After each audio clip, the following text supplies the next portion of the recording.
Silent Order Wreckhand. Jonathan Moeller. Description: a wrecked ship, a valuable cargo. Both are death traps for the unwary. Jack March is on a vital mission for the Silent Order: find and destroy the Pulse, the deadly superweapon of the final consciousness, before it can destroy Kalaskar. But when the mysterious artificial intelligence known as the Custodian summons March, he has no choice but to go. The Custodian holds knowledge that might save Kalaskar or destroy it utterly. 1. We shouldn't have stopped for snacks. Jack March ducked behind the bar, and a half-second later, a bullet whined through the air his head had occupied. He raised his own pistol, a kinetic weapon that fired chemically propelled rounds, and squeezed the trigger twice, forcing his attackers to take cover on the other side of the bar. The tavern was a long rectangular room with booths lining the walls. The bar itself was an extended U-shape in the center of the room, and the bartenders had ducked behind it for cover. The tavern didn't look all that different from countless other spaceport bars that March had visited in his travels across human-settled space. Though, of course, since the bar was on a space station, it had a few features that a bar in a planetary gravity well would not: the ductwork of the life support system on the ceiling and the emergency airlock that would seal off the entrance to the commercial concourse in the event of a hull breach. Currently, 3 pirates crouched by that airlock, firing into the bar. All 3 were human men, younger than March, and wore Starship crewers' jumpsuits with a motley array of scavenged body armor. They had enraged expressions, with the wide eyes and flared nostrils of people who had taken a hit of stimulant drugs designed to increase battle ferocity. Like March, they carried kinetic pistols. Plasma-based weapons were harder to smuggle onto a space station since they could easily cause hull breaches, but the rules were less stringent about kinetic weaponry. Each of the men wore a mottled red beret. The hats would have looked ridiculous, but the mottling effect came from having been dipped in the blood of killed enemies. The Red Hats were one of the more dangerous pirate gangs on the edge of human-settled space, and they wanted to kill March. To be fair, he had blown up one of their warships a few days ago. "Damn it," muttered Darius Memnon, who crouched behind the bar next to March. "I just wanted a bloody drink." Memnon was a big, hulking man with rough features and a thuggish look. He was also an alpha operative in the Silent Order, and he and March had gotten out of some tough situations together.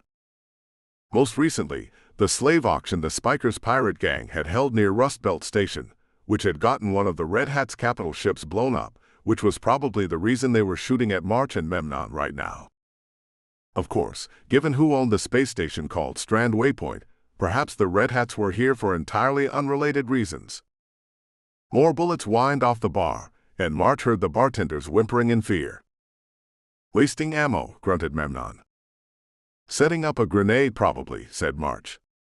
"I'll go left, you go right." Memnon gave a sharp nod, and Duck walked to the right side of the bar. March went to the left, pistol in his right hand. One of the Red Hats whooped, and all 3 pirates kept shooting.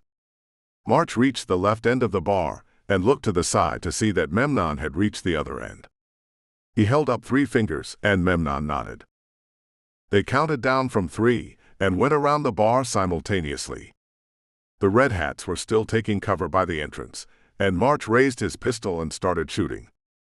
His first round caught a Red Hat in the throat with a spray of blood, and the man went down. Memnon killed a second Red Hat, and the pirate fell backward into the concourse. The third shot March. But he was ready for it. His cybernetic left arm snapped out, and the bullet slammed into his forearm. March felt the shock of the impact stab into his shoulder, but the alloy the machinists used to make their cybernetic limbs was more than strong enough to deflect the bullet. It flattened against his forearm, and that gave March all the time he needed to raise his own pistol and fire. The shot took the Red Hat in the forehead, and the pirate fell onto the deck. His own blood leaked from the wound and into his red beret. March took a quick look into the commercial concourse, looking to the left and the right. Unlike many of the concourses he had visited over the years, it had only one balcony, and half the spaces for retail shops were closed. But the Strand waypoint was not a large station, and it did not receive that much traffic. March didn't see any more attackers. But he heard the crack of gunfire echoing through the station. "We clear," said Memnon, coming up from around the bar. "For the moment," said March. He turned back towards the bar. "I think you can come out now. Better close and lock the door behind us." The two bartenders emerged from cover, watching March with wary expressions. Both were attractive younger women, but they had the sort of hard eyes that came from working in a rough place. "You're not with them," said one of the women. "No," said March. "They're Red Hat pirates." The second woman swore. "The security service said this was a safe place to work. The only ships we get here are consortium freighters and occasional free traders. Bet they're after the Adjudicator." "Adjudicator," said March. He had thought the Red Hats had attacked him in revenge for the corvette the Helix had destroyed, but perhaps he and Memnon had only been a target of opportunity. Maybe the Red Hats were here for someone else. "An Adjudicator arrived yesterday," said the first bartender. "One of the higher-ups in the consortium works for one of the merchant princes. The Red Hats hate his guts, and he's on the station." Maybe the Red Hats had shown up to kill the Adjudicator, and March and Memnon had just been targets of opportunity. "I can't believe station security didn't stop them," said the second bartender. "This is a Stromboli consortium station. People don't shoot at us. Not without consequences." She seemed personally offended by the concept. March could relate. He never liked getting shot at, either. "Right," said March to Memnon. "We're getting back to the ship and getting the hell out of here." He turned towards the bar. "I suggest that you seal the doors once we leave, and don't open them again until station security shows up." "That is a good idea," said the first bartender. She hesitated. "Thanks for the help. If they're after the Adjudicator, why did they try to kill us?" "If you're going to kill an Adjudicator of the Stromboli consortium," said Memnon, "you don't want to leave behind any witnesses." "The drugs make them twitchy too," said March. "The Red Hats take a cocktail of pain blockers and stimulants before a fight. Makes them stronger and tougher, but sometimes it also makes them go berserk. Long-term use inevitably caused either kidney failure or brain bleeds, which was why the smarter Red Hats got themselves promoted out of the common ranks as soon as possible." "Right then," said the first bartender. "Good luck, but we're staying right here." "Smart," said March. "Don't move until station security shows up." March and Memnon stepped through the door and onto the commercial concourse. The bar's door sealed behind them with a ringing clang. The Red Hats could probably get through it with a plasma cutter or maybe some explosives, but it wouldn't be worth the effort. March shot a look up and down the concourse. This portion of the station was a long metal cylinder, the walls lined with shops and businesses. The shops were the sort that catered to long-haul starship crewers making the trip through the sparsely populated borderlands regions to the non-aligned systems, ship parts, supplies, weapons, and entertainment. March spotted 3 different brothels, though they all offered lifelike android prostitutes, since the cost of bringing live human prostitutes out here would have been prohibitive. There were numerous empty storefronts since Strand Waypoint was remote and mostly visited by the Stromboli Consortium's own freighters. Maybe the bartenders had a sideline as companions if the money was good enough. He pushed aside the thought. It wasn't relevant, and he was married. Also, he heard gunfire echoing through the concourse, which meant there were more urgent things to think about. "Maybe we shouldn't have stopped for a drink," said Memnon. "No," said March, fishing his phone from his jacket pocket with his free hand. There were several missed connections from Adelaide aboard the Helix. He dug out his earpiece, synced it to his phone, pushed it into his ear, and returned one of the calls. "Adelaide. Jack. Thank God. You're okay," came his wife's voice. "So far," said March. "Some Red Hats tried to shoot up the bar." "What's the status of the ship?" "A group of Red Hats tried to break through the airlock," said Adelaide. "We let them through, and then Axiom shot most of them. The rest decided to go find easier targets. Do you think they followed us from Rust Belt Station? I doubt it, said March. The bartenders thought the Red Hats were here to assassinate a Stromboli Consortium adjudicator. That won't go well, said Adelaide. Stromboli officials always have good security, and the consortium has a vengeful streak as wide as the galaxy. I doubt the Red Hats care, said March. Speculation about the motives of the Red Hats could wait. Is the ship secure? So far, said Adelaide. We haven't detected any other ships approaching the station or emerging from hyperspace. The Red Hats must have come from one of the docked freighters. I've got Helen set up in the cargo hold with the anti-personnel plasma cannon. Cassandra's getting the hyperdrive warmed up. Figured you'd want to get out of here right away. Yeah. Don't let Helen melt a hole in the hull with that thing, said March. Where are Axiom and Constantine? On their way to you. We figured you and Memnon had been caught somewhere and needed help. There was just a hint of a ragged edge in her voice. That was what she had hoped was true, but it was just as likely that he and Memnon would have been killed by the Red Hats. Adelaide had already been widowed once. March supposed he had better make sure she didn't get widowed again. That, and he really didn't want to get shot by a Red Hat foot soldier tripping out of his mind on battle stimulants. The earpiece chirped as another voice entered the call. Jack. Constantine, said March. Darius and I are still in one piece. Try to stay that way, said Constantine Bishop in a dry voice. Axiom and I are on our way. Where are you? Commercial Concourse 3, said March. Outside a bar called. He turned and glanced up at the sign over the sealed airlock doors. The Solvent Ledger. A woman's voice came over the line, low and sardonic. Stupid name for a bar, said Axiom Discard. It really is, said Adelaide. The Stromboli Consortium has a unique sense of humor, said March. We're heading clockwise up the outer docking ring, said Bishop. Head to the end of the concourse, and we'll meet you there and withdraw to the ship together. Copy, said March. Remain vigilant, said Axiom. There are firefights all over the station. Right, said March. A thought occurred to him. Adelaide, keep the dark energy sensors running on full. It wouldn't surprise me if the Red Hats have ships inbound to back up their attack. Acknowledged. So, said Memnon. What's the plan? Axiom and Constantine are on their way to meet us, said March. We link up with them and then get the hell out of here. Suits me just fine. Can't drink in peace when someone's shooting at you. March looked up and down the commercial concourse once more. Strand Waypoint, like many deep space installations, looked essentially like a giant wheel with 6 spokes. The outer ring held the docking ports, the hangars, and the cargo bays. The 6 spokes were the commercial concourses, hosting businesses, hotels, and restaurants.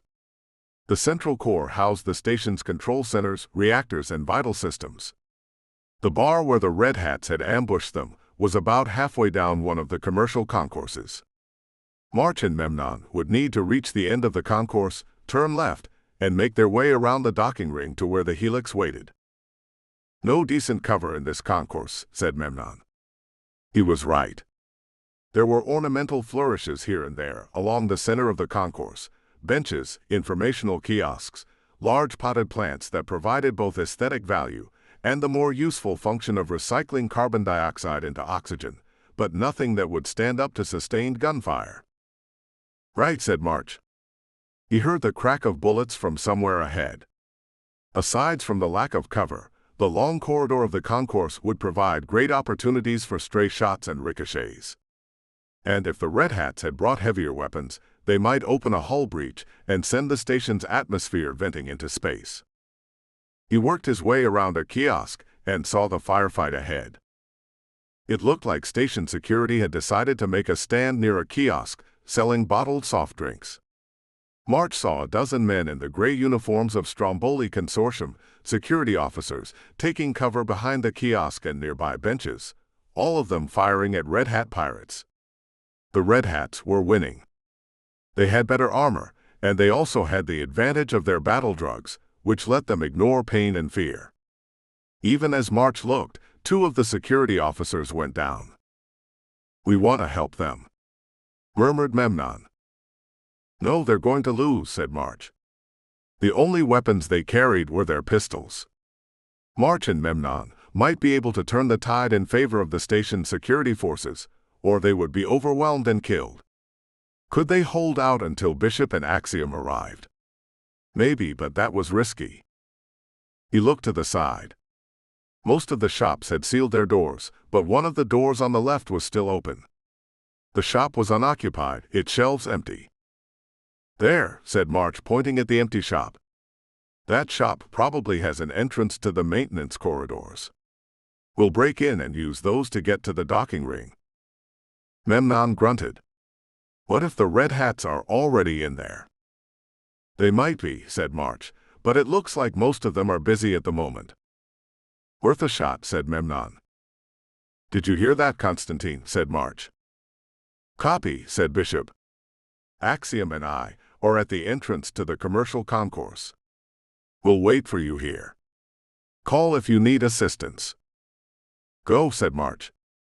Memnon nodded, and March went first into the shop, scanning the shelves and the counter for danger. Empty refrigerator cases lined the walls, powered off and dark.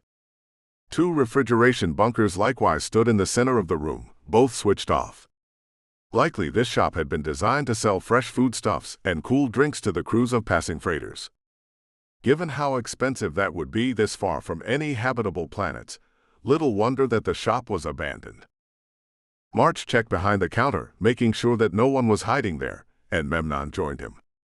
The door to the back room was closed, but it wasn't locked, and it slid open to reveal a rectangular stockroom with refrigerators against one wall. And, as March had expected, a narrow door leading to the station's maintenance corridors. "It's locked," said Memnon. "I brought a key," said March, and he drove his left fist through the door's locking mechanism. The cybernetic limb smashed the lock, and he pushed the door open. The maintenance corridor beyond was a narrow space, just wide enough for 2 people to move abreast. Ducts ran along the ceiling, and bundles of wiring and pipes hung in racks along the walls. "No cover," said Memnon. "I'll go first," said March. His cybernetic arm could deflect a bullet if it was in the right position. Though it wouldn't do very much good if the Red Hats fired a rocket. "Jack." Adelaide's voice crackled into his earpiece. "A ship just came out of hyperspace, about 100 million kilometers away. Big one to judge from the dark energy radiation surge. Probably the size of a container freighter or a destroyer." March scowled. The Strand waypoint orbited a gas giant in the outer regions of the system, and about 100 million kilometers away was the right place for a ship to use the gas giant's gravity to target a hyperspace jump. A ship that size could be one of the Stromboli Consortium's container ships or escort ships.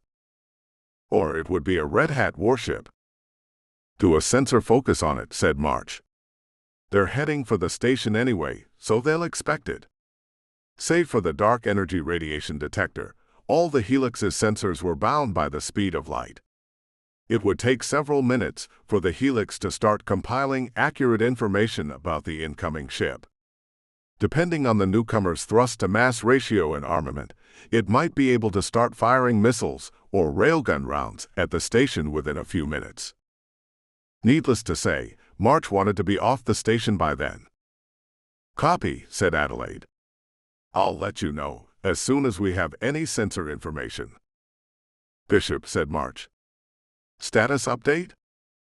"We're still holding position on the docking ring," said Bishop. "No one's near us, but there's a hell of a firefight near your position. Either security's putting up a good fight, or the Red Hats are after someone in the commercial concourse," said March.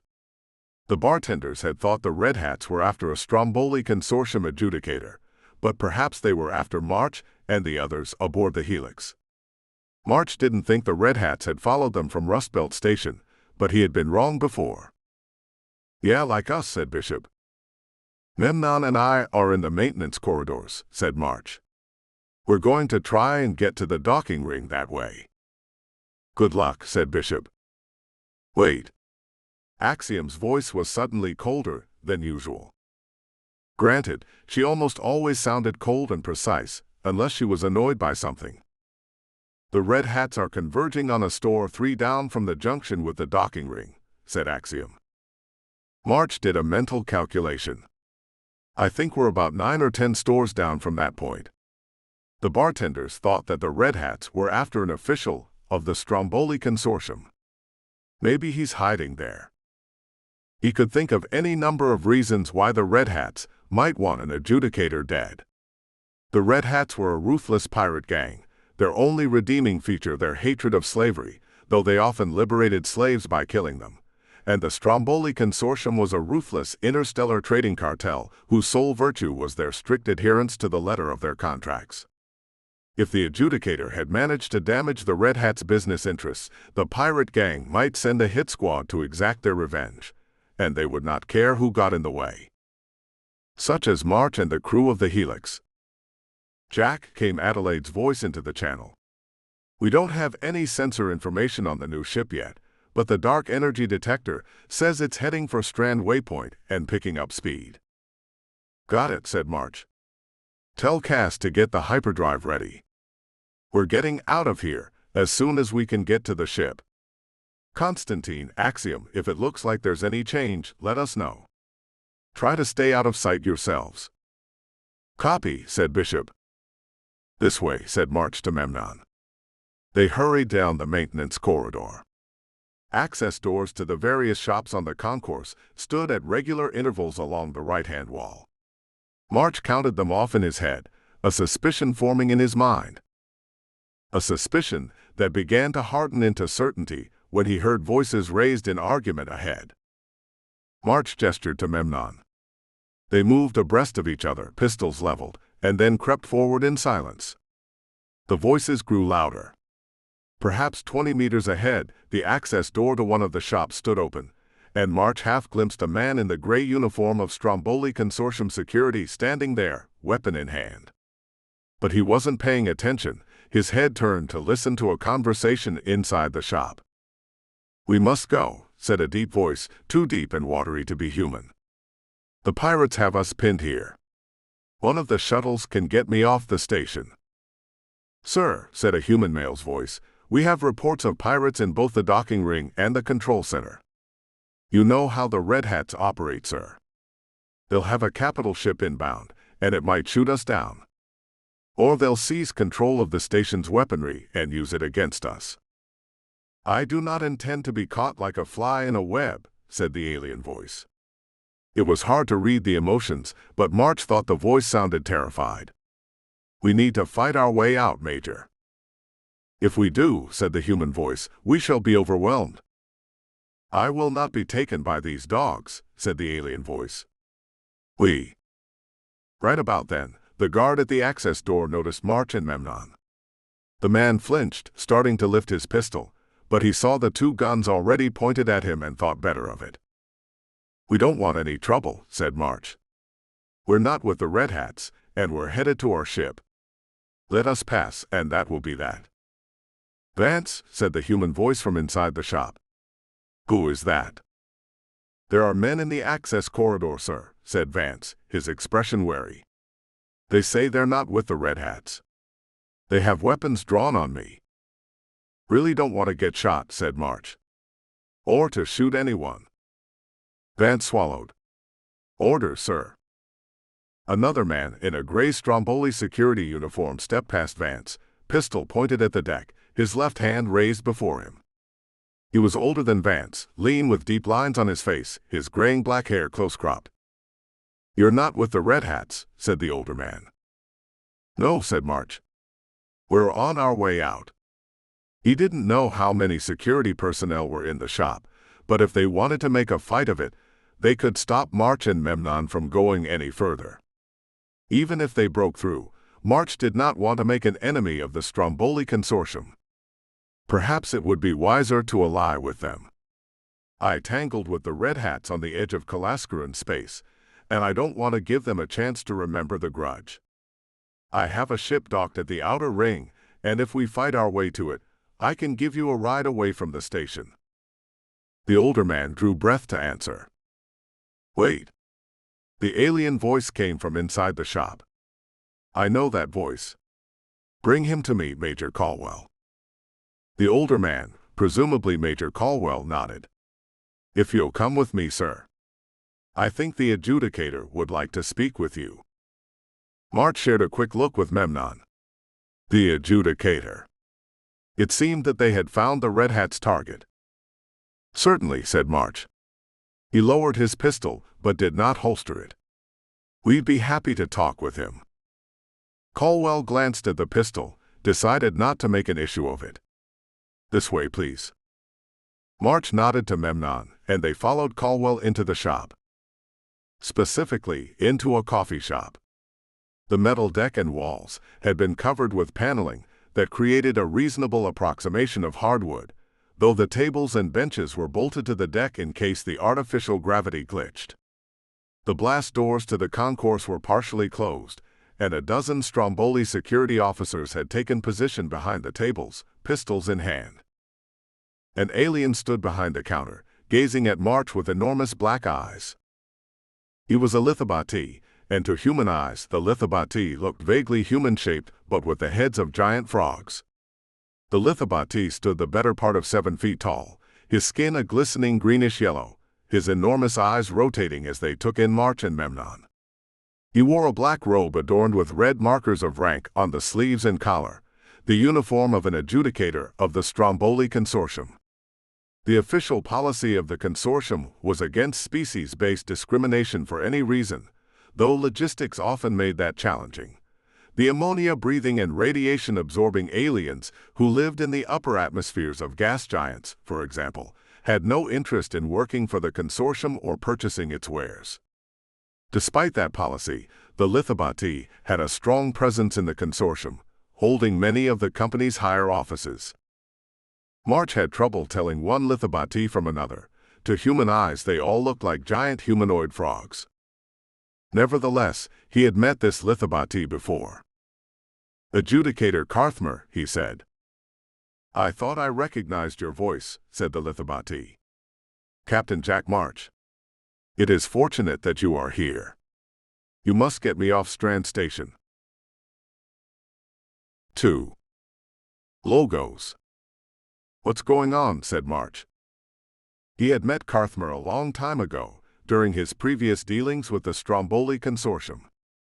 It had been before he met Adelaide, before he had learned the truth of the Silent Order and the King of Kalaskar, before he had even stumbled across the Wraith devices and the machinist's plan to build the pulse weapon. March had carried out frequent missions for Censor in the borderlands between the Kingdom of Kalaskar and the Final Consciousness, a vast and poorly charted region of space. During one of those missions, March had saved the life of a merchant prince of the consortium, including his attendant adjudicators. Carthmer had been one of them. "You know this man, sir," said Caldwell. "Jack March," rumbled Carthmer. "A Kalaskaran privateer captain. We have had dealings before. Captain March, you must get me off this station." "The Red Hats are after you, I assume," said March. "I impounded one of their freighters at our primary station in the non-aligned systems," said Carthmer. "The hold was stuffed with a wide variety of illegal drugs. For all their bitter opposition to slavery, the Red Hats derived much of their income from their illegal drug operations. They swore personal vengeance upon me. When I came to Strand Waypoint for an audit, they sprang a trap and are trying to assassinate me and my security detail." "What about your own ship?" said March. "They will have likely set an ambush for the adjudicator near the airlock," said Caldwell. "We cannot risk bringing him there." "If you can get me off the station, you'll be well rewarded," said Carthmer. "Jack," came Adelaide's voice into his ear, "we're getting more sensor data on the incoming ship. It's launching fighters. Probably Raptor-class heavy starfighters." That wasn't good. A capital warship that size could probably carry a dozen fighters, maybe less depending on its armament loadout. But the fighters would have a superior thrust-to-mass ratio over their carrier, which wasn't all that slow itself. Enemy ships would arrive at Strand Waypoint before much longer, which meant they had to leave now. "All right, fine," said March, coming to a decision. "Where are most of the Red Hats?" "Outside this shop," said Caldwell, looking to Carthmer. The adjudicator made an impatient gesture for him to continue. "They've got us pinned down. The rest of the pirates are attacking the operations center. That's why we haven't been able to get any help." "Do you have any capital ships inbound?" said March. "My ship says a frigate-sized craft just dropped out of hyperspace and is launching fighters." "No," said Carthmer. "No, none of our military forces are in the area." "That's probably the Red Hats then," said March. "They're after me," said Carthmer. "If I get off the station, they will leave it in peace." Most likely, Carthmer just wanted to save his own skin and didn't care what happened to a supply station in the middle of nowhere. But he did have a point. The station had enough point defense and heavy weaponry to chew up a frigate-sized capital warship, and while the Red Hats often drugged their troops on battle stimulants, the starship crewers and officers would be stone-cold sober. "I have 2 people in rangefinder scout armor waiting for us at the docking ring," said March. "So far, the Red Hats have only used kinetic pistols. No heavy weapons, nothing capable of dealing with scout armor. I suggest we withdraw through the maintenance corridor to the docking ring. We can then retreat to my ship and escape before the Red Hat fighters get here." "They will realize that the adjudicator is withdrawing," said Caldwell. "Not if we make a lot of noise," said Memnon, speaking for the first time. All eyes swung to him. It was a bit unsettling to see Carthmer's bulging eyes rotate like billiard balls. "You've got good cover in here, enough to keep even stoned Red Hats at bay. Have some of your men take cover and start shooting into the concourse. We'll get the adjudicator out, and once we do, the rest of you can escape through the maintenance corridor." "I think this is our best chance, sir," said Caldwell. "Very well," said Carthmer. "Proceed, Major." Caldwell gave a series of orders to his men. 4 of them took cover behind the booths, raised their pistols, and started shooting, sending a steady volley of gunfire into the commercial concourse. Caldwell urged Carthmer into the maintenance corridor, and the rest of the adjudicator's security team followed. March and Memnon went last, leaving the door open so the remaining defenders could retreat when the moment came. "My spy drone has eyes on the Red Hats," said Axiom's voice into March's earpiece. "Looks like you caught them off guard. They're taking cover, but as soon as they get their nerve back, they're going to attack." "Acknowledged," said March. He raised his voice. "Adjudicator, Major, we need to hurry." Caldwell nodded, and the security officers and the adjudicator picked up their pace. The noise of gunfire faded, and then stopped, as the rearguard officers withdrew from their positions and retreated into the maintenance corridor. March heard the clang of their boots against the deck as they hurried to rejoin their comrades. "End of the corridor coming up," said Caldwell. "The Red Hats are rushing the shop," said Axiom. "They will come up behind you in another 90 seconds at most." "We're about to reach the docking ring," said March.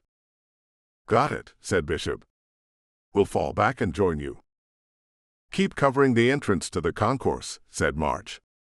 "Once they figure out where we've gone, they might try to rush the docking ring." By then, they had reached the end of the maintenance corridor. The door hissed open, and the Stromboli security officers poured out, followed by Adjudicator Carthmer, with March and Memnon bringing up the back. As ruthless as the Stromboli consortium could be, March had to concede that the docking facilities aboard the station were excellent. The central corridor of the docking ring was spotless, the bulkheads polished and gleaming, with only minimal scuffing on the deck from the wheels and treads of cargo drones. 2 figures in form-fitting black armor stood near the main entrance to the commercial concourse, kinetic rifles in hand. The helmets concealed their heads beneath a dark visor and a compact breathing apparatus. The armor was just form-fitting enough to show that the figure on the left was male, while the one on the right was a woman. Despite its relatively fragile appearance, Horath Foundry's rangefinder scout armor could take a beating, and it also had a shielding system that could take several direct plasma hits before the armor itself endured any damage. The security personnel had their pistols pointed vaguely in the direction of Axiom and Bishop. That did not unduly worry March. Small arms kinetic fire was not a major threat to rangefinder armor. He was more worried that Axiom would get annoyed and start shooting. "Friends of yours," said Caldwell, eyeing the two armored figures. "Yes," said March. He turned to Bishop and Axiom. "We're heading to the ship and getting out of here." "Jack," said Axiom. She spoke through her helmet speakers, her voice filtered and a bit metallic. "The pirates are coming. Looks like they've given up attacking the shop and are coming up the concourse to the docking ring." As she spoke, the remaining security officers came out the door to the maintenance corridor, closing it behind them. March looked around, calculating the odds. They were still about 2/3 of a kilometer from the Helix's docking port. If they started sprinting now, the Red Hats would come around the corner just in time to shoot them in the back. The pirates outnumbered the security officers, but none of the pirates had any weapons to match the rangefinder armor. Was there any cover in the docking corridor? The outer ring of the station had been built from prefabricated sections, each one about 50 meters long, and support pillars jutted from the bulkheads where the sections had been connected. Additionally, there were several stacks of metal shipping crates, left forgotten when the attack began. Those crates and pillars could provide cover, and if Axiom and Bishop drew the fire of the pirates. "Take cover," said March. "Behind the pillars and the crates, move." "We must get to your ship," said Carthmer. The adjudicator seemed panicked at the thought of confronting the pirates. "We won't get to the ship before they catch us," said March to Caldwell. "Firing positions behind the pillars and the shipping cases. My crewers in armor will draw their fire. Move." Carthmer might have been panicking, but Caldwell kept his head. The major barked orders to his men, even as he guided the Lithabati adjudicator towards one of the stacks of crates. March ducked behind one of the support pillars, pistol in both hands. Axiom and Bishop stepped forward, rifles raised, ready to draw fire. Memnon crouched next to March, calmly checking his pistol. A few seconds later, the Red Hats rushed into the docking corridor. There were at least 20 of the pirates, and like the ones that March and Memnon had fought at the bar, they wore a random assortment of body armor and tactical equipment. Mottled red berets rested on top of their heads, and they carried pistols. Like the attackers at the bar, they had dilated pupils, the signs of the battle stimulants that pulsed through their veins. The mob of Red Hats froze, surprised by the sight of armored figures standing openly in the corridor. Part of March's mind noted with disapproval the Red Hats' lack of tactical discipline. They shouldn't have all come around the corner at once. Leapfrogging from pillar to pillar would have been wiser. At the very least, they should have sent a spotter forward or a spy drone like the one Axiom used. It was a mistake, because in that half-second, Bishop and Axiom raised their rifles and started shooting. Bishop was a good shot. Axiom was a superhumanly good shot, thanks to the cybernetic augmentations that had replaced her eyes and a portion of her cerebral cortex. March had asked if her enhancements would work through the helmet of rangefinder armor, and she had given him a look that could be politely described as withering. Since 3 Red Hats fell to the deck from headshots, her confidence was justified. Caldwell yelled a command, and the Stromboli security personnel opened fire. The crack of the pistols in the echoing metal corridor made a horrible cacophony. The Red Hats shot back, but their fire was focused on Axiom and Bishop. Most of their shots missed, and those that did hit bounced off the rangefinder armor with a blue flash, courtesy of the armor shielding systems. Bishop and Axiom staggered from the hits, but it didn't matter. March wasn't sure how well trained the Stromboli security personnel were, but they had a prepared firing position, and they used it to good effect. About half of the pirates fell, and the survivors realized that they were in an untenable position, even though the furious haze of their battle stimulants. The Red Hats retreated to the commercial concourse, leaving their dead behind. The smells of blood and chemical propellant hung in the air. "Go," said March. "This is our best chance. Move." "Axiom and I will take the rear guard," said Bishop, gesturing with his rifle. "He's right, Adjudicator," said Caldwell to Carthmer, who had spent the skirmish crouched behind a metal shipping crate. "We need to run." The Lithobatee bobbed his frog-like head in something that resembled a human nod, and the security personnel rushed down the curve of the corridor, escorting the Adjudicator. "We're almost there," said March. So far, the Red Hats hadn't recovered their courage enough to charge again. "Good," said Adelaide in his ear. "I don't think we'll be able to enter hyperspace before the fighters are in range. Make sure the shields are ready to go up as soon as we separate from the station," said March. "Copy," said Adelaide. "The weapons are already charging." The Helix carried a formidable armament and excellent point defense weapons. But the cargo gunship offered a relatively big target for starfighters, and depending upon what kind of loadout those fighters carried, they might be in trouble. Or more trouble, anyway. It felt as if March had spent the last few months running from problem to problem. A crack of gunfire sounded behind him, echoing down the metal corridor. March glanced over his shoulder and saw that one of the Red Hats had poked his head around the corner, only to lose the top of his skull to a quick shot from Axiom. The rest of the Red Hats reconsidered and remained in the commercial concourse. A moment later, they reached the airlock. "Memnon, get our guests into the cargo hold," said March, watching the corridor. "Constantine, Axiom, cover us and then get inside. We're leaving as soon as everyone's aboard." He lowered his voice and stepped closer to Bishop. "One of you stay in the cargo hold until we get things sorted with the Adjudicator." "Right," said Bishop. March was letting a dozen armed frightened men aboard his ship, and armed frightened men did not always think rationally. If either Carthmer or Caldwell panicked, they might try to hijack the Helix. A man in rangefinder armor, which was more or less impervious to the pistols that the Stromboli security officers carried, might help inspire calm cooperation. "I'm heading to the bridge," said March, walking with Memnon into the cargo hold. "Tell me the second the airlock is sealed. We need to go." "Got it," said Memnon. He turned to start waving the Adjudicator and his guards through. The Helix's cargo hold was a cavernous space that ran the length of the ship. Right now it was mostly empty, save for some pallets of supplies locked to the deck in the corner.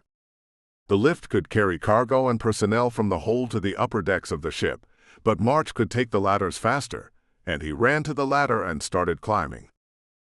He was halfway to the command deck when he heard Bishop's voice in his ear. "Everyone's aboard. Airlock is sealed." "Adelaide, get us moving," said March.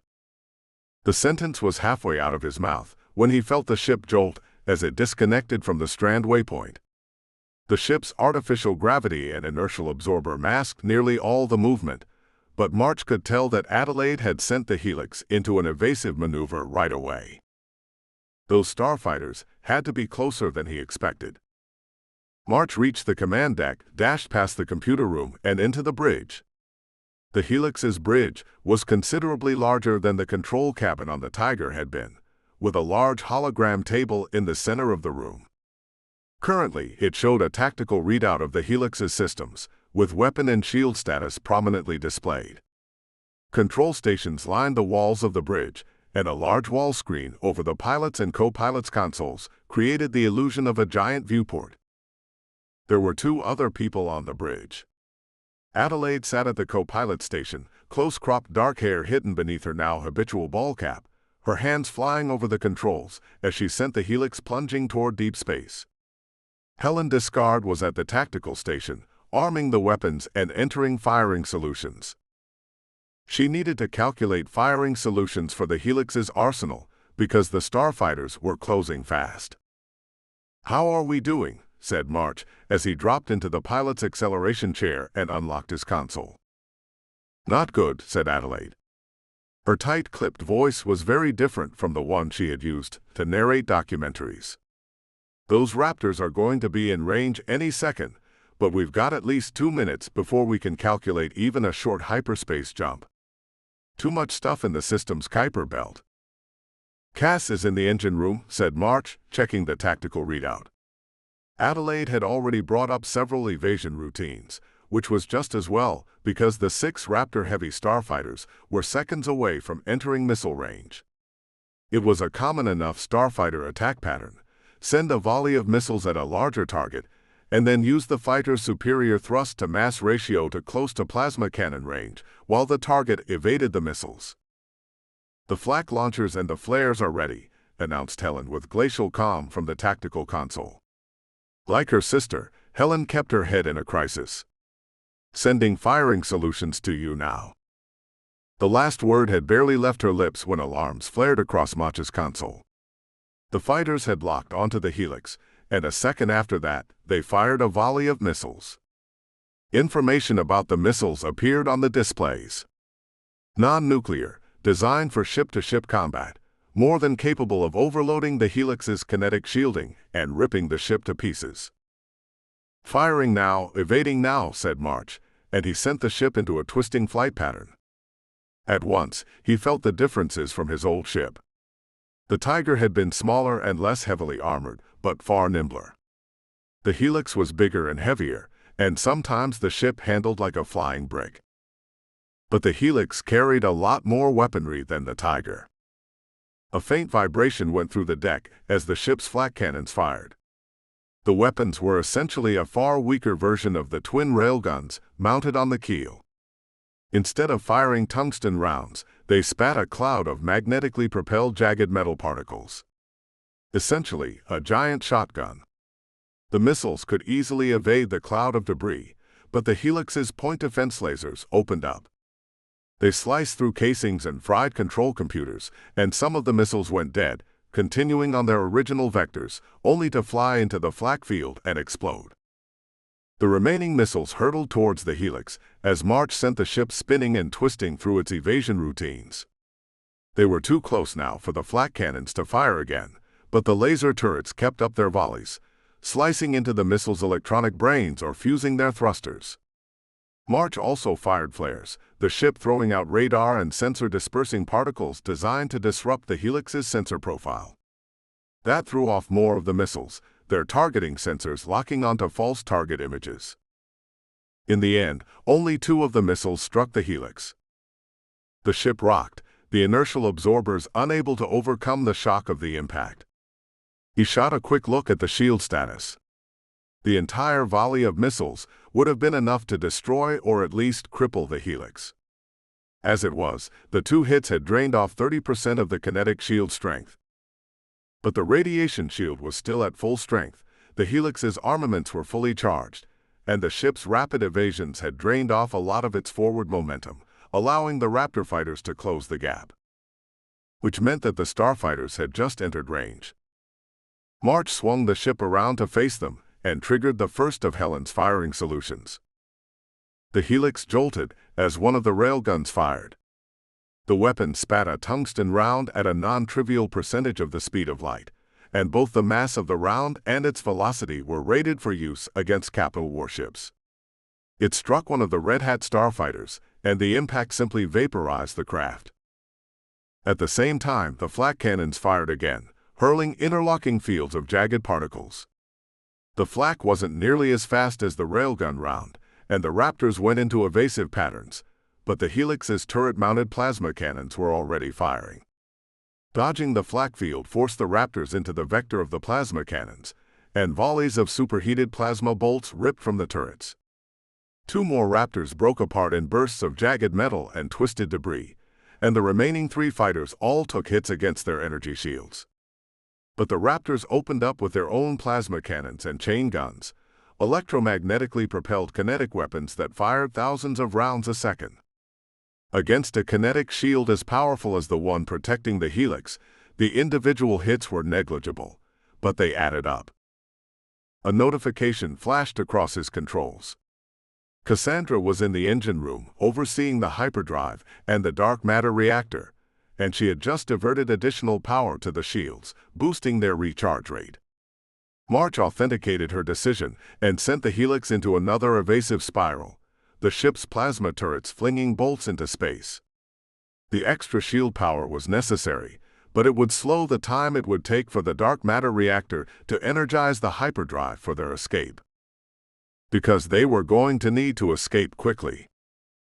The Red Hat capital ship was drawing closer, and already its targeting sensors were locking onto the helix.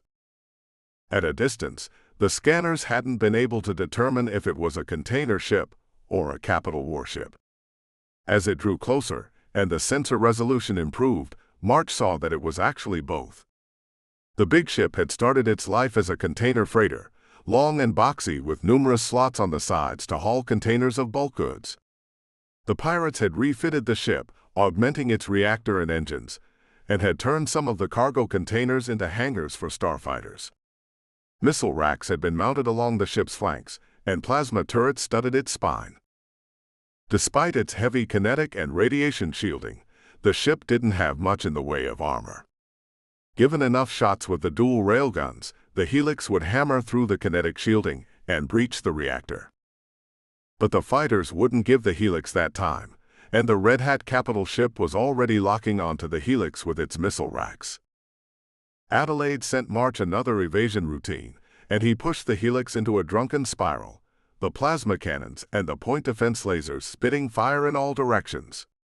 Firing solutions came from Helen, and March fired the flak cannons again and again, throwing fields of debris between the helix and the pirate carrier. He didn't expect that the flak would do much against either the starfighters or the carrier, but it would make it harder for the Red Hats to acquire another missile lock on the helix for a few seconds. Because a few seconds more were all they needed. The navigational computer had nearly finished its calculations for the out-system jump, and the hyperdrive was almost charged. The helix just had to evade for another 20 seconds, and they could escape. A short jump to the outer edges of the system, and they could take the time to calculate a longer, more accurate jump. "Jack," said Adelaide, as a new alert appeared on his displays. The sensors had just picked up a massive surge of dark energy radiation. Something was about to exit hyperspace within 10,000 kilometers. The odds against that happening were astronomical. The Strand waypoint featured on the navigational charts of many ships traveling through the borderlands between the Final Consciousness and the Kingdom of Kalaskar, but space was vast, and the odds of another ship coming out of hyperspace in the middle of a battle were very low. The radiation spiked into the exit vortex of a hyperspace jump, and a new ship plunged back into normal space. It was barely 8,000 kilometers away, so close that the helix's scanners immediately began pulling information. "What the hell is that?" said Helen. The ship was about a third of the size of the helix, perhaps a little larger than the Tiger had been. It was a design that March had never seen before. The ship was shaped like a tapering crystal shard with a blunted nose, albeit a shard made of gleaming white metal. The drive nozzles were on the rear of the blunted cone shape, and already the ship was accelerating towards the Red Hat carrier. The ship was obviously of alien design, its aesthetic strange to human eyes, though not unattractive. Yet March was sure he had seen that style somewhere before. Even as the thought crossed his mind, a massive radiation surge came from the white ship, so powerful that March was utterly certain the alien vessel's reactor had gone critical and it was about to explode. Instead, the ship fired a bolt of supercharged particles at the Red Hat carrier. Accelerated particle weapons were not rare, but they were not exactly common either. The massive power requirements to make an effective particle cannon meant the weapons were only mounted on the largest capital warships, battleships and dreadnoughts, or orbital battle stations. Almost all smaller ships used either lasers, railguns, chain guns, or plasma cannons, since the energy requirements were far lower. A ship that size shouldn't have been able to carry an effective particle accelerator. But it did. The blast hit the carrier, and its radiation shield shuddered, 85% of its power vanishing from the single hit. The pirate warship forgot about the helix and turned its attention to the alien ship, its point defense lasers and plasma cannons opening up.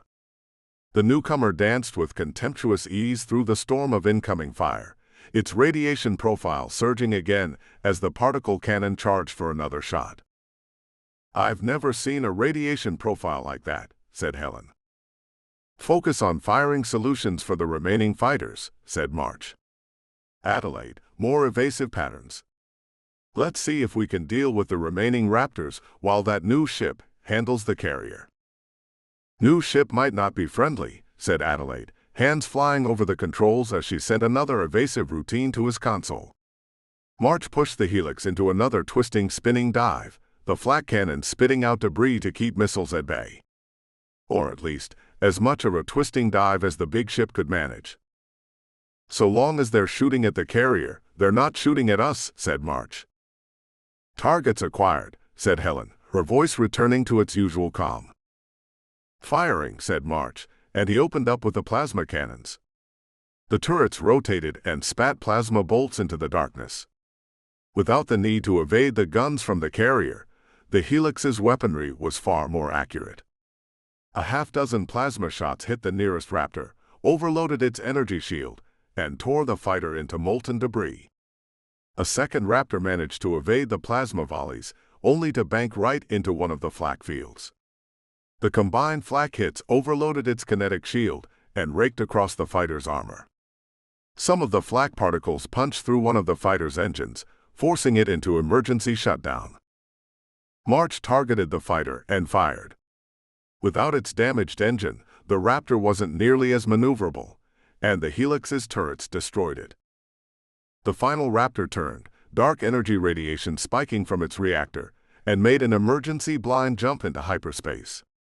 That might let the fighter escape the battle, or it might pass too close to one of the gravity wells of the system's gas giants, and the stress would tear apart the Raptor. Either way, it was out of the fight. The alien ship fired its particle cannon again, and this time the blast stabbed through the carrier shields and sank into the engineering compartments. A cascading chain of explosions bloomed up and down the length of the ship. A second later, the radiation sensors detected a massive surge, and the Red Hat warship blew apart in a nuclear fireball as its reactors went critical. The battle was over. At least the battle with the Red Hats was over. "So much for that," said Adelaide. "Maybe we should get out of here right now," said Helen. "Before that ship decides it wants to shoot at us." "Yeah," said March. Yet he was increasingly certain he had seen that ship, or at least that style of construction, somewhere before. In the tunnel vision of battle, there hadn't been time to think about it. No. Better not risk it. One hit from that particle cannon would destroy the Helix, even with the shields at full power, which they no longer were. The hyperdrive indicators flashed green. March reached for the activation levers. "That ship is calling us," said Adelaide. "Standard hail and request for communication." March checked the sensors. The white ship was only 15,000 kilometers away, which meant they could converse in nearly real time. "Do you know anyone who flies an alien ship equipped with a particle cannon that can recharge that quickly?" said Helen. "I might," said March. It had been years ago, soon after he had stolen that first Wraith device from Simon Laurie on Rust Belt Station. The Tiger had been damaged in a machinist attack, and he also had several Kalaskaran naval officers on board, the survivors of a heavy cruiser that had been destroyed in the same attack. There had only been one viable place to go for repairs. A system that, in terms of interstellar travel, was not all that far away from the Strand waypoint. The hyperdrive was fully charged, and the jump calculation was finished. If something was wrong, they could escape with the pull of the activation lever. March accepted the hail, and a holographic screen came to life over his console. The face of a human woman looked back at him from the screen. She sat in a command chair and wore gleaming white armor that looked like the rangefinder scout armor, but sleeker and more form-fitting. She had black eyes, dark against her pale face, and black hair that had been tied into a tight bun. Everything about her seemed cool, controlled, and remote. Which March had reason to know firsthand wasn't entirely an accurate assessment. "Emissary logos," said March. Sophia Logos, emissary of the custodian, the insane alien AI that ruled Monastery Station and the Eschaton system, gave him a brief smile. Captain March. It has been a few years, hasn't it? 3. Emissary. Yes, said March. He was aware of Adelaide and Helen looking at him in surprise. Partly because the pilot of the alien ship turned out to be human, and partly because he knew her. I didn't expect to see you away from Monastery Station. Adelaide shifted in the co-pilot's acceleration chair. March didn't know if she had ever been to Monastery Station or not. Few Kalaskarans ever traveled out that far. I go where the custodian requires, said Sophia. She tapped a control out of sight of the camera, and March's console informed him of an incoming transmission. Today, the custodian sent me to find you. Me, said March. Might I ask why? Sophia had just sent him a hyperspace calculation. A short jump to the edge of the system's Kuiper belt. He didn't bother to ask how the custodian had known where to find him. Based on his previous encounter with the custodian aboard Monastery Station, March suspected there was little that escaped the vigilance of the ancient AI.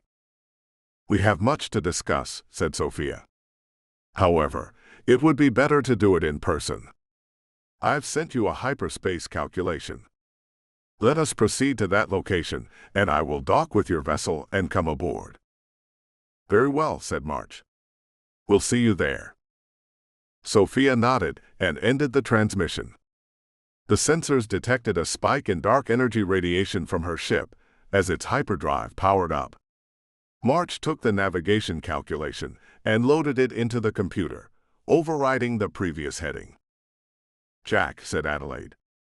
You know her. Yeah, said March, and he pulled the hyperdrive levers. The dark energy vortex swirled in front of them, invisible to the human eye, and the helix shot into hyperspace. You know about Monastery Station? Relic of an ancient alien civilization, said Adelaide. Controlled by a mysterious artificial intelligence called the Custodian. Axiom and I were out that far once and stopped at Monastery Station to resupply, said Helen. Creepy place. We never went back. Right, said March. When I still had the Tiger, I needed to go to Monastery Station for hyperdrive repair. That was a bit of an oversimplification of what had actually happened. I found out that the custodian has emissaries it uses to talk to the different races that visit the station. Sophia Logos was the human emissary, and the custodian sent her to find me when it wanted to talk. Sophia had also wanted to seduce him, but March would rather not mention that. Adelaide blinked at him. Jack, you talked to custodian. I did, said March.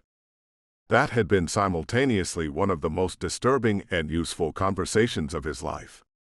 The custodian had told him the true origins of the final consciousness, but talking to an insane artificial mind that was older than human civilization had been an unsettling experience.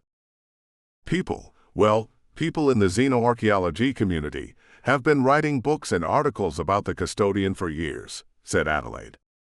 No one knows who built it or why it has been keeping guard over the Eschaton system. March grunted. Most of those books are probably wrong. Probably, said Adelaide. She grinned. If you wrote a book when we get back, you could disprove them all. It would be satisfying. Write a book, said March aghast. He didn't even enjoy writing reports, and the thought of writing something longer was not a pleasant one. They had come to the end of their hyperspace jump, and March drew back the power levers. The helix exited hyperspace somewhere in the system's Kuiper belt. The dark energy sensors picked up a spike of radiation as Logos' ship emerged from hyperspace. Then again, said Adelaide, no one would believe it. And it would probably get classified anyway. I think a more urgent question, said Helen, is what Ms. Logos wants with us. An incoming transmission appeared on the console. Guess we're about to find out, said March. He accepted the transmission, and Sophia's face appeared on the screen once more. "I'm sending you vector information," said Sophia. Another display lit up with an external schematic of Sophia's vessel. "The docking port is on the port side." "Acknowledged," said March. "We'll link with our starboard cargo airlock. See you shortly." He ended the transmission, and he started maneuvering the helix toward the white spike of Sophia's ship. "You trust her enough to dock?" said Helen. "If she wants to kill us, she doesn't need to bother with a boarding party," said March.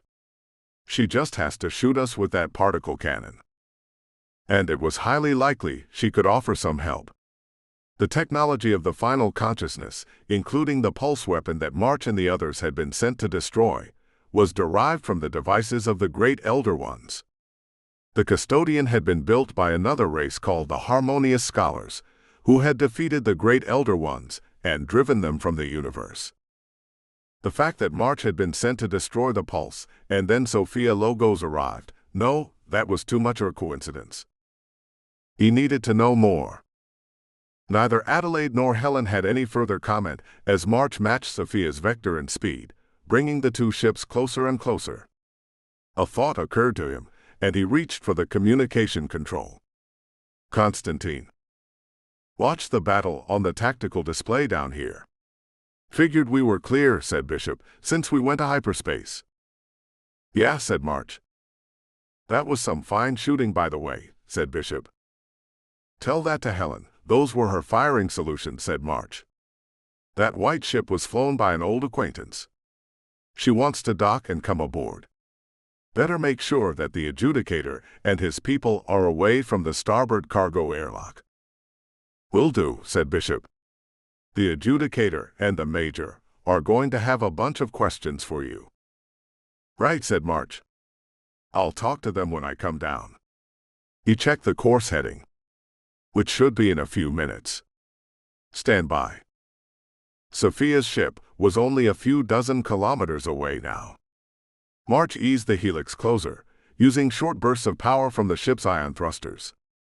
Sophia turned her ship towards the helix, exposing an airlock hatch about halfway down the white spike's port side. A few gentle taps of the ion thrusters, and the helix's cargo airlock nestled against the white ship. March initiated the docking sequences, and the lights flashed green on his console. The helix had successfully connected with Sophia's ship. "We are docked," said Adelaide. "That was good. I didn't even feel a vibration in the deck." "He does have a deft touch, doesn't he?" said Helen. Adelaide glanced over her shoulder at Helen and grinned.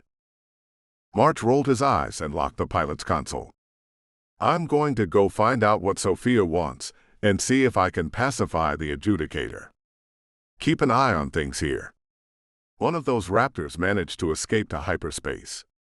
I doubt it could follow us here or that the Red Hats have any other ships left in the system, but I don't want to be surprised." "And if the adjudicator decides he wants to take over the ship," said Adelaide. March shrugged.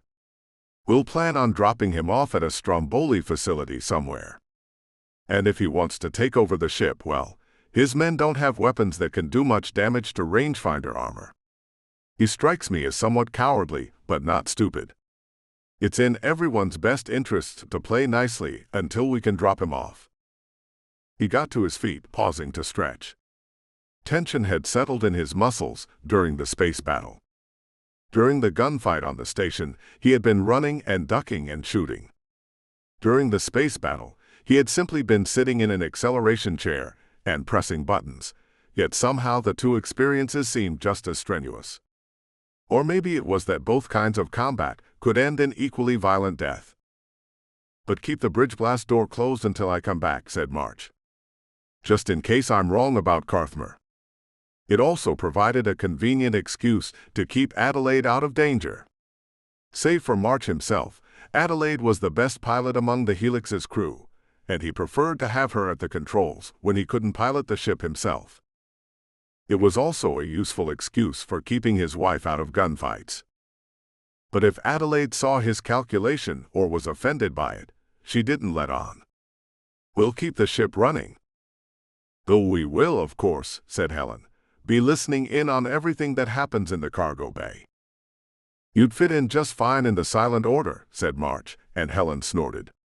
But even as he spoke, Adelaide entered a command into the co-pilot's console, and a portion of the wall screen showed a live camera feed from the cargo bay.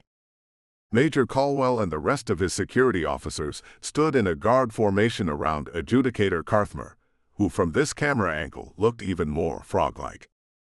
Bishop and Axiom, still in their rangefinder armor, stood facing the security officers while Memnon waited nearby.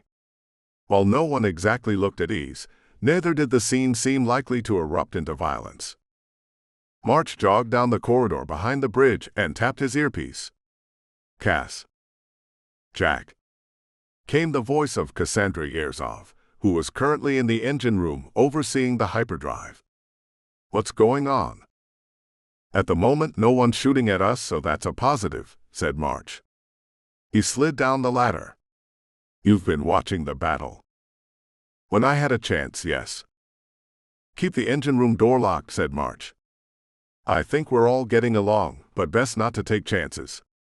Adelaide and Helen are already watching the cargo bay cameras, so you might as well do the same. Copy, said Cassandra. March came back to the cavernous space of the cargo bay. He let his footfalls ring loudly against the deck, and everyone looked toward him as he approached. The tactical hologram that Axiom had enabled still floated near the cargo airlock, currently displaying the empty space around the helix. And Sophia's ship nestled against the side of the helix. Captain March, rumbled Carthmer. My congratulations. It seems that we have successfully escaped from the Red Hats. We have, said March. One of the Raptors got away, but the odds of them finding us are low.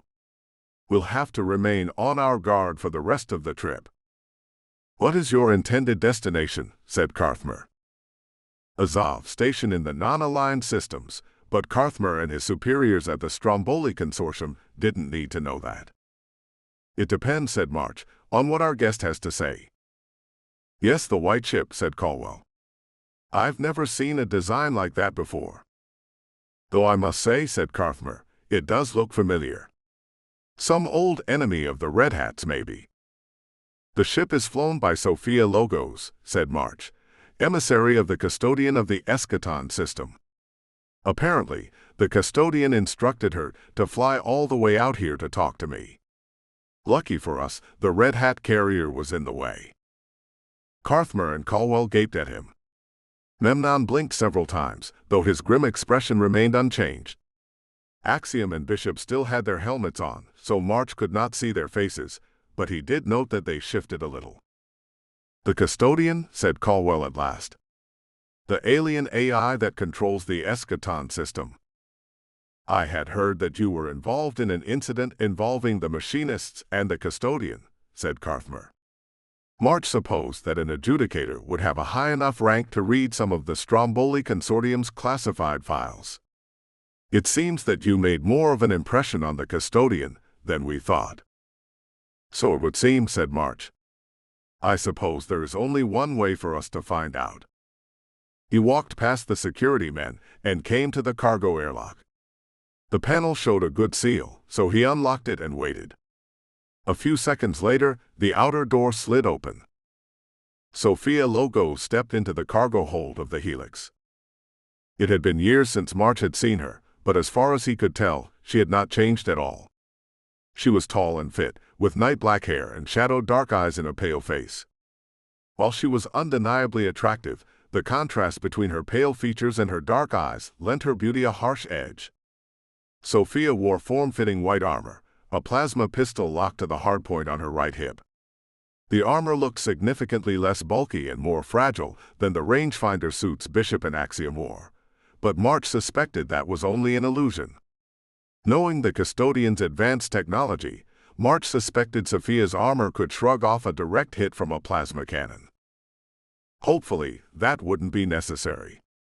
Granted, she had tried to seduce him the last time they had met, and he had turned her down, but he didn't think she had a grudge. Welcome aboard the Helix Emissary Logos, said March. Thank you, Captain March, said Sophia, her voice just as cool and calm as he remembered. "This is rather larger than your previous vessel." "My old ship was destroyed," said March. "An upgrade was necessary." "Ah," said Sophia. Her dark eyes moved over the cargo bay. "I see you have guests as well. Adjudicator Carthmer of the Stromboli Consortium and Major Caldwell of the Stromboli Consortium Security Service," said March. "And this is 3 of my crew, Constantine Bishop, Darius Memnon, and Axiom Discard." "Emissary," said Carthmer with a polite nod of his frog-like head, and Sophia answered in kind. "It is a rare honor to speak with an emissary of the custodian, especially so far from the eschaton system." "Your rescue was most timely," said Caldwell. "I'm not sure we would have been able to escape the Red Hats otherwise."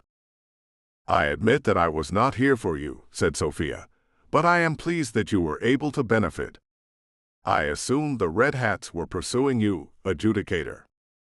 "Yes, personally," said Carthmer. "We had stopped at Strand Waypoint to audit the local station's finances. The Red Hats boarded the station. If not for Captain Mach's intervention, I probably would have been killed along with all my men." Sophia nodded. "What are your intentions?" "I am not yet certain," said Carthmer. "Captain March has his own tasks, I am sure. I was going to ask him to drop us off at a Stromboli Consortium facility, somewhere along his current course." His face spread in a rubbery smile that would have been far too large for human features. "Captain March is a wise man, one who understands that the goodwill and the friendship of the Stromboli Consortium are valuable indeed." "That sounds like the Stromboli Consortium we all know and love," said Axiom in a dry voice. Caldwell glanced at her but made no other response. "Perhaps a satisfactory solution can be found to all our current dilemmas," said Sophia. "Captain March, my employer has sent me a considerable distance to find you, and I would like to speak with you alone." "The custodian wishes to speak with Captain March," said Carthmer. "Why?" Sophia smiled at the adjudicator. "You are welcome to raise the question once we reach the eschaton system. Perhaps some mysteries are better left unsolved," said Carthmer. March couldn't blame him. The custodian enforced peace in the eschaton system, and the advanced weaponry the ancient AI possessed meant that its word was law. March had seen the custodian wipe out an entire machinist task force. An impressive enough feat by itself, but the custodian had destroyed the entire fleet in less than 15 seconds. "All right," said March. "We'll head over there and talk." He turned to Bishop. "Constantine, can you get some cots set up for the adjudicator and his security detail? One way or another, it looks like they're going to be our guests for a while." "That shouldn't be a problem," said Bishop, turning to Memnon. "Come on, let's do some heavy lifting." Memnon snorted. "You're the one wearing bloody power armor." "Perhaps we can be of assistance," said Caldwell. The Helix was a well-equipped vessel, thanks to the paranoia and the wealth of its previous owner. Bishop and Memnon supervised as the security officers opened some of the crates of emergency supplies. As they worked, March led Sophia to the far side of the cargo hold. The Helix's hold was mostly empty, which made it into a cavernous metal space with terrible acoustics. The echoes would mask his discussion with Sophia. As an Omega operative of the Silent Order, there were things he knew that he could never share with anyone else, not even with Adelaide. March suspected that his conversation with Sophia Logos might include some of those topics. "You seem different," said Sophia. March shrugged. "Time does that to people." "No less vigilant," said Sophia, "but less tense somehow." "You got married, didn't you?" March sighed. "I'm sure the custodian somehow found out, told you, and you thought to work it into the conversation." Sophia smiled. "You are a hard man to fool." "As it happens, yes. The custodian has many methods of collecting information and therefore knows many things. One of them was that you would likely travel along this vector towards the non-aligned systems. I have been jumping from likely navigational waypoint to navigational waypoint in hopes of intercepting you, and then flew into your battle against the Red Hats. Thank you for the assistance, said March. I wasn't sure we could have gotten away if you hadn't blown up that carrier. Sophia inclined her head. You are welcome. If you are seeking a way to repay me, I have a suggestion. Oh, said March. Accompany my ship back to the Eschaton system and Monastery Station, said Sophia. The custodian wishes to speak with you. You know the organization I work for, said March. I have a mission to carry out. I can't afford the detour to the Eschaton system. Yet that wasn't entirely true. In point of fact, the Eschaton system was part of the main navigational route from the borderlands to the non-aligned systems. It was longer than some of the other paths, but many larger organizations like the Stromboli Consortium used it because the custodian did not allow ship-to-ship battles in the Eschaton system. March had been considering taking the Helix through the Eschaton system, though he hadn't yet made up his mind. Sophia raised a dark eyebrow. A detour to the Eschaton system will add only 3 days to your trip at most. And you know as well as I do that Monastery Station is on one of the primary routes to the non-aligned systems. A loud clang went through the hold. One of the security officers had dropped a cot, the metal frame banging against the deck. 2 of the ship's maintenance drones emerged from the lift and floated towards the crates, no doubt summoned by Memnon or Bishop to help. Why does the custodian want to talk to me? Said March. He didn't tell me, said Sophia. However, he did share some information that should help capture your interest. You are one of the few who know the true nature of the final consciousness. Their hive mind is powered by the technology of the Great Elder Ones, created by relics they left behind to facilitate their return to this universe. A return which would be catastrophic for all life, human and otherwise, in this galaxy. Yes, said March. The custodian had told him as much during their last conversation. The machinists are assembling a powerful weapon from the technology of the Great Elder Ones, said Sophia. The custodian has been observing the project for some time, and it appears to be reaching the final stages of work. The Pulse, said March. It's called the Pulse. It uses the technology of the Great Elder Ones to generate a huge surge of dark energy radiation that shouldn't exist in this universe. That radiation instantly destroys any organic life it touches. He had seen the results firsthand in some of the earlier tests of the technology. Based on the information the custodian has gathered, said Sophia, the custodian estimates that a single firing of the pulse would be enough to destroy all organic life in an entire solar system. She shrugged. As an operative of the Silent Order, I expect your superiors would be interested in this information. Undoubtedly, said March. His mission was to take the Helix to the non-aligned systems, travel to a place called Azov Station, and speak with Dr. Terra Sigrande, who claimed to have information about the pulse. From him, March was to discern the location of the pulse and find a way to destroy the weapon before it could be used against Kalaskar. But if the custodian had discovered the location of the pulse, March could move against the weapon at once, perhaps find a way to destroy it before the machinists could bring it online. That would be worth the delay of 3 days. Additionally, said Sophia, you can drop Adjudicator Carthmer and his men off at Monastery Station. Stromboli Consortium maintains an outpost there. I remember, said March. The last time he had spoken to Prince Horgan of the Stromboli Consortium, he had kept 3 beautiful women clad in revealing clothing as his personal assistants. Not because a Lithabati male had any interest in human females, but the women had been genetically modified to put out pheromones that would addle the wits of any human men who negotiated with their employer. March had been expecting it, but it had still been a powerful sensation.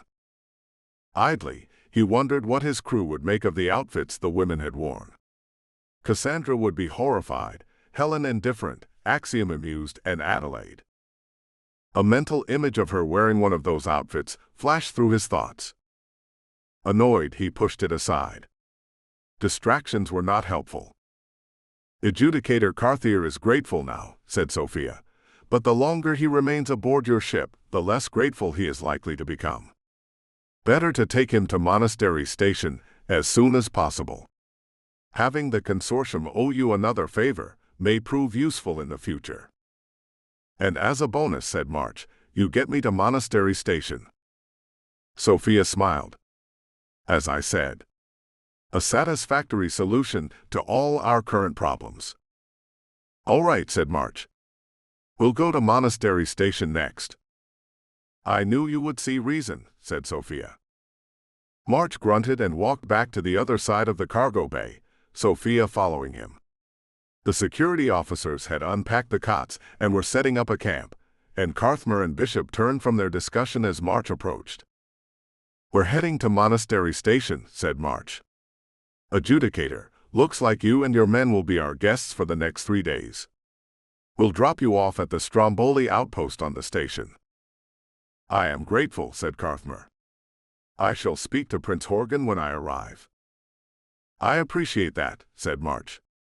As Sophia had said, a favor from a powerful organization like the Stromboli Consortium was always useful. March suspected that whatever the custodian needed to tell him would prove more useful, by far. And, no doubt, substantially more dangerous. 4. Custodian. There was a bit of work to be done before they left. Sophia returned to her ship and undocked, maneuvering her vessel away from the helix. By mutual agreement, the two ships would travel together to the Eschaton station. It wasn't likely the Red Hats would find them again, but it was possible. For that matter, the borderland systems between the Empire of the Final Consciousness and the Kingdom of Kalaskar were dangerous, and more pirate gangs than the Red Hats lurked in the incompletely charted systems. Some of them might even have enough firepower to take on Sophia's ship. Carthmer and his guards set up camp in the cargo hold, and March quietly arranged for Bishop Memnon and Axiom to take turns wearing a suit of rangefinder armor while guarding the ship's armory. March didn't think that either Carthmer or Major Caldwell intended treachery. Both men knew that they had barely escaped from the Red Hats, and their best course of action was to travel to Monastery Station. But it was entirely possible that Caldwell had a spy among his men, maybe someone who had tipped off the Red Hats. Or perhaps a spy for the Final Consciousness. Mr. Odin was dead at Macha's hand, but the covert network the Cognarch had built was alive and well. March had seen that firsthand at the abandoned gas mining station where they had rescued Helen Discard from the Spikers. The Iron Hand Nico had been planning to use the Spikers as commerce raiders to attack Kalaskaran shipping from behind the lines. Given that Nico had escaped the battle, March suspected that he had not seen the last of the Iron Hand. Though there was no way that Nico could know that they were traveling to the non-aligned systems. Still, best to be cautious. March took what preparations he could, telling his crew to remain on their guard, and configuring the ship's computer to warn him if their guests tried to enter any secured areas of the ship. Out of necessity, he had to give Carthmer and his guards access to the facilities on the crew deck, but the command deck and the engine room would remain off-limits. With that task done, they headed into hyperspace, following the same course as Sophia's ship. Bishop volunteered to take the night watch at the pilot's console, and March thanked him and went to his cabin with Adelaide for the night. As he expected, she immediately had many questions. "Jack, you actually spoke with the custodian?" said Adelaide maybe 1/100th of a second after the door hissed closed behind them. She took off her ball cap and tossed it onto the computer desk, running her free hand through the short black hair covering her scalp. Given that her head had been shaved bald a few months ago, the hair was coming back faster than he would have expected. "Yes," said March. "Do you realize how significant that is?" said Adelaide. "There have been entire libraries of scholarly works written about the custodian and Monastery Station. Most of them are probably wrong." "Probably," said March, sitting on the edge of the double bunk they shared and pulling off his boots. He did not particularly want to talk about the custodian and what had happened at Monastery Station, but he supposed that he had no choice. "You're a xenoarchaeologist. I'm surprised that you never took an expedition out there." Adelaide leaned against the bulkhead next to the sanitizer booth and crossed her arms. "No. The trip was too long for one thing and too dangerous. For another thing, the custodian doesn't let anyone near the planet. That's where all the interesting relics would be. Anyone can visit Monastery Station, but I doubt you can poke around there." "No," said March, remembering the security drones that floated through the corridors of Monastery Station. "The custodian's defenses are formidable, and he's not entirely in control of them.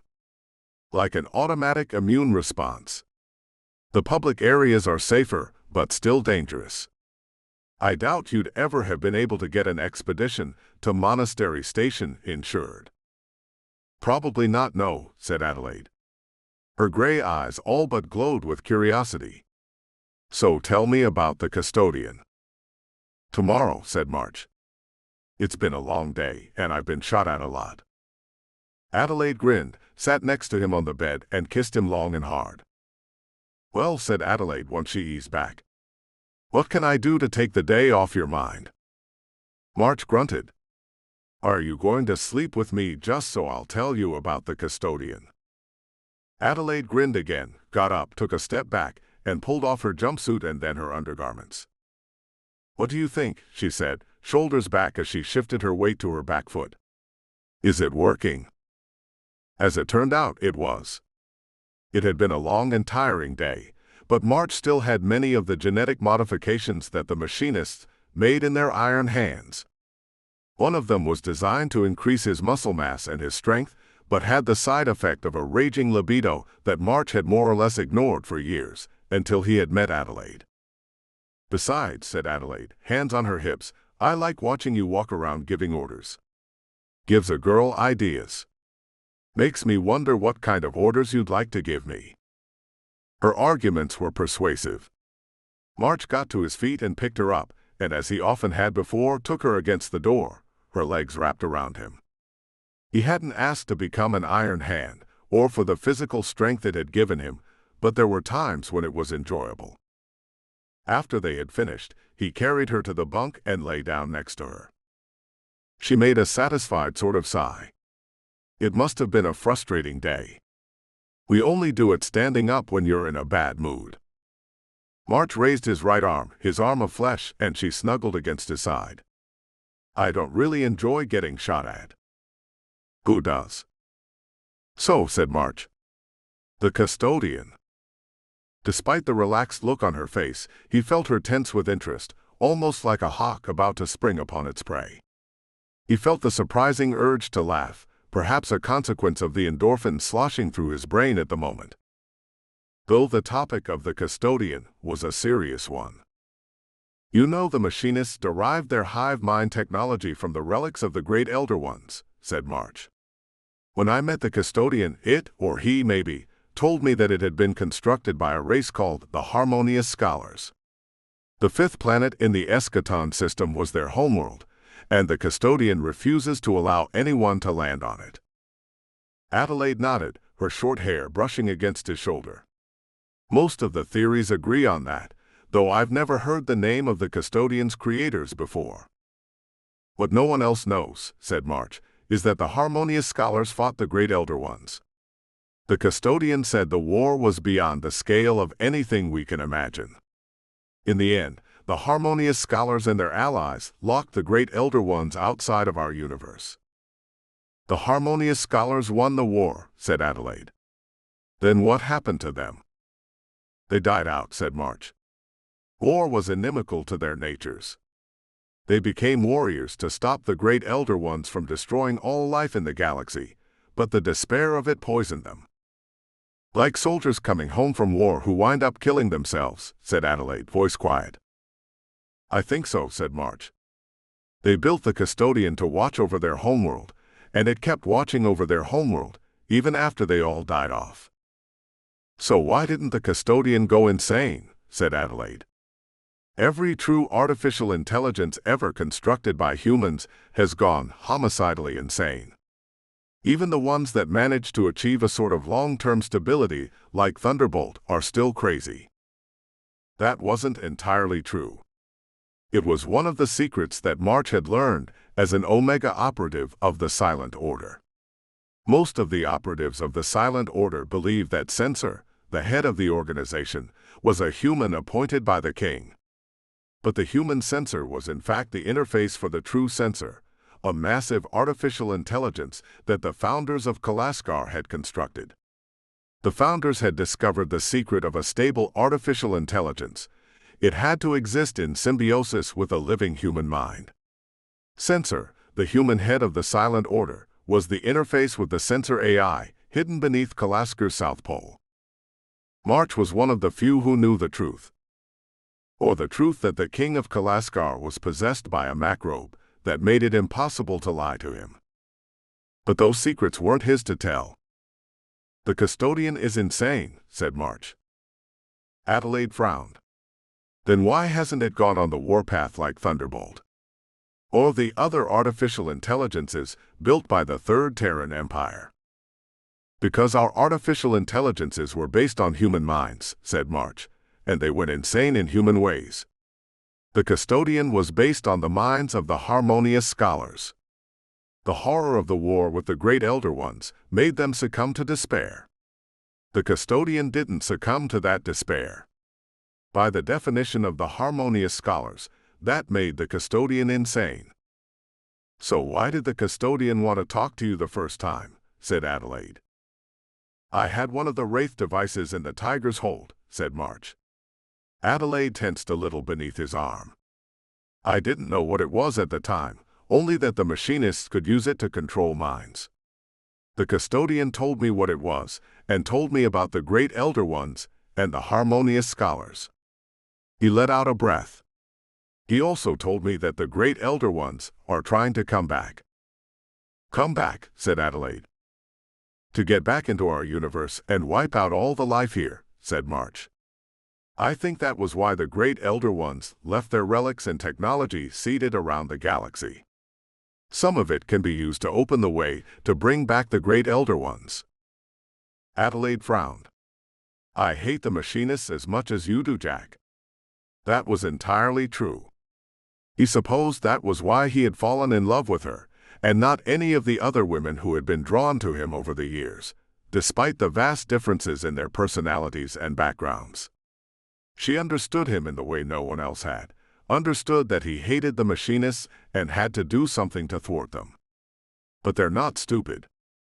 If they summon some malevolent elder race out of another universe, the machinists aren't dumb enough to think the Great Elder Ones will be grateful. "No," said March. "But they might be arrogant enough to assume that they understand the technology when they don't.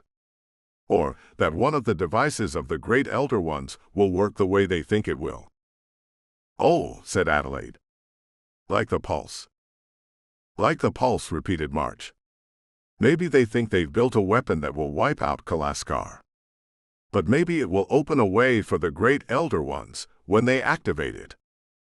"Why not?" said Adelaide, bitterness in her voice. "The machinists have destroyed everything else they touch.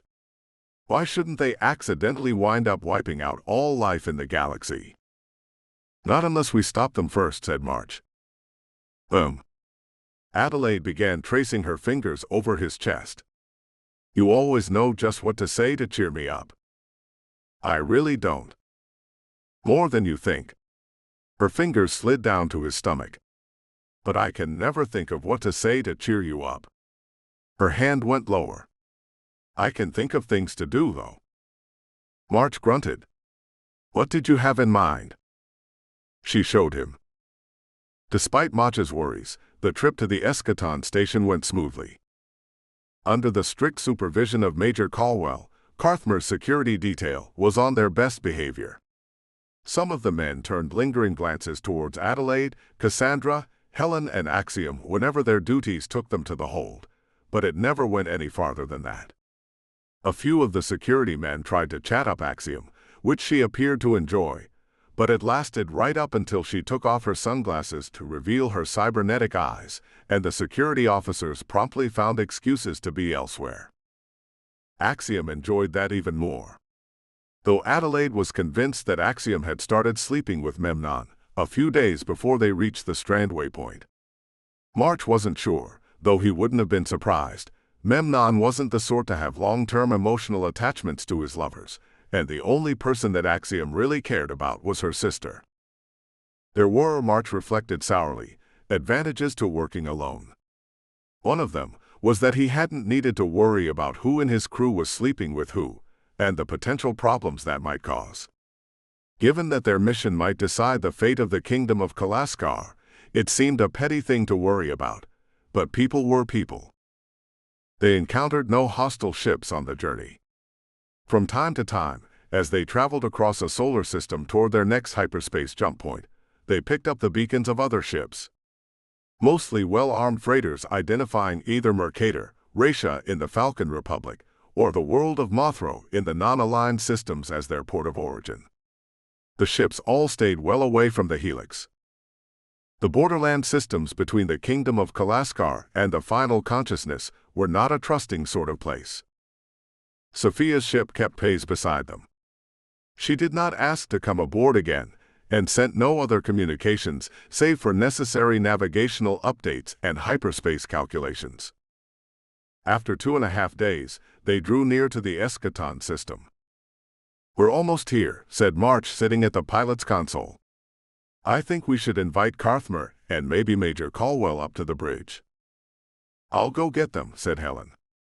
Axiom was at the tactical station, and Helen stood at the central hologram table, monitoring a schematic of the ship along with camera feeds of the cargo hold.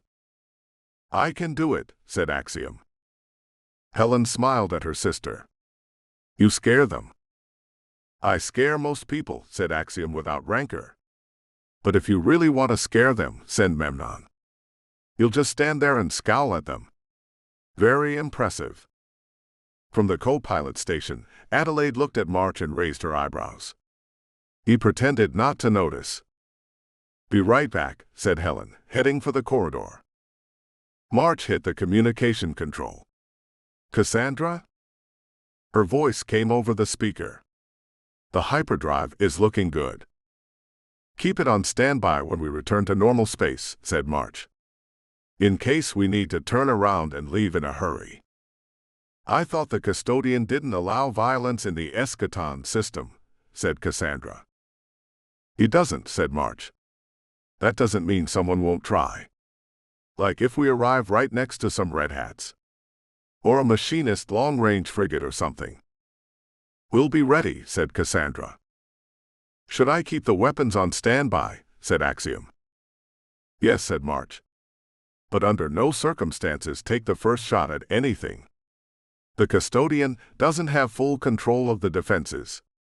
If the defense systems interpret us as the aggressor, the weapons will tear us apart, and Sophia won't be able to stop them." "I suppose that is one encouragement for restraint," said Axiom. Adelaide nodded. "Persuasive, though, isn't it?" A few minutes later, Helen returned with Carthmer and Major Caldwell.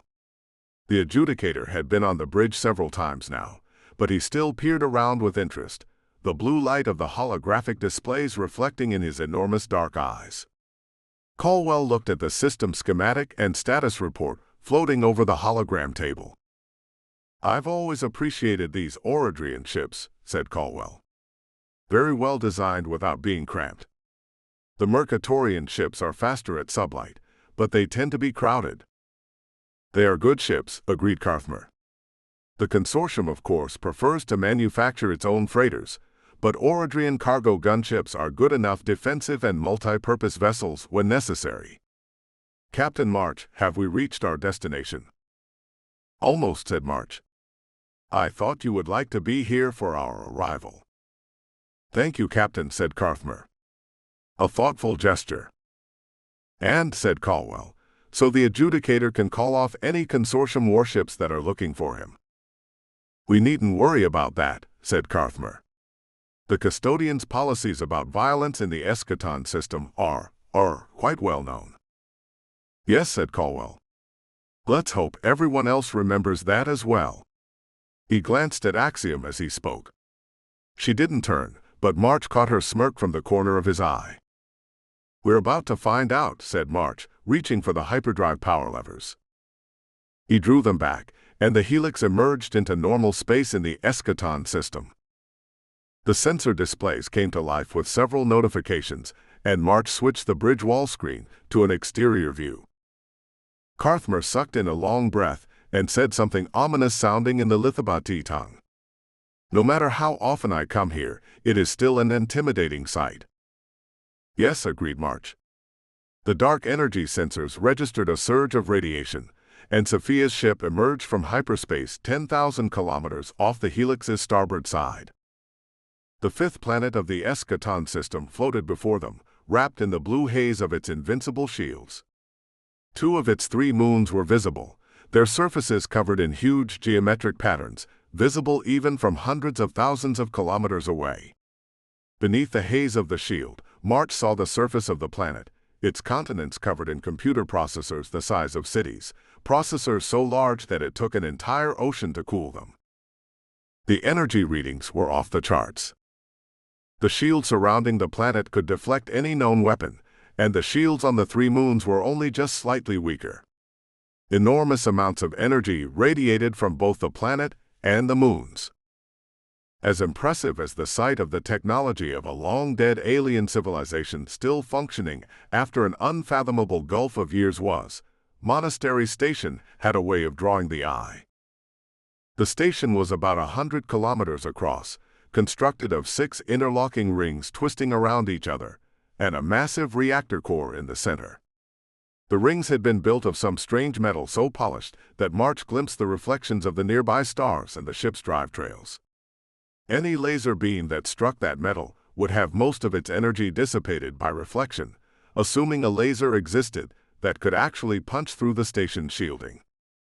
The helix's sensors picked up multiple power signatures radiating from the station, and enough weapon emplacements to annihilate an entire fleet in the unlikely event a fleet survived the weapon emplacements on the moons long enough to engage the station. Adelaide let out a low whistle. "The power readings on that thing are off the charts. Whatever race once lived here had technology beyond anything we possess," said Carthmer. "Just as well that the custodian is content to guard its creator's home and nothing more. Else it might have conquered an empire for itself by now." That wasn't exactly true, but March kept that thought to himself. An incoming communication came to his console from Sophia's ship, and March accepted it. Her holographic image appeared. "Captain March," she said, "I am communicating with station control. You should receive a docking assignment presently." "Acknowledged," said March. "Will you dock near us?" "No, I need to take the ship into the central hangar," said Sophia. March hadn't even been aware that Monastery Station had a central hangar. Ships were only allowed to dock at one of the outer rings, not anywhere near the central core. "Stay near your docking port. I will arrive presently and escort you to the meeting with the custodian." "We'll see you shortly then," said March, and the transmission ended. "Jack," said Adelaide, her voice cool, "we might have a problem. Look at this."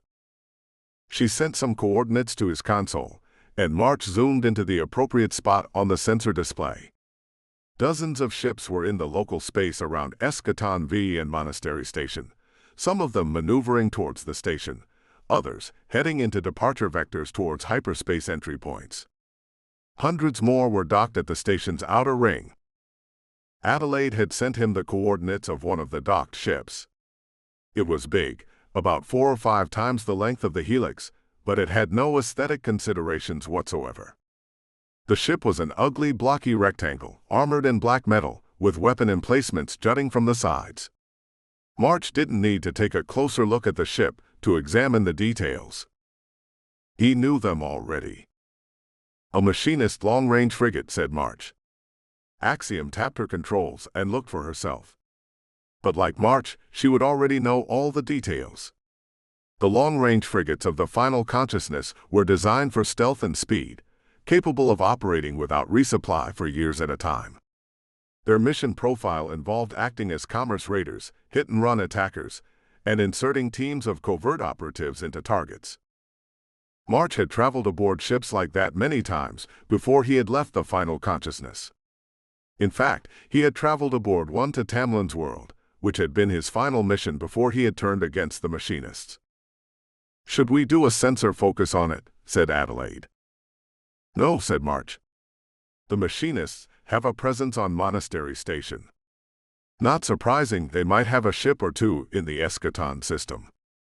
We know they have some forces in the non-aligned systems.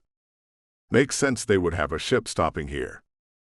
"I know this is a Kalaskran ship," said Carthmer, "but I remind you that the custodian does not permit armed conflict between ships in the Eschaton system." No doubt the fact that he was currently on board a Kalaskran ship had brought the fact to the forefront of his thoughts. "I know," said March. He had seen an entire fleet destroyed not all that far from where the Helix was now. "Don't worry. If there's going to be a fight here, we're not going to start it."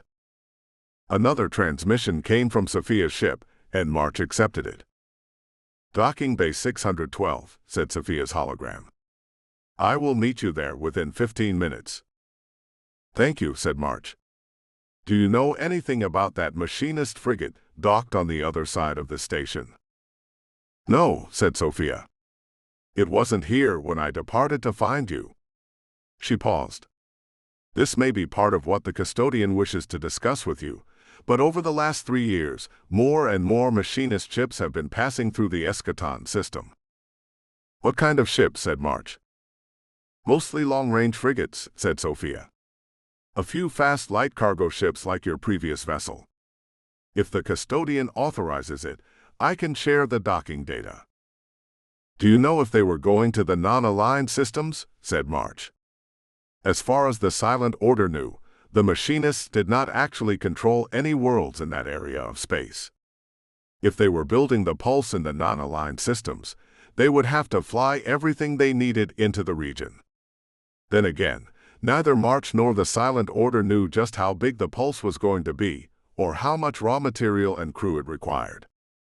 Given the technology of the Great Elder Ones, for all March knew, the damned Pulse would be the size of a briefcase once it was finished. "They hardly filed flight plans before they left," said Sophia. She paused. "However, their exit vectors all took them in the proper direction for Mothro and the non-aligned systems. I'm heading towards the station. I'll meet you at Docking Bay 612. Station Control should be sending you docking clearance shortly." "Acknowledged," said March, and the hologram disappeared. "It seems we travel in exalted company," said Carthmer. "It is rare to meet someone other than the emissaries who has spoken with the custodian." March shrugged. He didn't want to discuss too much of his mission with the adjudicator. Undoubtedly, Prince Horgan had figured out that March was part of the Silent Order, but best not to spread that information around too much. The Stromboli Consortium's internal security was both efficient and ruthless, but March had no doubt that the machinists had spies within the company. "I wasn't going to turn down an invitation from someone who has railguns that can fire at 60% of the speed of light," said March. "Very sensible," said Carthmer. Docking approval came from the station, and March steered the Helix towards their assigned port.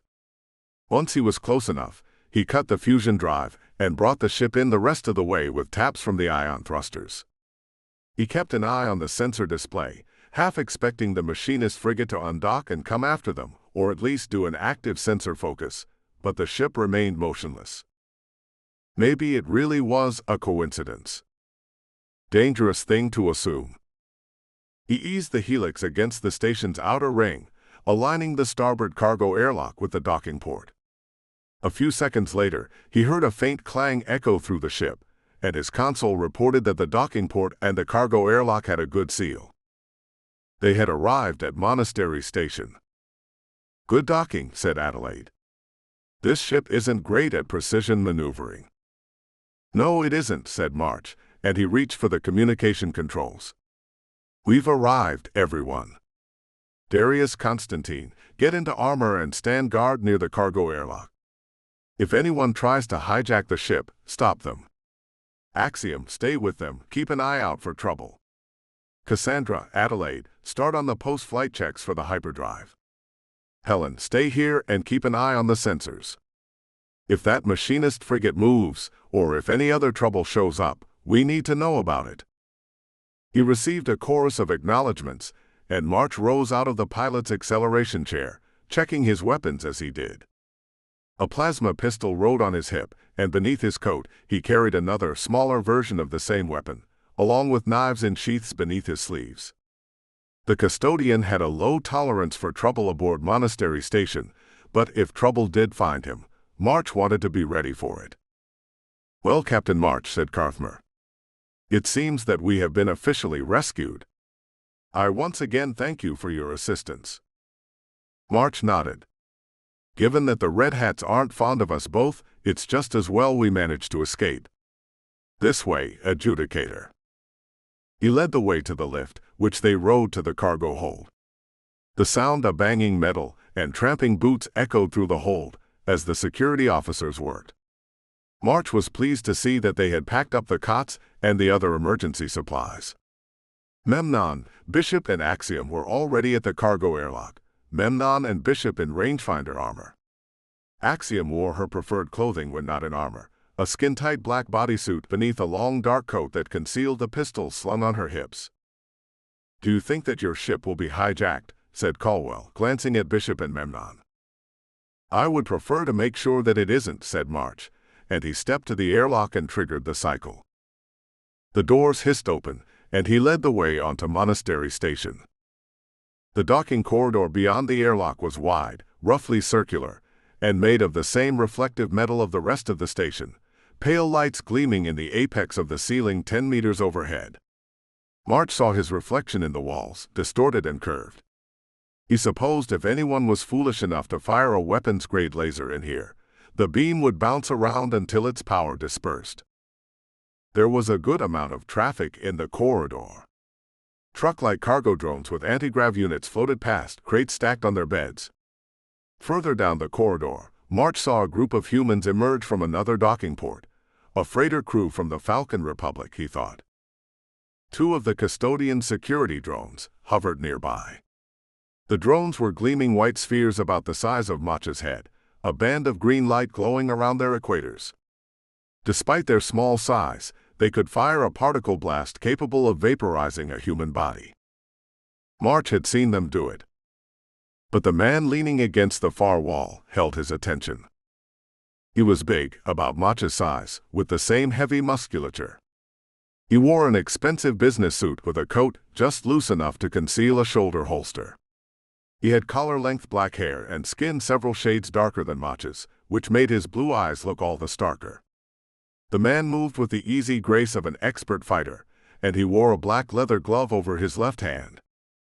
Behind March, the security officers emerged, forming a screen for the adjudicator, followed by Bishop, Memnon, and Axiom. Bishop went motionless when he saw the man in the suit, and Axiom paused. "Oh hell," she muttered. Nico, the Iron Hand who had firebombed Bishop's bar and masterminded the slave auction where Helen Discard had almost been sold, pushed away from the wall. "Major," said March. Caldwell saw Nico approaching and held out a hand. "Stop right there, sir." Nico spread his hands, and Caldwell's eyes flicked to the glove on his left hand. "Your charge is perfectly safe, Major." His voice was deep with an Orodrian accent. "The custodian responds quite harshly to violence aboard his station, does he not?" He smiled at March, his eyes like blue ice. "I merely wanted to say hello to an old friend." "You're acquainted with this gentleman?" said Carthmer. "We've met," said March. He glanced back at Bishop, Memnon, and Axiom. March didn't think any of them were foolish enough to start something here, especially not with those security drones hovering nearby. But Nico had done all three of them serious harm, and if their tempers slipped... "Captain March," said Nico, "rather disrupted an expensive business deal I had put together. Set me back quite a bit, I'm afraid." "Hope you don't have a grudge," said March. "Oh, certainly not," said Nico. "Just the cost of doing business, I'm afraid. And even if I was the sort of man to carry a grudge, this isn't the place for it." Though I wonder what brings you to Monastery Station. We're a very long way from Kalaskar. We're also a long way from the machinist world, said March. Carthmer glanced between them. The Stromboli Consortium is neutral in the war between the Kingdom of Kalaskar and the Final Consciousness. Yes, of course, said Nico. He glanced to the side. I wouldn't dream of pulling you into our war, adjudicator. But if you'll excuse me, I do have an appointment to keep. He smiled again. I think we'll be seeing each other very soon, Captain March. With that, Nico turned and strode off at a brisk pace, soon disappearing around the curve of the corridor. March let out a breath. He had hoped never to see Nico again, after rescuing Helen from the Spiker's slave auction. Did Nico know about March's mission to find and destroy the pulse? Most likely he suspected something. A hum filled his ears, and March looked to the side.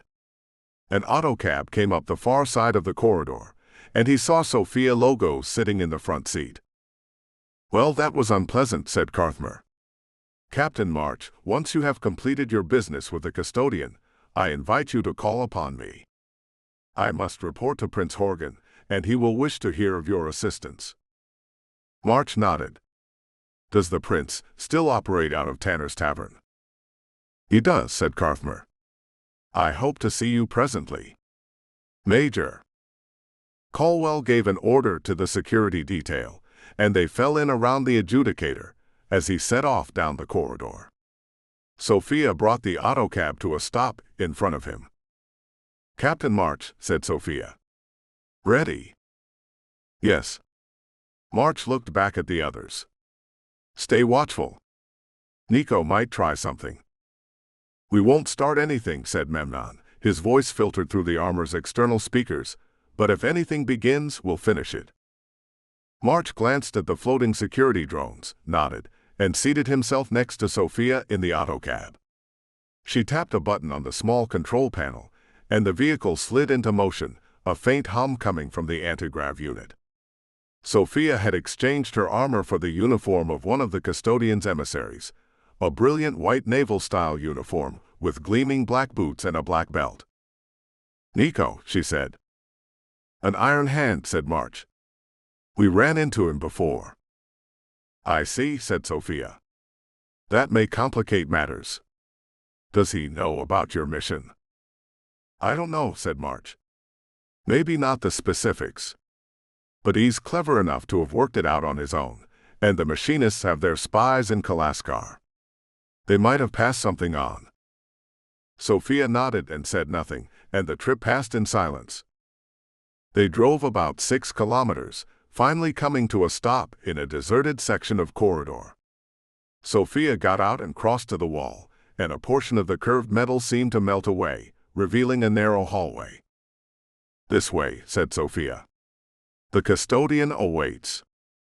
He could have talked to me anywhere on the station, said March, getting to his feet with a grunt. He is the station for all intents and purposes. Sophia smiled. My employer, as you may have noticed, at times has a keen sense of the dramatic. On a more prosaic level, the discussion chamber contains many sensors that allow the custodian to assess the biological functions of his guests. It makes it harder to lie to him. If it's even possible to lie to an artificial intelligence of that scale, said March. You would be surprised, said Sophia. She paused. Then again, given your line of work, perhaps you would not. Follow me, please. She led the way into the narrow corridor. The door melted shut behind them. Part of March's mind noted just how well the white uniform fit Sophia's legs and backside. Perhaps it showed the scale of his worries that he barely noticed, his mind occupied with the scale of the problems before him. The last time that March had been here, he hadn't particularly cared whether he lived or died, so long as he hurt the final consciousness. Now he was married, and he loved Adelaide, and wanted to make sure she could come home to her family. For that matter, he felt responsible for his crew, and didn't want any of them to get killed. The rest of his attention monitored his surroundings, just in case the custodian had changed his mind and decided to kill him. Or, more likely, if Nico had prepared some sort of trap. The corridor ended in a large room, circular with a domed ceiling. Monitors covered every inch of the walls and the curved ceiling, and the floor beneath Mach's boots was built from polished blue metal. A pale blue light came from the apex of the dome, painting everything with an eerie glow. Complex equations flashed across about a third of the monitors, while another third showed detailed sensor data of the surrounding ships. The rest of the displays showed camera feeds of various places of Monastery Station. "Custodian," said Sophia, as they walked into the center of the domed room. "Captain March is here." All the monitors flashed and then changed to show an image of a computer-generated face of blue light. A deep male voice came from everywhere and nowhere. "Welcome, Captain March," said the custodian. "It is a pleasure to speak with you once more. The equation of your life has acquired several new variables since our last meeting." "Well, that was one way to put it." "Thanks," said March. "I calculate that some of those variables," said Custodian, "may be of critical importance to our mutual goals. The trajectory of events moves toward a crisis. Every calculation, projection, and simulation of possible future events confirm it. By chance or the incalculable will of a power beyond space and time, you stand at the center of these events." March would have denied the claim. But he had been at the center of history-altering events. He had stopped a mind-controlled Adelaide from assassinating the King of Kalaskar, which would have thrown the Kalaskaran government into turmoil on the day the machinists launched their grand offensive. A few hours after that, he had killed Mr. Odin, avenging God alone knew how many innocent lives. Now he was on a mission to find and destroy the machinists' superweapon before they could bring it to bear against Kalaskar. "Maybe," said March. "Or maybe not. Better to act than to do nothing and fail anyway." "Indeed," said the custodian. "A healthy attitude.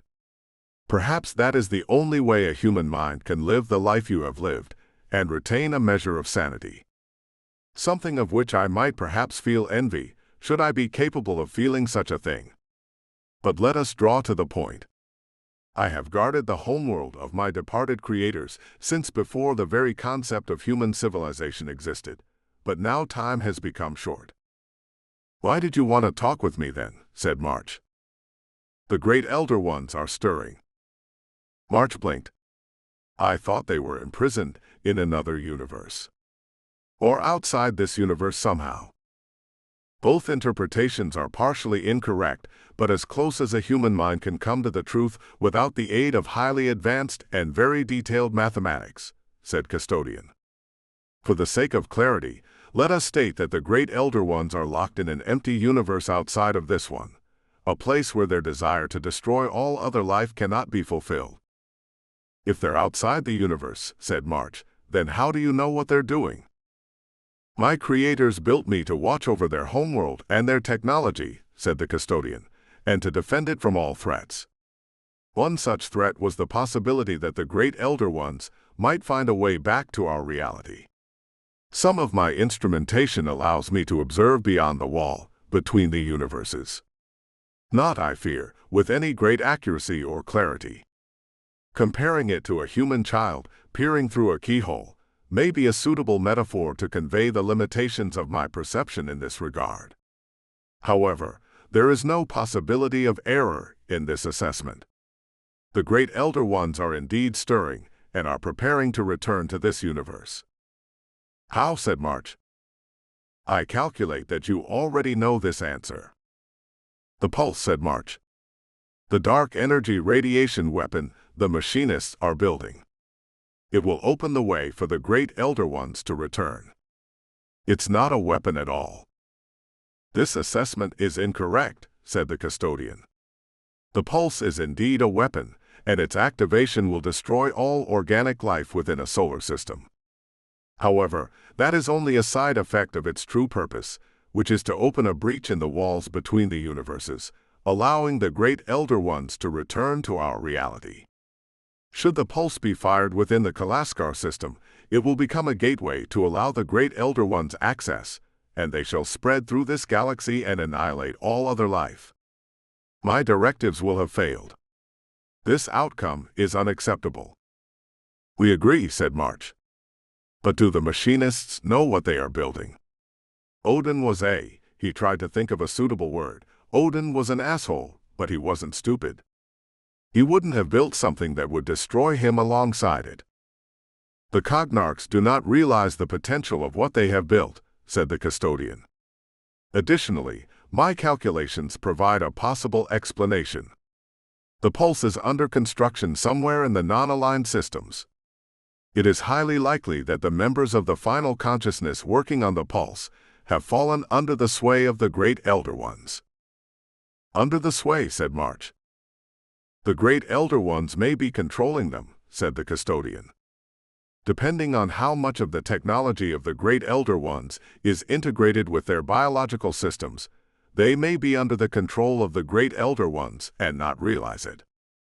"Would Axiom and I be vulnerable to this?" said March. He didn't bother to ask if the custodian knew who Axiom was or not. No doubt the alien AI had scanned every molecule of the helix as soon as it had arrived in the eschaton system. "An intriguing hypothesis," said the custodian. "But I calculate not. Both your hive implant and the hive implant of Ms. Discard have been removed for years. The hive mind of the final consciousness is underpinned by the technology of the Great Elder Ones. However, this calculation suggests an interesting corollary. You can perceive when humans are possessed by dark energy entities, such as your Kalaskuran navigators." "Yes," said March. "The navigators, able to calculate hyperspace jumps of incredible accuracy, were one of the most closely kept military secrets of the Kingdom of Kalaskar." He didn't bother to ask how the custodian knew about them. "I calculate a high probability that you and Ms. Discard will be able to sense if a member of the final consciousness is under the control of the Great Elder Ones," said the custodian. "No doubt this ability shall be of tactical utility in the future." "No doubt," said March. "Do you know where the pulse is being constructed?" "Unfortunately, I do not," said the custodian. "Dozens of machinist ships have been passing back and forth through the eschaton system over the last several years. All of them have been making for the world of Mothro, which is the chief port and the wealthiest world of the non-aligned systems, and from there they could proceed to tens of thousands of other destinations. The machinist ships have been either long-range frigates or fast freighters. I calculate a high probability that they carried components and material for the construction of the pulse." "Do you know how big the pulse will be?" said March. "The size of a capital ship." "A suitcase?" "Neither," said the custodian. "The basic physics of creating the necessary dark energy radiation reaction dictate that the pulse will be cylindrical in shape and at least 20 kilometers in length, likely more. Additionally, a vessel of that size would obviously require hyperdrives and fusion engines and so forth, which would drastically increase the size and material requirements." "Which means they are working with local suppliers in the non-aligned systems," said March. "Buying or stealing what they need." "Analysis indicates that you are most probably correct," said the custodian. "This may prove a fruitful avenue of inquiry. Perhaps we are able to assist each other. What is your assignment from your superiors in the Silent Order?" March hesitated, a long habit of secrecy holding his tongue. "There is no need for alarm," said the custodian. "In this cause we are allies. Furthermore, I am considerably older than your Kingdom of Kalaskar. Through the combination of simple age and observation, I know many of the things your kingdom wishes to keep secret. The true nature of censor, for instance, or the source of your king's ability to discern truth from lies. I observe that the changes in your heart rate and brainwave patterns indicate that I am correct." "Are you telepathic or just very observant?" said March. "While telepathic races do exist in the galaxy, telepathy between an organic and a non-organic mind is impossible," said the custodian. "Without the installation of a dedicated cybernetic implant in your cerebral cortex, which would violate several of my primary programming directives. The machinists' use of such technology, in fact, has left them vulnerable to the manipulations of the great Elder Ones.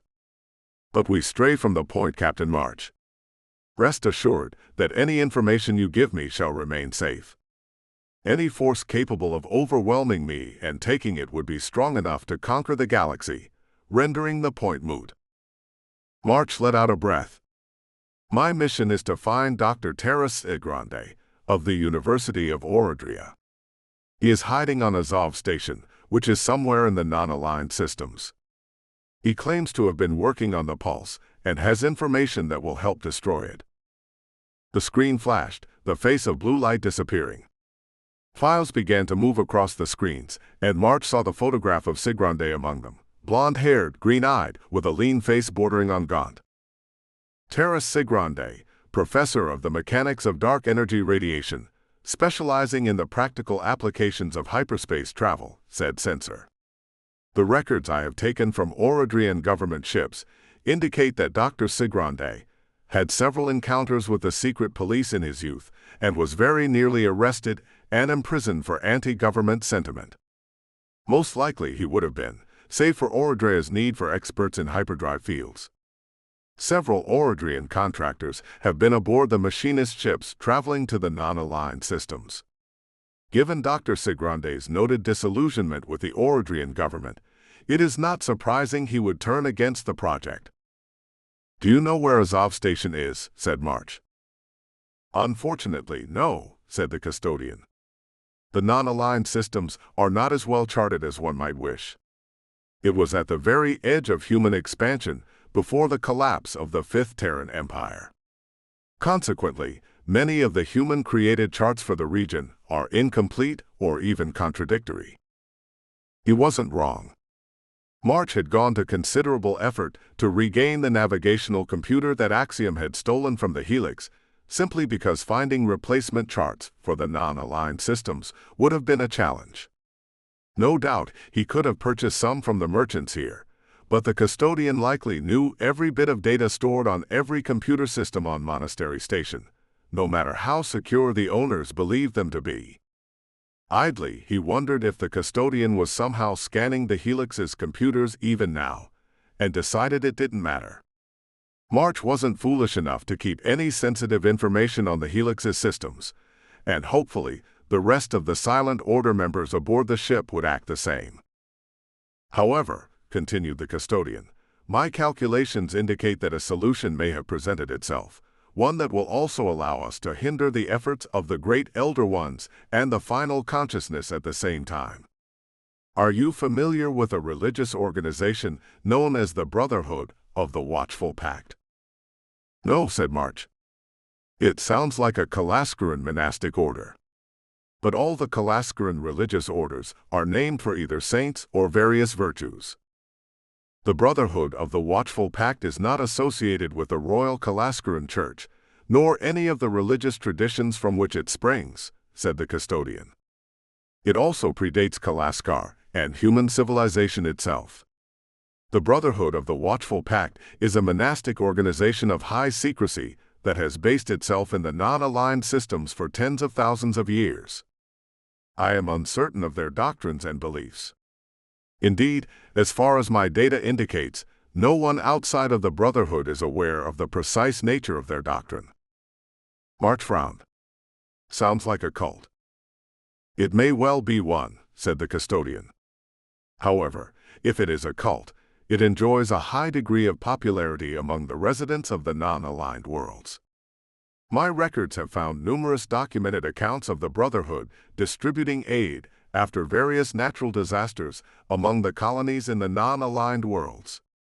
When questioned, they claimed that the doctrine of their founder required them to aid in times of disaster, but offered no other explanation. As you can imagine, desperate and hungry people were unwilling to turn away any aid, regardless of its source. I suppose not, said March. But what does an obscure religious order have to do with either the final consciousness or the great Elder Ones? Unknown, said Custodian. What is known, however, is that the final consciousness has begun attacking members of the Brotherhood. That doesn't make any sense, said March. The final consciousness is officially atheist, yes, and they make a point of wiping out any organized religion on the worlds they conquer. There is no room for God, said the custodian, among those who would make themselves into gods. March supposed that was true, but he wasn't in the mood to argue philosophy with the ancient AI. But the machinists don't have that many assets in the non-aligned systems, and they're supposed to be building a superweapon in secret. Going after the Brotherhood would draw attention. If they make too much noise, they'll draw the attention of Thunderbolt, and she'll wipe them out. Alas, said the custodian, her madness is much more rigid and confining than mine. But I have no explanation to offer, save to note an opportunity. What opportunity is that? Said March. Recently, a Stromboli Consortium container ship was on its way to Monastery Station from Mothro, said the custodian. Somewhere between here and the Eschaton system, the ship suffered a catastrophic system failure and landed on a barren moon. Aboard that container ship were a dozen members of the Brotherhood who were high-value targets to the final consciousness. Based upon the data I have been able to gather, I suspect the Brotherhood members aboard the container ship were on their way to Monastery Station to elude the final consciousness. I see, said March. I suggest, Captain March, that you proceed to the crash site and attempt to rescue the members of the Brotherhood, said the custodian. Should you rescue them, I calculate a very high probability that they will be able to provide you with the navigational routes to Azov Station. The Brotherhood has dwelt in the non-aligned systems for a long time, and they will possess extensive and well-documented navigational charts. March hesitated. He had no objections to rescuing stranded travelers. Indeed, it was considered one of the prime responsibilities of all ships from all starfaring nations. But as the custodian had said, time was short. March didn't know how long they had until the pulse was completed and on its way to Kalaskar. Where did this container ship go down? Said March. Some of the screens changed to show a navigational chart. The map showed the stars near the Eschaton system. One of the stars flashed, and a name appeared beneath it. Harcourt Star, said March. The display zoomed in, showing a red star with 15 planets, 5 rocky inner ones, 8 gas giants, 2 ice giants in the outer edge near the Kuiper Belt. Each of the gas giants had the usual several dozen moons, ranging in size from asteroids to small planets. One of the larger moons flashed. The system has several names, said the custodian. The name Harcourt Star came from the scout of the 5th Terran Empire, who was the first human to chart the system. No colonies of any race have ever been established there. The moon where the container ship crashed is an airless vacuum. Then the crew might be dead, said March. Along with any passengers. The ship crashed mostly intact, said the custodian. The vessel's auxiliary power remains online. A ship of that class has sufficient auxiliary power to sustain life support functions for several months. How do you know this? Said March. The ship launched a distress drone that emerged from hyperspace 4 hours before you arrived, said the custodian. It transmitted its data to the Stromboli outpost here. And you listened in, of course, said March. The Stromboli Consortium utilizes excellent encryption for its transmissions, said the custodian. It took the better part of 3.74 seconds to break it. Yes, said March. Very difficult. I perceive that you have doubts, said the custodian. I have no authority to give you orders, Captain March. However, I calculate that the odds of success of our mutual goals are exponentially higher if you speak to a member of the Brotherhood of the Watchful Pact. Why? Said March. Do you have data for that conclusion? I possess some data, but not enough, said the custodian. The nature of the algorithmic calculations that underline this suspicion is different from my other calculations. The closest comparison to human cognition would be intuition. Intuition, said March. Do artificial intelligences have intuition? Not as such, said the custodian.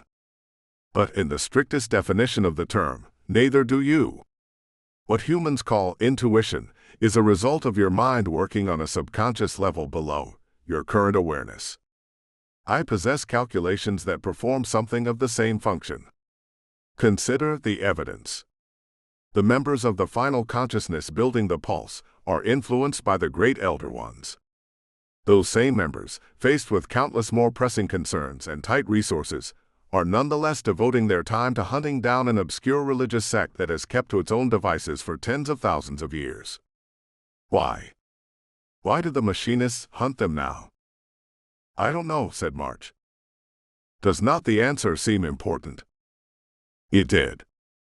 Very well, said March. Harcourt Star was more or less on the direct route to Mothro anyway. We will investigate and see what can be learned. Excellent, said the custodian. Emissary logos. Custodian, said Sophia. I wish for you to accompany Captain March to Harcourt Star, said the custodian. If you help Captain March achieve his objective, this will help me fulfill my directives. As you command, said Sophia. She turned to March. Shall we begin immediately? 5. Stromboli Consortium. The door melted shut behind them, leaving no trace of its existence. I have a suggestion, said Sophia. Please, said March. We should proceed to Tanner's Tavern immediately, said Sophia. Adjudicator Carthmer will have reported to Prince Horgan by now. It will be easier to access the crashed container ship with Prince Horgan's support than without it. The autocab remained where she had parked it. Sophia got into the front seat, and March sat next to her. She tapped the control panel, and the vehicle slid forward, the anti-grav unit humming. Additionally, said Sophia, Carthmer owes you a favor. Best to collect while the memory is still fresh. Gratitude has a way of fading as time passes. It does, said March, fishing his phone out of his pocket. It had connected to the local station network. I'm going to check in with the ship. Sophia nodded, and March made a call to the Helix.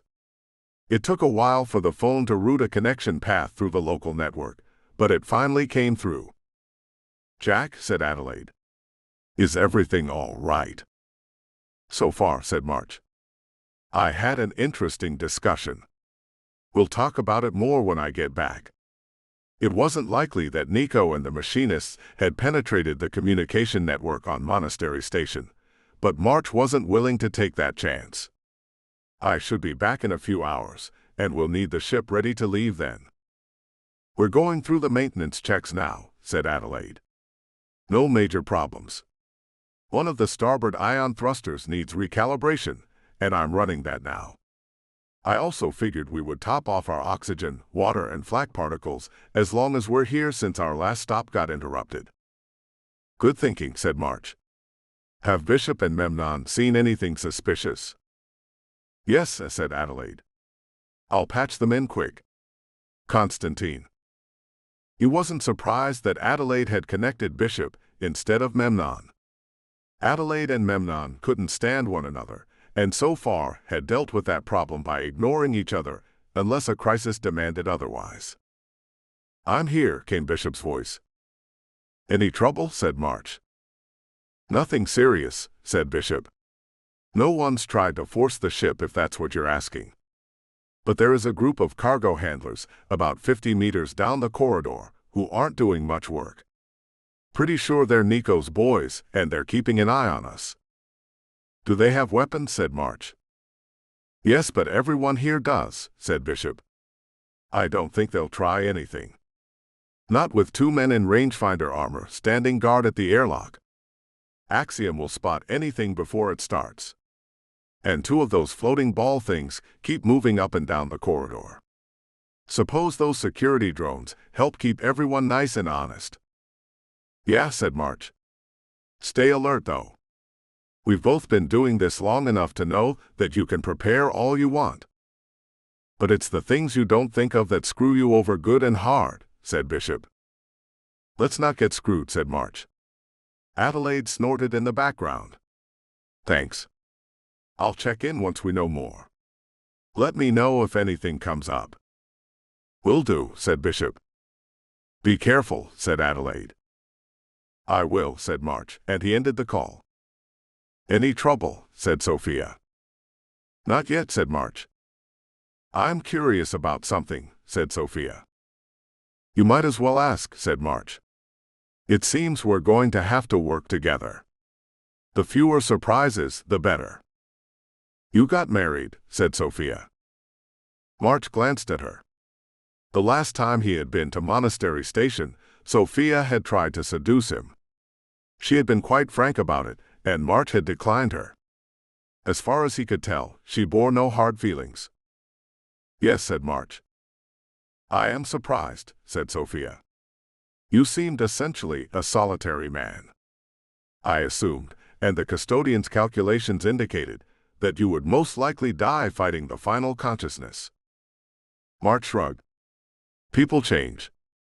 It's what we talked about with the custodian the last time, isn't it? To his surprise, Sophia laughed. That is true. The custodian often says that he can calculate everything about existence except for free will, which is real but non-quantifiable. I imagine that would be vexing for an artificial intelligence, said March. Or fascinating, said Sophia. Ah, here we are. The autocab turned onto one of the commercial concourses. Like every other station March had ever visited, Monastery Station had space for commercial enterprises, for merchants to sell things to travelers. This particular concourse was a wide cylindrical tube, the ceiling transparent to show Eschaton V in the distance and the stars around it. 3 levels of balconies rose on either side of the tube. There were dozens of shops and businesses, most of them dealing with starship repair and upgrades, and the rest selling food and drink and luxury items. March also spotted several brothels that catered to a variety of starfaring races and numerous other establishments that sold substances of various addictiveness. There was no slave market, though only because the custodian did not permit the sale or purchase of sapient beings on Monastery Station. Tanner's Tavern, said Sophia, as the autocab came to a halt. March got out and took a quick look around the concourse. A good-sized crowd moved among the shops, a mix of humans and oxygen-breathing aliens both. March didn't see Nico or any obvious threats, but that didn't mean anything. Are you coming? Said March. No, said Sophia. I have some preparations to make. And one of the custodian's emissaries should not be seen interfering in this sort of matter. I'll summon another autocab and have it locked to you. Once I'm ready to depart, I'll contact you. She smiled. Good luck. You too, said March. Sophia nodded, and her autocab moved back into motion, disappearing into the concourse. March turned towards the door of Tanner's Tavern. The tavern was one of the larger businesses on the concourse, but the entrance was relatively small. 2 human bouncers with obvious surgical strength enhancements stood guard by the door, and the faint thump of music came to his ears. The bouncers eyed March as he walked through the door, but made no move to stop him. The room beyond was a large space filled with round tables. Humans and a few different alien races sat eating and drinking. A faint haze of smoke filled the air, permitting the rows of green lasers sweeping back and forth across the ceiling to appear to the naked eye.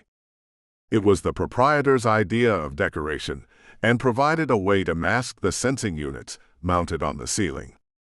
Waitresses walked back and forth, carrying trays of food and drink. Some were android drones fashioned in the shape of human women, impossibly beautiful and sleek, their bodies clad in translucent clothing. Others were actual human women who wore identical costumes. March crossed the floor and came to the bar at the far end of the establishment. A dozen bartenders labored there, all of them women in scanty clothing, while a pair of grimacing bouncers watched for trouble. Marcus Tanner stood at the end of the bar, surveying his domain. He wore an expensive suit that probably would have paid for a complete engine refit on the Helix. The fine suit couldn't hide the fact that Tanner looked a bit like a rat, an impression enhanced by his dark eyes, slick back black hair, and weak chin. Tanner owned this establishment, and had controlling interests in a score of other businesses aboard the station that would have been illegal nearly anywhere else. "Well, well, well," said Tanner. Jack March himself. "Never thought I'd see you again. Thought all you Kalascaran privateers would be off fighting the machinists for king and country and all that." "You don't seem that surprised," said March. "Smart man," said Tanner. "Prince Horgan mentioned that you might be stopping by. He wanted to see you right away, asked me to send you to him." "I appreciate it," said March. Tanner might have been a powerful businessman on Monastery Station, but that was nothing compared to the influence a merchant prince of the Stromboli Consortium wielded. Tanner nodded. "You know the way." "Same as the last time." March nodded back and crossed the bar to one of the spiral staircases that led up to the second level. More tables and chairs stood scattered here, where wealthier guests could look down upon the poorer ones. Large archways opened into the private dining rooms, and March headed for the one guarded by 4 men in the gray uniforms of the Stromboli Consortium Security Service. "Captain March," said one of the guards.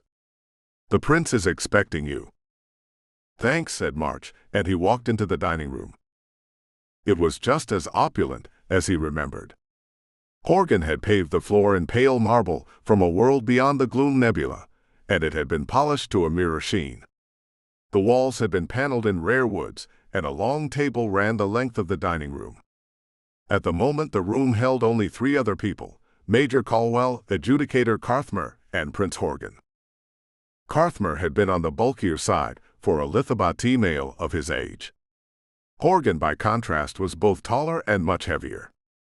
His head was enormous, his skin a glistening yellow-green.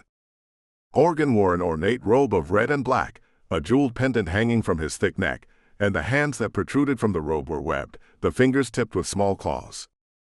March stopped a few paces away and offered a polite bow. "Prince Horgan." "Captain Jack March of the Tiger," said Horgan. His deep, wet voice sounded like it came from the bottom of a well. Or of the helix, rather. "Carthmer here was just telling me how you rescued him from those Red Hat brigands." "It was a matter of fortunate timing," said March. "As our previous encounters have shown, you seem to be the sort of human who makes his own luck," said Horgan. "You have the gratitude of the Stromboli Consortium once again." "I might be able to help you with another problem," said March. "Oh," said Horgan, his huge dark eyes considering March. "I have very many problems, Captain. The pursuit of profit inevitably generates them." "Which problem do you wish to discuss?" "The container ship that went down at Harcourt Star," said March. Horgan and Carthmer looked at each other, and then their attention returned to March. "You're very well informed, Captain," said Horgan, his voice just slightly threatening. "I was only notified of the problem a few hours ago." "I have access to good information sources," said March. "Plainly," said Horgan. "Your time is valuable, so I will come to the point," said March. "I need to rescue some of the passengers aboard the ship if they survive the crash." "Really?" said Horgan. "Might I ask why?" "For reasons related to my government," said March. "As you are also a well-informed man, in addition to a busy one, no doubt you can deduce the reasons why." Horgan grunted. "Odd. The non-aligned systems are a long way from the war between your government and the final consciousness." "We have seen an increase in machinist ships traveling towards Mothro," said Carthmer. Horgan's rubbery lips spread into the Lithabati equivalent of a smirk. "Which no doubt is why our intrepid Captain March is so far from Kalascar." His eyes swiveled back towards March. "Which guests have captured your attention?" "Several members of the Brotherhood of the Watchful Pact," said March. For the first time, Horgan looked baffled. "The Brotherhood," said the prince. "Why? They're harmless. Religious fanatics, true, but they keep to themselves and only interact with outsiders when they have the opportunity for charitable acts." "I find it necessary to speak with them," said March. Horgan considered him for a few seconds and then shrugged. "Why not? Your help might be useful in the recovery effort." He clapped his hands together twice. A side door opened, and a human woman strode into the dining room. She was tall and slender, with elaborately styled blonde hair and bright blue eyes. To Mach's surprise, she was dressed conservatively, with something that looked like a sleeker and more form-fitting variation of a Kalaskaran business jacket and skirt. In the crook of one arm, she carried a large computer tablet. She stopped a few paces from the table. "Prince Horgan," she said. "You seem surprised, Captain March," said Horgan. March shrugged. "Your personal assistants have upgraded their wardrobe since my last visit." The woman smiled. "That is useful for confusing people while the prince is negotiating a contract. And it's enjoyable to wear, I have to admit. The gravity of this situation requires clarity, not confusion," said Horgan. "Though, if you want to see me in my negotiation outfit later, I think perhaps that can be arranged," said the woman, raising her eyebrows. Horgan sighed. "Rachel." "Thank you, but I'm going to have to decline," said March. Rachel's eyes flicked up and down him once. "Pity." "Your commands, my prince." "An overview of the situation," said Horgan. "It seems that Captain March wishes to rescue someone from the crash. Perhaps we can make profitable use of one another." "Of course," said Rachel.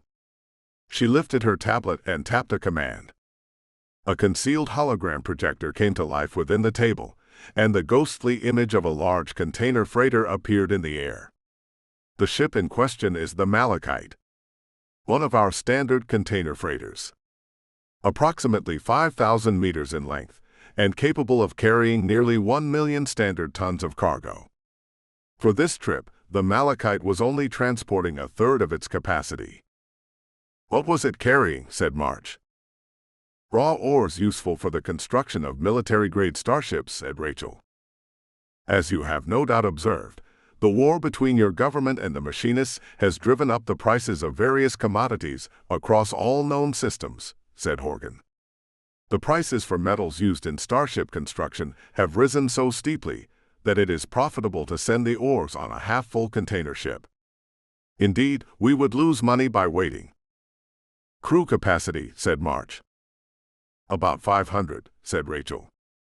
A roster of holographic faces appeared over the schematic of the Malachite. For this trip, the Malachite was running a crew of 479. Additionally, the ship had taken on 347 passengers. "Do your container ships usually carry on passengers?" said March. "Most of the time, but not in any great numbers," said Horgan. "The accommodations are sufficient but Spartan, I believe the phrase is.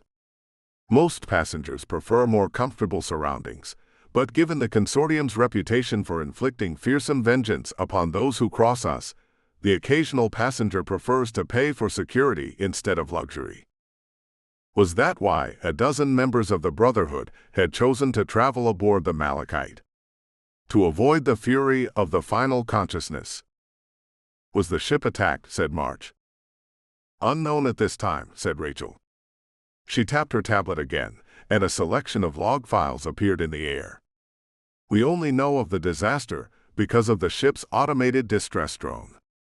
In the event of a disaster, the drone is programmed to jettison from the ship and make its way through hyperspace to the nearest consortium outpost. That would be us." According to the log files aboard the drone, the Malachite suffered a catastrophic hyperdrive failure and emerged too close to the first gas giant in the Harcourt star system. The ship's vector pulled it into the gravity well of the gas giant's largest moon, and it crashed in the northern hemisphere. We can assume at least some of the crew survived because the recordings show the ship's ion thrusters firing, and it managed to survive the crash more or less intact. "Though no longer flight-worthy, I expect," said Horgan. "Ships of that class were never meant to travel either in an atmosphere or that far down a gravity well. Retrieving the ore will be a devil of a problem." "Along with the crew and passengers," said March. "Yes, of course," said Horgan, though March knew that the merchant prince himself and Stromboli Consortium as a whole would be more concerned about the ore. "At the prince's command," said Rachel, "we are preparing an expedition to travel immediately to Harcourt Star and investigate the wreck. The mission profile is to secure the site, retrieve any survivors, and begin preparations for a salvage operation. Yes, said Horgan. You see, the Malachite was under the authority of Merchant Prince Selic, one of my competitors, shall we say, within the hierarchy of the consortium. Having him owe me a favor shall be most gratifying. No doubt, said March. Was there any information about why the Malachite's hyperdrive failed? A malfunction like that is unusual. There's no evidence they were attacked, said Rachel. The visual recordings from the drone showed no signs of battle damage, and the logs didn't record anything that would indicate an external assault. Those drones should record more information, said March. A complete dump of the system logs, maybe. Horgan's broad shoulders moved in a shrug. It has been considered for the next generation of ship design. But these sorts of catastrophic malfunctions are so rare. Usually the drones wind up recording pirate attacks, not unlikely system malfunctions.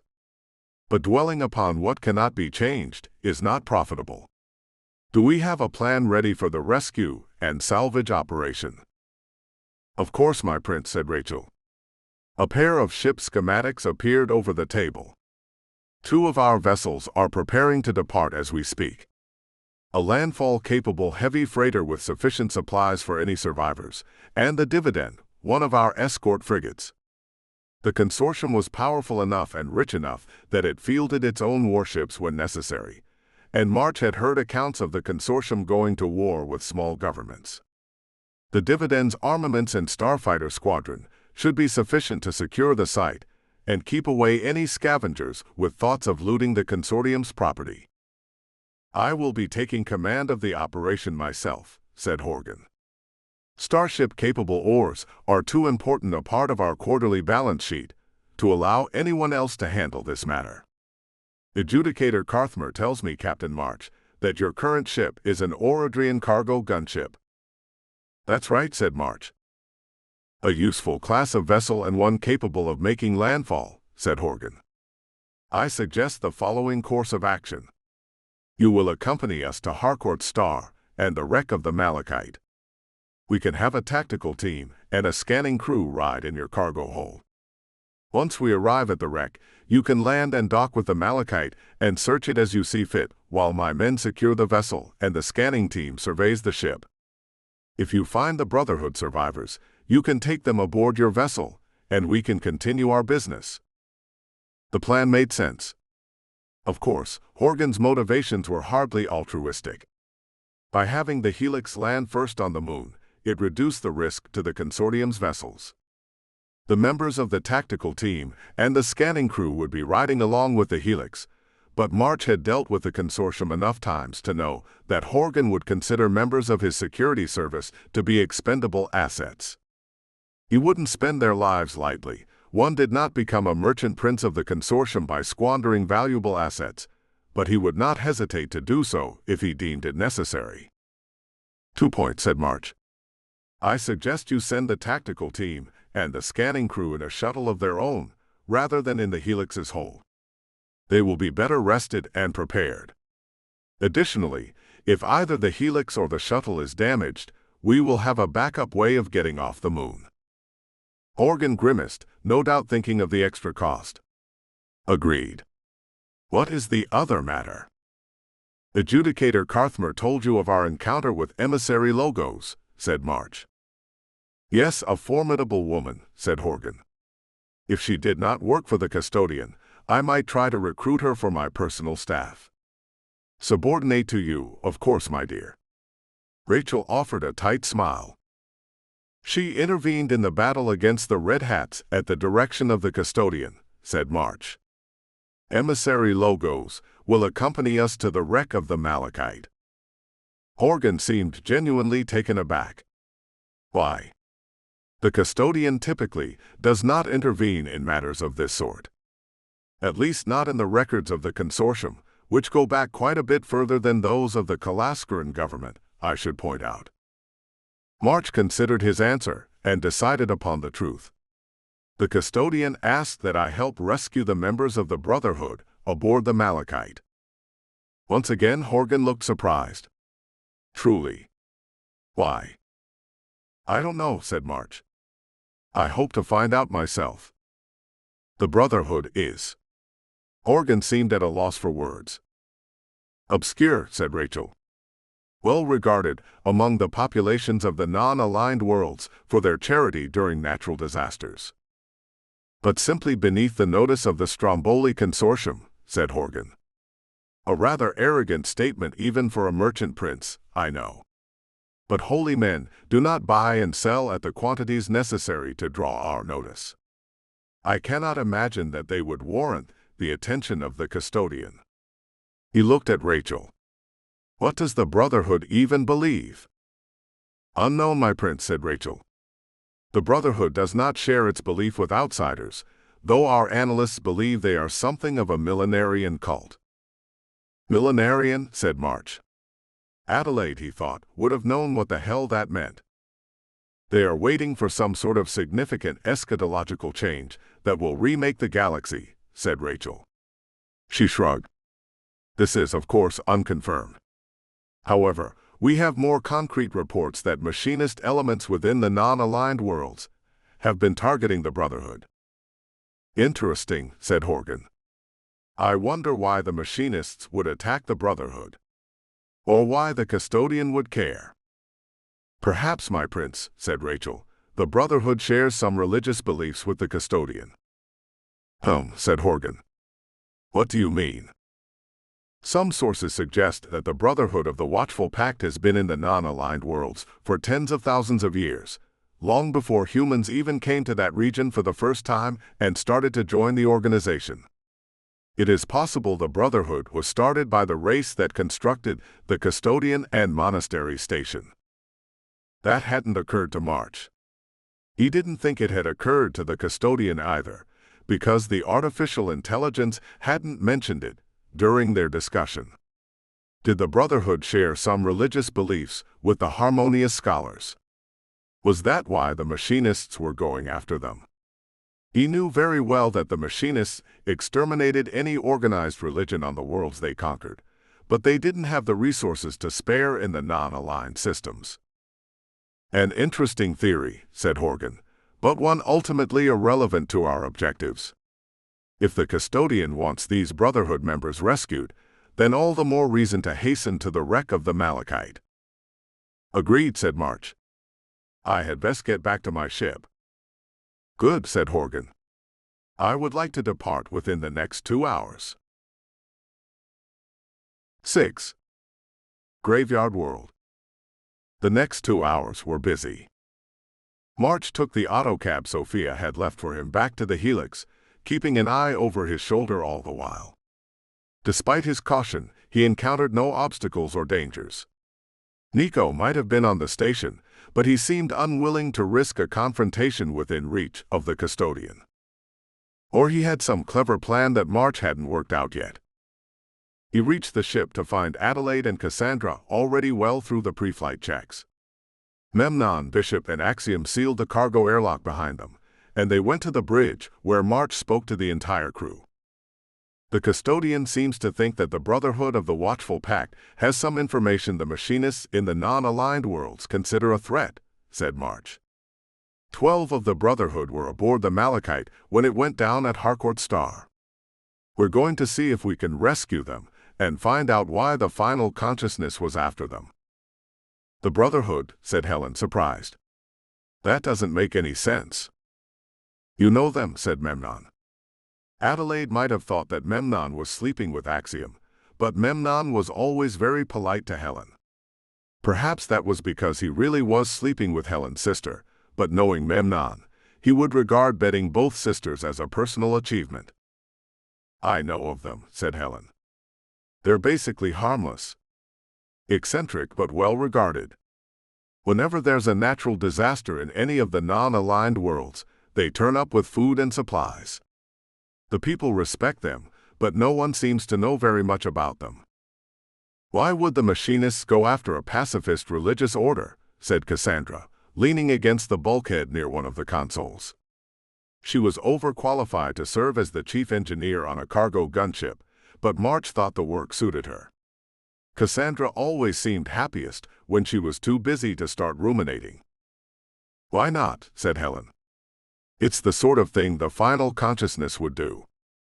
Usually, once they've conquered a world and eliminated all organized resistance," said Axiom. "We know they don't have that many ships and troops in the non-aligned worlds. And half the planetary governments there have more weapons than they know what to do with.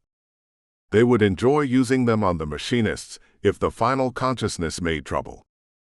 To say nothing of what Thunderbolt would do if she decided the final consciousness was trying to conquer the non-aligned worlds," said Adelaide.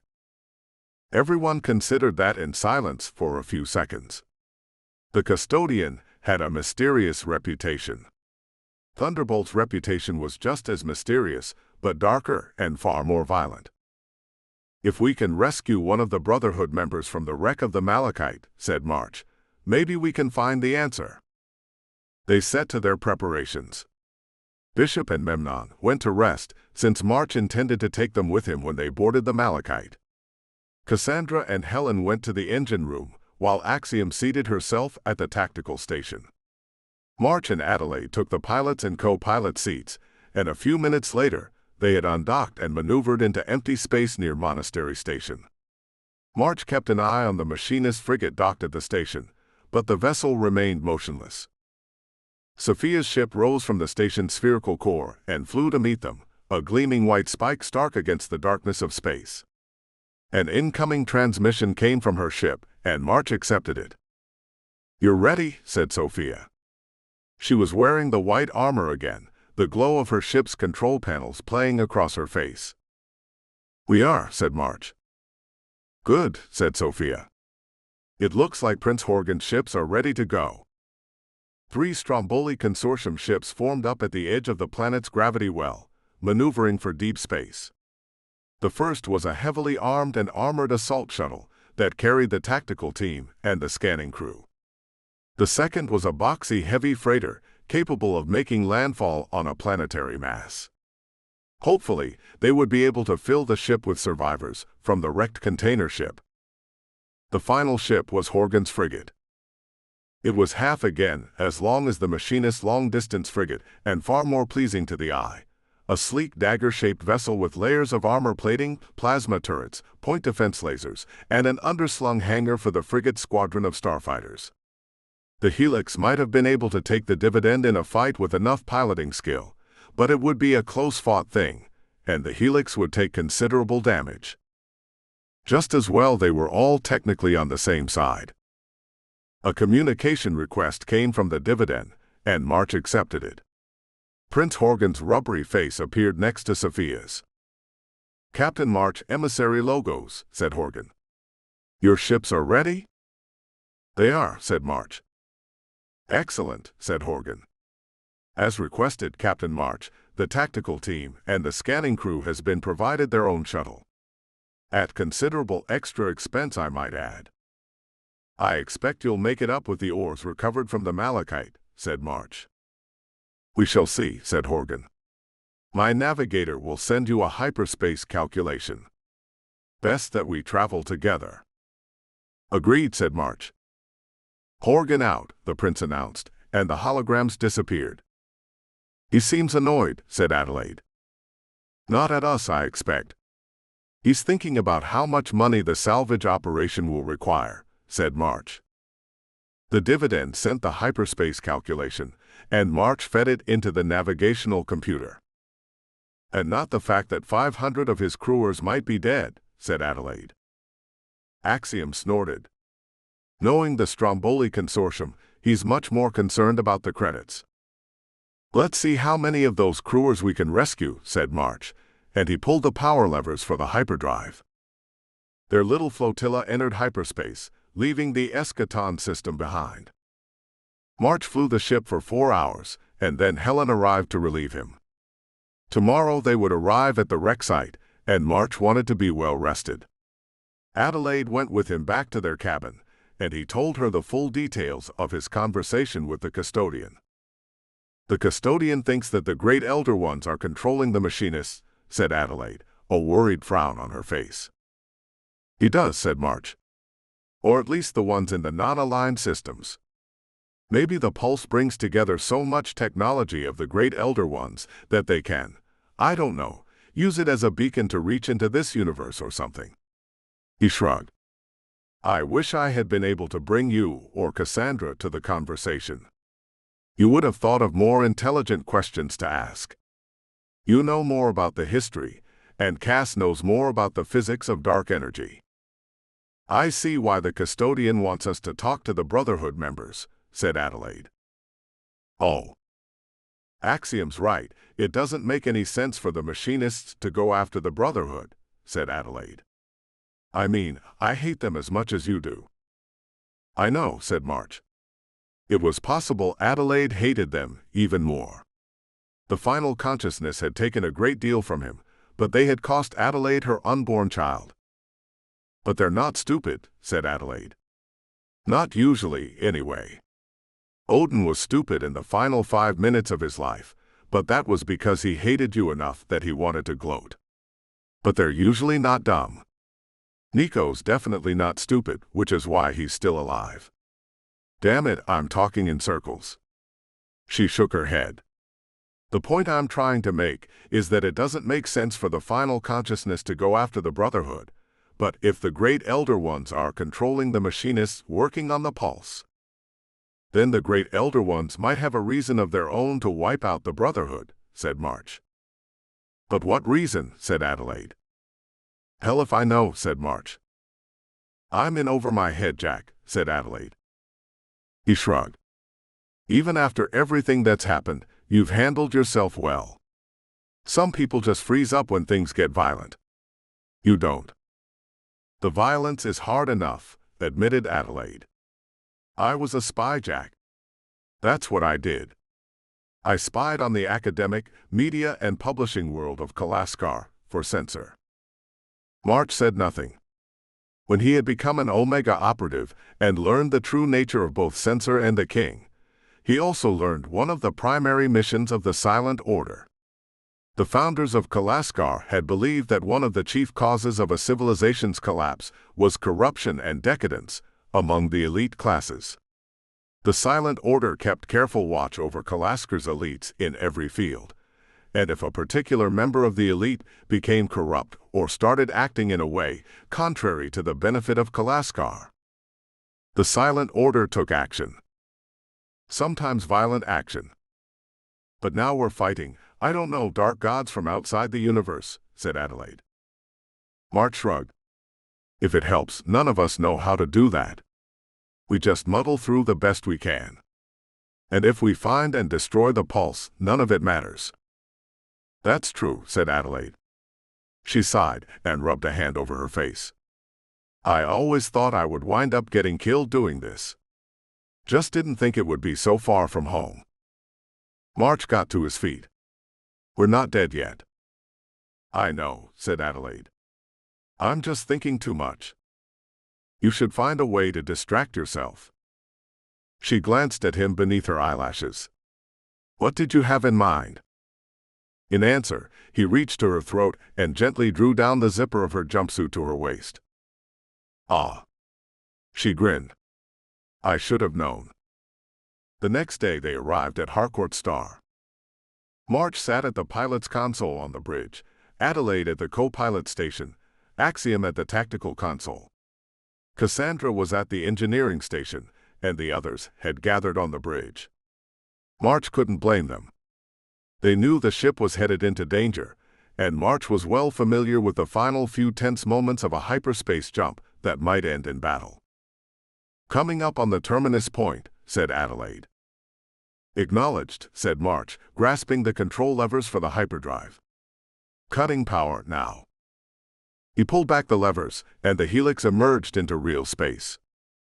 Commencing active scan, said Adelaide. There was no point in trying to conceal their presence. Their entry from hyperspace would register on every single dark energy sensor in the system, to say nothing of the dark energy radiation spikes that would follow when the Dividend and the other ships arrived. Even as the thought crossed his mind, the helix's sensors detected multiple hyperspace vortexes within 250,000 kilometers. A few seconds later, the Dividend and Sophia's ship emerged from hyperspace, followed by the heavy freighter and the assault transport carrying the tactical team. Adelaide let out a breath. There is a lot of local radiation. A transmission came from the frigate, and March accepted it. "All craft, this is Prince Horgan," came the Merchant Prince's deep voice. "Report in and confirm location." "This is the Helix," said March, watching as the scan data came across his displays. "This is Sophia Logos." The freighter captain checked in, followed by Major Caldwell aboard the assault transport. Either he had received the honor or drawn the short straw of leading the tactical team. "Extremely high levels of background radiation," said Caldwell. As if to emphasize his point, a faint crackle of static accompanied the transmission. The reason for that scrolled across the sensor displays. Because of the current position of the planet's orbiting Harcourt star, the Helix and the other ships had been able to exit hyperspace right at the edge of the sixth planet's gravity well. The planet was huge, an immense gas giant with an equatorial diameter of nearly 175,000 kilometers. If the planet had been even slightly larger, it probably would have ignited nuclear fusion in its core, and the system would have a binary star. The gas giant was a vivid mixture of red and orange, making it look like a malevolent eye. The planet's magnetosphere was immensely powerful, and the gas giant was throwing out tremendous quantities of radiation. "There are," said March. "According to the charts, the planet's magnetosphere has a cycle. We're at the high end of it now." "Fortunately," said Horgan, "our target is far enough from the planet that the radiation should be tolerable. We are launching fighters for a sentry screen. I suggest we proceed immediately to the moon and scan the wreck." "Acknowledged," said March. The sensors reported starfighter launches from the Dividend. The frigate carried Raptor-class heavy starfighters, much like the ones that the Helix had fought near the Strand waypoint, though the fighters were in better condition than the craft the Red Hats had fielded. 6 fighters emerged from the launch bay, breaking into groups of 2 that headed off in different directions. March entered the course, and the Helix flew towards the barren moon, flanked by the other ships. Scanning information came back as the ship drew closer to the moon. According to the navigational charts, it was a barren sphere of rock about 8,000 kilometers in diameter, dense enough that it had gravity that was about 80% of human normal. Probably it had been the outermost of the rocky inner planets and had gotten captured by the gas giant's gravity. The moon had no atmosphere or surface water. The navigational chart first complied by that long-dead scout, noted the presence of valuable heavy minerals on the moon, though the high radiation levels would make mining them expensive. The sensors soon located the wreck of the Malachite. The big container freighter had come down about 20 degrees south of the moon's north pole, its impact digging a massive furrow in the rock of the surface. Despite that, whoever had piloted the ship had managed to put it down level. While the ship would never take off again, it was mostly intact. "Sensor focus on the Malachite, please," said March. "Scanning now," said Adelaide. The Helix's array of sensors focused on the wrecked container ship, and information appeared on his displays. Much less information than March would have liked. The massive amounts of radiation pouring off the gas giant interfered with everything except the telescopes and the basic radar. The Malachite's fusion reactors and dark matter hyperspace reactors were offline, though the radiation meant the Helix couldn't tell if any of the freighter's auxiliary power supplies were still working. The hull appeared mostly intact, with no sign of weapon impacts or internal explosions. For that matter, all the ship's lifeboats were in place. None of them had launched, and the Helix's telescopes didn't register any sign of movement outside the ship. If the crew had survived, they hadn't exited the Malachite. Which wasn't surprising, given the moon's lack of air and high radiation levels. March might have expected the engineers to have come out in environment suits to inspect the damage. If any were still alive.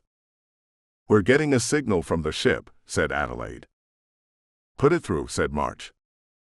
A mechanical voice came from the bridge speakers. "Mayday," said the computerized voice. "This is the Stromboli Consortium container ship Malachite. This vessel has experienced a catastrophic system failure, triggering this emergency distress beacon. Based on available sensor data, our location is..." The mechanized voice recited a series of coordinates. Memnon grunted. "Automated distress beacon. It must have been broadcasting for a while." March shut off the beacon's transmission and switched to the shared channel between the ships. "Prince Horgan, have you been able to raise anyone from the Malachite?" "Negative," came the prince's voice. "We've been sending a standard hail and request for information since we exited hyperspace, but there's been no response." "It's a Stromboli ship," said March. "I assume you have backdoor access to the ship's computers." "I do," growled Horgan, "but the ship's computer isn't responding to my authentication codes." "Which means," said Sophia, "that either the computer was damaged in the crash, or you've been deliberately locked out," said March. They considered that in silence for a few seconds. "Does that distress beacon have any encoded information about the cause of the crash?" said Sophia. "None," said Horgan. He didn't sound happy about it. "But the starfighters have checked in, and as far as we can tell, there are no other ships near the gas giant. For that matter, we're not picking up any dark energy signatures in the system. If this was the work of pirates or saboteurs, they would be here by now. The Dividend is moving into stationary orbit over the Malachite." "Copy," said March. "We'll follow." He adjusted the Helix's course and vector, following the Dividend, the freighter, and the assault transport as they moved into orbit over the moon. Soon they were in stationary orbit, 20,000 kilometers over the Malachite. Adelaide focused the sensors on the wrecked freighter once more, but they gained no new information. It looked as if the Malachite had suffered a catastrophic system failure, but somehow had managed to crash on the moon without breaking apart in the process. "Very strange. It doesn't look like we're going to get a response to any of our hails," said March. "The exterior antennas are still intact," said Sophia. "They weren't destroyed in the crash." "There may not be anyone alive to use them," said March. "Doesn't look like we have any other choice. We're going to have to land and have a look around." 7. The wreck. Landing starships on a planetary surface was always tricky. March had done it many times before. But just as often, he had docked his ship at an orbiting space station and taken a shuttle to the planet's surface. More powerful worlds insisted that any interstellar craft dock at an orbiting station, and travelers take a passenger shuttle down to the surface. Planets capable of supporting human life were not all that common, and a starship crash could do considerable damage to a planet's ecology. Of course, the barren moon below would never support life, and because of the gas giant's radiation, could never be terraformed to a place habitable for humans. March still didn't want to crash, though. He eased the Helix deeper into the moon's gravity well, cutting the fusion drive and switching to ion thrusters. Once they were only 50 kilometers from the surface, he switched off the ion thrusters and took the Helix the rest of the way down on the antigravs, letting Adelaide handle the powering down procedures for the thrusters and the fusion drive. March had never flown the Helix any distance on the ship's antigrav units, and it wasn't a pleasant experience. Even with the fusion drive and the ion thrusters, the ship wasn't terribly maneuverable, and the antigravs were worse. Not surprising, given that the Helix was essentially a massive armored box, balanced on top of those antigrav units. The final kilometers and meters slipped away from the altimeter, and March set the ship down on the moon's surface. There was a faint boom that echoed through the Helix, the deck rocked a little as the ship settled upon its landing struts, and the status lights flashed green on his console. "Nice landing," said Bishop. "Thanks," said March. "Oradrian cargo gunships are designed to be easily landed," said Cassandra, though she had looked worried during the last 5 kilometers of the approach. "The designers are welcome to try it for themselves," said March, tapping for a local scan. He had set the helix down next to the Malachite, with less than 100 meters between the two ships. Given that they would have to walk from the helix to the Malachite, he had wanted to land as close as possible to the wrecked ship. Sophia's ship and the assault transport had touched down on either side of the helix. There had been no reaction from the Malachite. March looked at the wall screen. It showed the port flank of the Malachite towering over them like a metal cliff, or maybe the wall of a fortress. He shook off the musings. Time to get moving. "Sophia, Major Caldwell," said March. "I've landed," said Sophia. "We have likewise touched down," said Caldwell. "Good," said March. "Let's meet in front of the helix in 20 minutes, and then proceed into the Malachite." "Prince Horgan." "The dividend will hold position in orbit," said the prince. "If any hostiles enter the system, the starfighters will provide us with ample advance warning."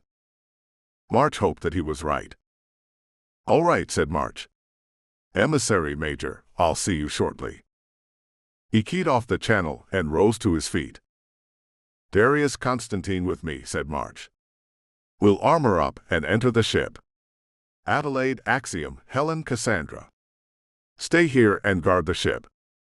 Be ready to leave at a moment's notice." "There are dorsal airlocks all over the Malachite," said Adelaide, frowning at the wall screen. "If you run into trouble, we could dock with one of those airlocks and get you out." "That's a good plan," said March. "We'll keep the communication channel open at all times, along with camera feeds. Does anyone have any questions?"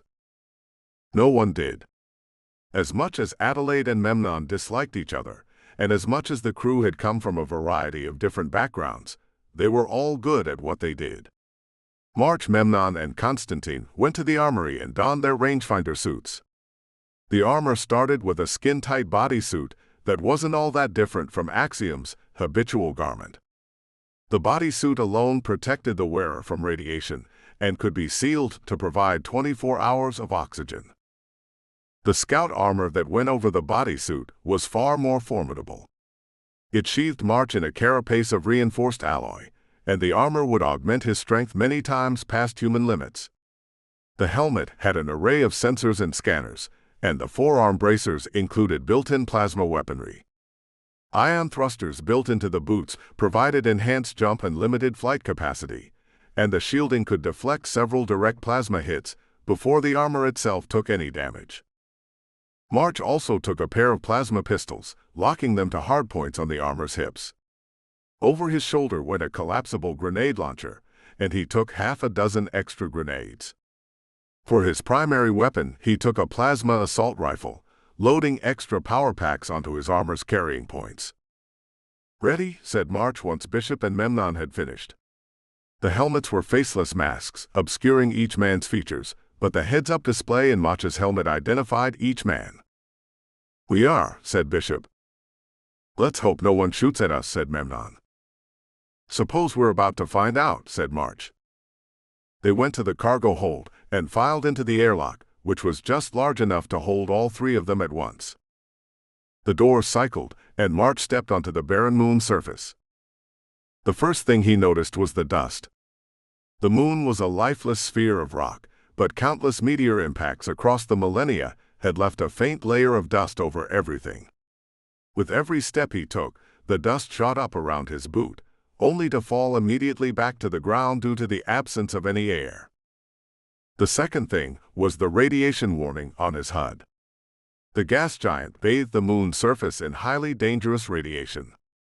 The massive bulk of the orange-red gas giant filled the sky, far larger than the sun or the moons on Kalaskar, and covered everything with a malevolent-looking orange light. His armor could handle the radiation without trouble, but if anyone went onto the surface in a standard environment suit, they would die of radiation poisoning in very short order. The third thing he noticed was the wreck of the Malachite. The ship towered over them. It was 5 kilometers long from bow to stern, and that meant the thing was at least a kilometer tall from this vantage point. March saw the slots where massive containers of ore had been locked to the ship's sides. Once it arrived at its port, cargo shuttles would dock and carry the containers to their final destination. It was, March reflected, going to cost Horgan a lot of money to salvage the ore containers from the wreck. Though given the war between the Final Consciousness and the Kingdom of Kalaskar, the consortium would have no trouble finding buyers for those containers. "We're out," said March.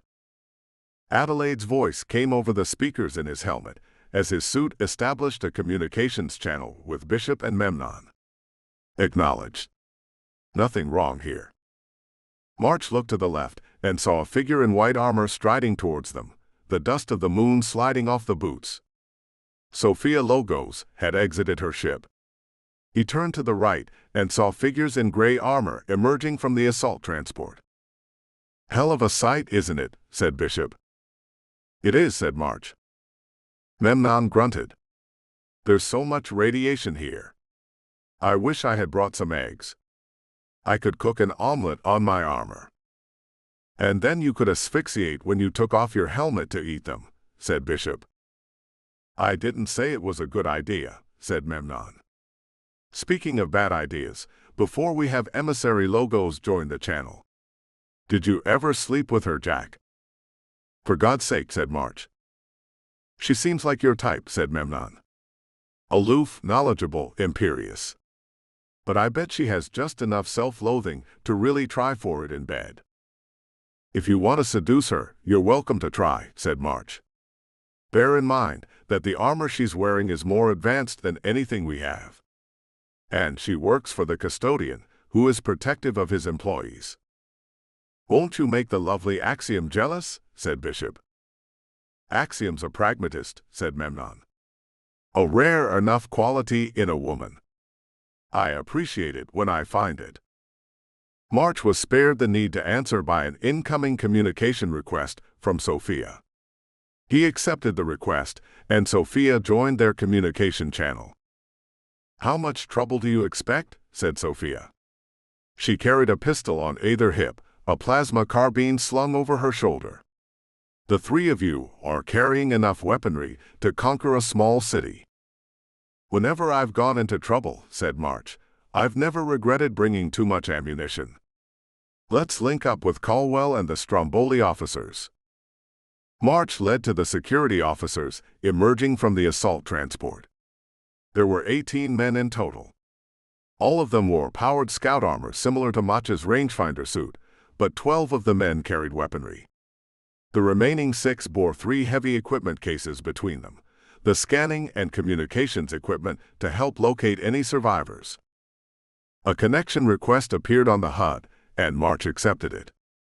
Caldwell joined the group channel, followed by the rest of his men. "We're ready," said Caldwell. "Captain March, Emissary Logos." "We're ready as well," said March. "Good," said Caldwell. "A reminder to everyone, our mission profile is to search the ship, locate and secure any survivors, and assess the extent of the damage. If you encounter any survivors, remain calm. They will likely be panicked and may react irrationally. Our first objective is to reach the bridge and obtain command of the vessel and the internal sensors. Move out."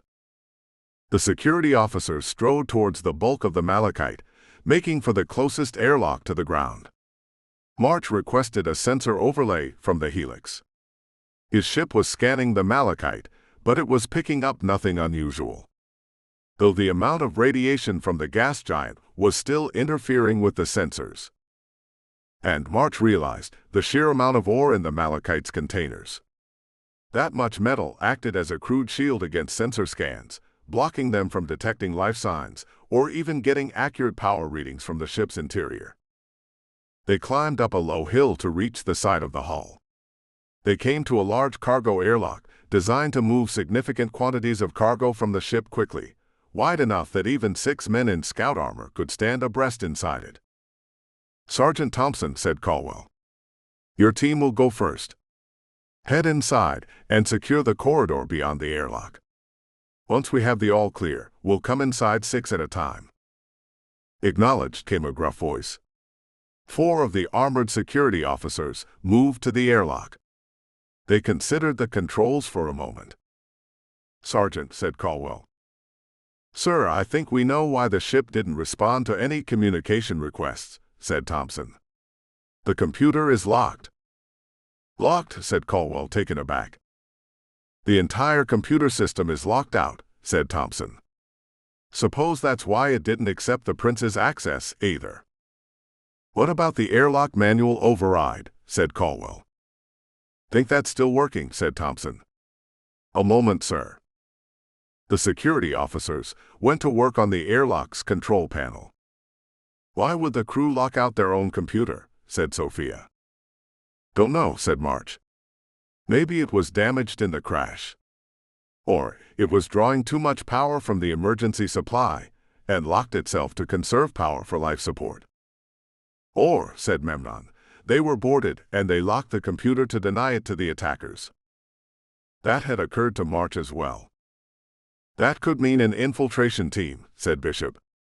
Saboteurs tried to take over the ship, it went bad, and they crashed here. That was a logical idea. It was also a disturbing one. Piracy was endemic in the borderlands and the non-aligned systems, and since leaving Kalaskar and taking possession of the Helix, March had been involved in fights with two different well-armed and well-organized pirate gangs. But attacking a freighter and trying to board it could go wrong in a lot of different ways. Sometimes clever pirate groups would place infiltrators or saboteurs aboard a ship, ones who would seize control of the vessel and fly it to their waiting comrades. But that could also go wrong. The saboteurs might be repulsed, or they could wind up accidentally destroying the ship. Or they could end up crashing in the middle of nowhere. Just as well, said Sophia, her voice quiet, that you thought to bring so many guns. Captain March calling Prince Horgan, said March. Yes, Captain, said Horgan, his voice all brisk professionalism. No doubt the prince had been monitoring everything through the helmet cameras of his security personnel. How many security officers were aboard the Malachite, said March. He heard a woman's voice in the background, probably Rachel's. 35, said Horgan. Why do you ask? Because it occurs to me, said March, that a catastrophic system malfunction wouldn't have locked out the ship's computer like that. Saboteurs might have.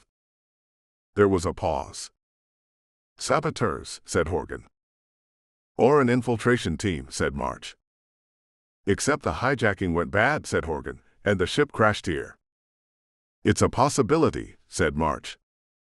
Though if the Malachite had been hijacked, had the attackers been after the ship's cargo? Or the dozen members of the Brotherhood who had been passengers? Agreed. Major Caldwell. There was a brief flicker of static as Horgan switched over to the entire group. Based on our initial findings, it seems likely that the Malachite might have been hijacked. Proceed with maximum caution. A complete roster of crew and passengers has been downloaded to your systems. If you encounter anyone who is not on the list, assume they are hostile and act accordingly. Yes, Lord Prince, said Caldwell. Horgan was telling him things that he already knew, but there was not a trace of resentment or annoyance in the Major's voice. Probably a useful professional skill in the Stromboli Consortium Security Service. You should send us the roster as well, said March. We'll likely need it. There was a pause. Very well. Major Caldwell, please attend to that. Sending the data package, said Caldwell. March's armor received a download from Caldwell. It was the crew and passenger roster from the Malachite. March fed it into his HUD's visual recognition filters, programming the armor to notify him with identification information if it saw any of the crew or passengers. Sergeant Thompson.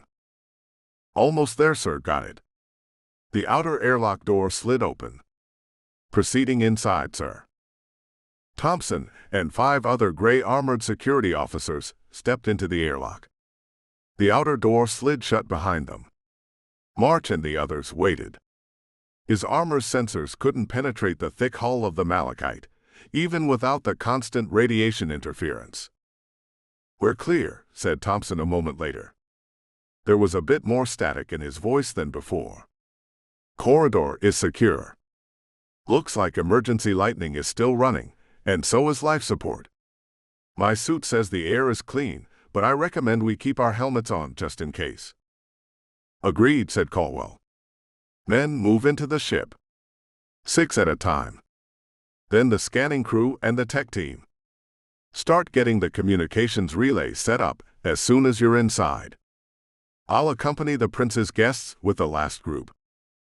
Ah, we're the prince's guests now, said Sophia over a private channel. Better than his foes, I suppose, responded Bishop. The security officers and technicians moved with efficient speed, cycling through the airlock in groups of 6. Finally, March, Caldwell, Bishop, Memnon, and Sophia were the only ones left outside. The airlock door slid open, and they stepped into the chamber. The outer door closed, and March felt the vibration in the deck beneath his boots as air pumped back into the chamber. His armor started to detect faint sounds as the chamber pressurized, and sound waves became possible, the faint creaking of cooling metal, along with the hiss of the air pumps. The inner door slid open, and March and the others stepped through. He had thought that the security officers might have bunched up in the corridor, but Caldwell's men were too professional for that. The corridor was wide and broad, allowing for the easing maneuvering of cargo drones and crates, and the security officers had taken up positions along the walls, carbines in hand. 2 more men kept watch over the tech crew, who were setting up a transmitter relay and their scanners. March left them to their work and crossed to the computer terminal on the left-hand wall. It looked little different than 1,000 other computer terminals that he had seen. A screen and a keyboard set into the wall, next to a camera and a touchscreen display. Probably there were at least 100 of them scattered throughout the Malachite. They were designed to allow the crewers to access the ship's main computer in a hurry, no doubt to adjust cargo loading schedules and control the airlocks. Right now the terminal was locked, and a strange pattern of green lights flashed over the screen. "Transmitter relay is up, sir," said one of the technicians. "Prince Horgan," said Caldwell. "Can you hear us?" "Yes," said Horgan. A faint overlay of static covered his words. "Well enough, anyway. This damnable radiation complicates everything." "Adelaide," said March, gazing at the terminal. "Jack," came his wife's voice a few seconds later. "Is Axiom watching this?" said March. "I am here," came Axiom's cool voice. "Access my helmet camera feed," said March, "and tell me if this is what I think it is." "Irritatingly mysterious of you," said Axiom, and there was a pause. "Well, I've seen that before," said Axiom, the irritation gone from her voice. "It's what you think it is." "Prince Horgan, Major Caldwell," said March. "We have a problem. There's a machinist infiltration virus on the ship's computer." "Are you certain?" said Horgan. "Entirely," said March. "You know, my professional experience. I've seen it before. Used them too, for that matter, but that had been before he had left the final consciousness." "The machinists tried to steal the Malachite," said Horgan. "Most likely," said March. "Or they had tried to kill the members of the Brotherhood on the ship. We'll have to be careful. A machinist hijacking squad like this might have included infiltrator drones." "Infiltrator drones?" said Caldwell. "Like robots?" "Worse," said March. "The machinists will inject a corpse with nanobots. The nanobots use the dead brain as a CPU and build a cybernetic body. Think of a severed human head with spider legs. They're fast, stealthy, and sometimes they have a contact nerve poison on their heads." "Christ," said one of the other security officers. "No chatter," snapped Caldwell. A second later, he continued talking in a calmer voice. "That's why we have armored suits, gentlemen. Our mission profile hasn't changed. Scanning crew report." The technicians had been busy assembling a powerful portable scanner array that looked like a squat cylinder with a variety of instruments jutting from the sides. "Scanner is up and running, sir," said one of the technicians. "But the results are peculiar." "Elaborate," said Caldwell. "It looks like the ship's hull integrity is intact," said the technicians. "No breaches. We're not leaking air, and there are no toxins in the atmosphere. But we're getting odd readings. Spikes in temperatures and wildly inconsistent life readings. Spikes, said March. What kind of spikes? Bursts of temperature around 5,000 degrees Celsius, said the technician. And 1 second we're registering something like 2,000 life forms on the ship, and the second after that, we're only detecting everyone in this corridor.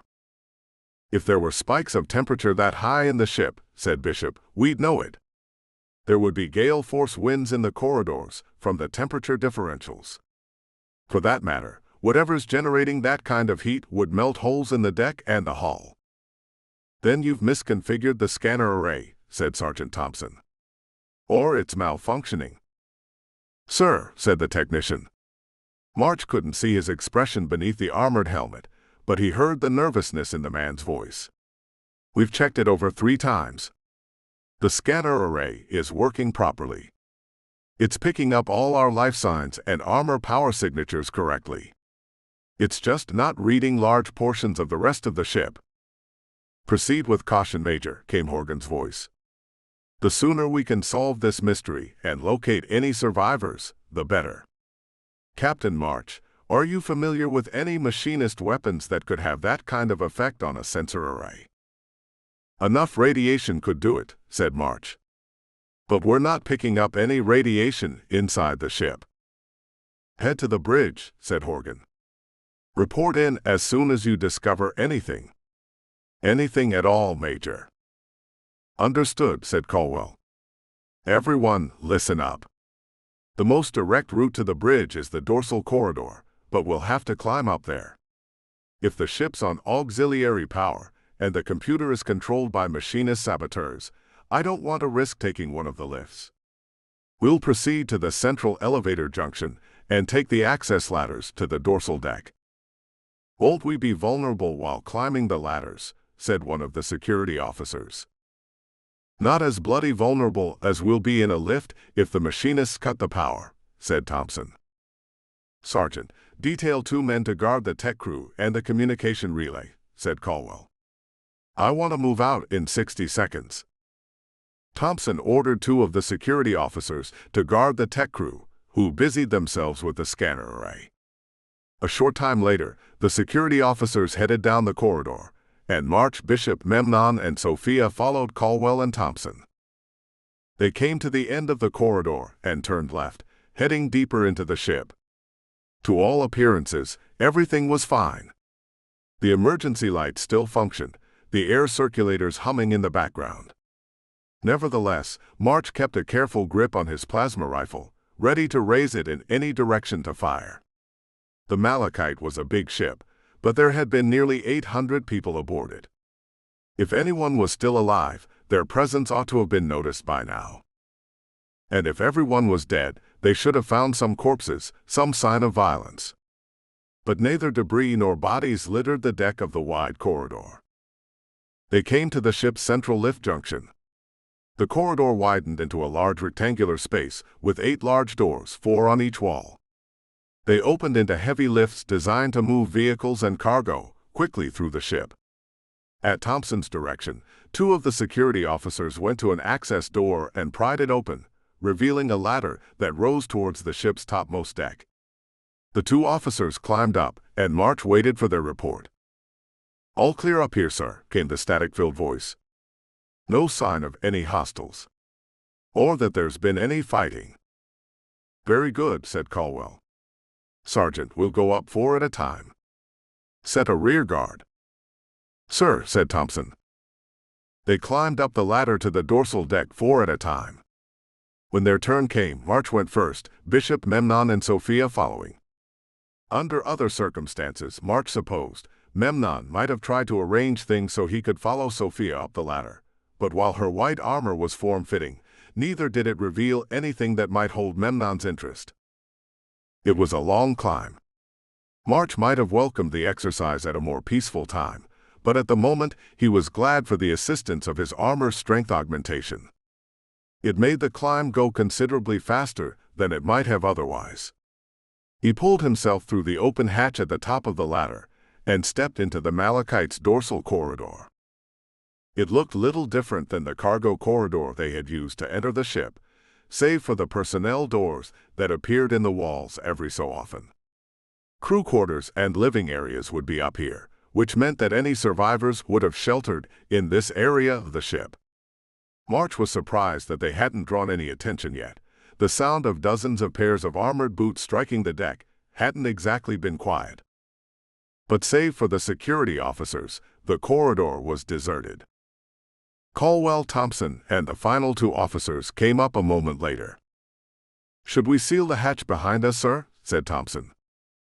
Caldwell hesitated and then shook his head. "No. We might have to retreat in a hurry, and I want to leave that avenue open to us." "How far to the bridge?" said March. Caldwell pointed to the left. "1.5 kilometers that way." "Let's get moving." They set out, falling into their previous formation. March scanned the corridor, looking for signs of anything amiss, but as before, he came up with nothing. Yet something was off. "Jack," said Memnon. "You seeing that?" "Yeah," said March. The sensors in his armor were reporting anomalies. One moment they reported that a nearby temperature had just risen to 5,000 or 6,000 degrees Celsius. The second after that, they detected a few hundred heat signatures consistent with adult humans, only for the signatures to disappear. "What are you seeing?" said Caldwell. "Sensor anomalies," said March. "Just like your scanning crew." "We're not getting anything like that," said Thompson. "Meaning no disrespect, Sergeant," said Bishop, "but a Harath Foundry's rangefinder has a better sensor package than the standard equipment in your armor." "He's right," said Sophia. "The sensors in my armor are more sophisticated than anything you have. And I'm picking up something of the same anomalies." "So what the hell is going on?" said Caldwell. "There's no way that 3 separate systems all fail in the same way simultaneously." "A virus?" said Thompson. "No," said Sophia. "It's remotely possible the machinists might be able to hack rangefinder armor, though they would need physical access to do it. But they couldn't hack the operating system in my armor." The sound of a cargo door opening on the right cut off her words. "Contact," barked one of the security officers, and they swiveled to face the opening cargo doors. March looked in that direction just in time to see a nightmare emerge. 8. Treachery. The creature surged forward, glowing with blue light. March had seen things like this before. The creature looked vaguely like a gleaming black scorpion, albeit one the size of a pickup truck. 8 spear-like legs propelled it forward, a barbed tail rising over its abdomen. Strange tumor-like growths knotted the smooth lines of its black carapace, glowing with that eerie blue light. The pincers that reached from the front of the creature could grasp a grown man around the waist with ease, and probably cut him in half with little effort. That wasn't the worst part. The human torso that jutted where the scorpion's head should have been was the most grotesque part of all. It was the torso and arms of a human male, the skin gray and glistening with some sort of translucent slime. The head grinned at them, the expression utterly lacking in any sanity, and the eyes glowed with the same blue light as the strange tumors. "Meat!" shrieked the creature. "Let us all become meat together." "Open fire!" bellowed Caldwell. The scorpion thing howled in delight and rushed towards them. A half-dozen plasma bolts hit the creature, only to dissipate in flashes of blue light. The thing had some sort of shield effect that was absorbing the blasts. Before March could react, the creature reached the security officers. One of its pincers seized the nearest man around the waist and closed, and the black edges sliced through the gray armor with ease. 2 halves of a dead man fell to the deck, blood pouring from the ragged pieces. The other pincer leveled, and to March's astonishment, a blast of blue energy ripped from it. The burst struck another security officer with such force that it burned a hole straight through him, armor and all. The creature let out a wild laugh and turned, and then the fighting began in earnest. A storm of plasma bolts hammered into the scorpion thing, and it rocked back, legs tapping against the deck as it tried to keep its balance. March had his rifle leveled, and he pulled the trigger again and again, while Memnon, Bishop, and Sophia followed suit. "The head!" shouted March. Aim for the head. The scorpion thing had once been human, though it had left humanity behind. But it still had some of humanity's vulnerabilities, and if March could get a plasma bolt through its head, that would end the fight. With a flash of blue light, the creature's shield collapsed. The plasma bolts from the security officers tore smoking chunks out of the carapace. March paused for a half-second, holding his breath, steadying his aim, lining up the iron sights at the end of the plasma rifle on the creature's head. Flesh, shrieked the creature. Flesh to be knit and woven and melted and sculpted like. March's plasma bolt burned through its forehead and out the back of its skull. The scorpion thing reared back, its 8 legs going into a spasm, and then collapsed motionless to the deck. The blue glow from its tumorous growths faded. "What the hell was that?" said one of the security officers. "Major, report," said Horgan. "What just happened?" "I am not sure, my lord," said Caldwell. "An alien creature." "Macrobe," said March. "What?" said Caldwell. "Macro possession," said March. "I've seen it before. Either the dark energy resonator failed in flight, or the machinists deliberately sabotaged it. Probably a considerable number of the crew and passengers were possessed by macrobes before the ship emerged from hyperspace. The discovery of hyperspace and the invention of the hyperdrive had given mankind faster-than-light travel, but there had been a price. There was always a price. Hyperspace was an alien dimension, a place without matter. That didn't mean it was lifeless. Human life was based upon matter, on carbon and water, and the interaction of specific elements. Life in the chaos of hyperspace was based upon energy, and countless energy creatures called macrobes swarmed through hyperspace, and human minds drew them like moths to a candle flame. Sometimes, rarely, macrobe possession could be beneficial. March was one of the very few people who knew that the elite Kalaskaran navigators had a symbiotic relationship with their macrobes, allowing them to calculate hyperspace jumps with incredible accuracy. He was one of the even smaller number who knew that the king of Kalaskar also was possessed by a macrobe, one that made it impossible to lie to him. But most of the time, when a macrobe possessed a human mind, the transformation wasn't nearly so positive. The macrobe induced a mutating transformation in the human victim, while the subconscious mind of the human corrupted the macrobe. The result was something like the scorpion thing that had just killed 2 of Caldwell's men. "You're certain?" said Horgan. "Entirely," said March. "I've seen ships where the resonator failed. The results are never pretty. That also explains the erratic scanner results. It's hard to get reliable sensor readings anywhere near a macro-possessed human." "Perhaps we should abort the mission," said Horgan. "Destroy the ship from orbit and dig the ore from the wreckage. We would take something of a loss on the salvage, of course, but—" "I would advise against that," said Sophia. "Someone managed to get the malachite mostly intact to the moon's surface. A macro-possessed human would not have managed it. Almost certainly there are survivors somewhere on board." "I see," said Horgan. March's HUD showed a private connection from Sophia, and he accepted it. "If Horgan decides to abandon the malachite," said Sophia, "we need to keep looking." The custodian was certain that we needed to find the Brotherhood members, that the Brotherhood was critical to your chances of success against the machinists. "We'll keep looking whatever Horgan decides," said March. But he didn't think Horgan would give up. There was too much money in the malachite's cargo containers, and the ore was probably more valuable than the lives of the security officers, at least in Horgan's calculations. "Continue with the search, Major," said Horgan. "We have a reserve squad aboard the Dividend. I am sending them to join you aboard the malachite now. Proceed towards the bridge and exercise maximum vigilance." "Yes, Lord Prince," said Caldwell, his helmet turning towards the corpses. The 2 pieces of the security officer killed by the pincer lay in a congealing pool of blood.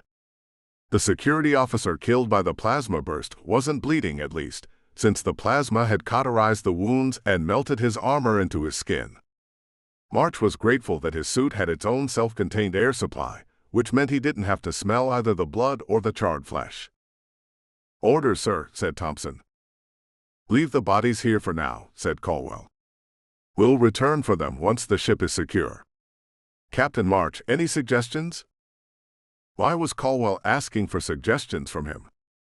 Then March realized that the security officer had the sense to realize he was in over his head, that the best chance he had for keeping his men alive was listening to someone who had experience with macrobes. "I recommend sending 2 scouts ahead," said March. "Men who are fast, even without the augmentation of their armor. Have them draw the attention of any macrobes, and then hurry back to the main group. We'll stay together and direct concentrated fire at any macrobes. If they have that shielding effect, we'll need to direct all our fire at them anyway.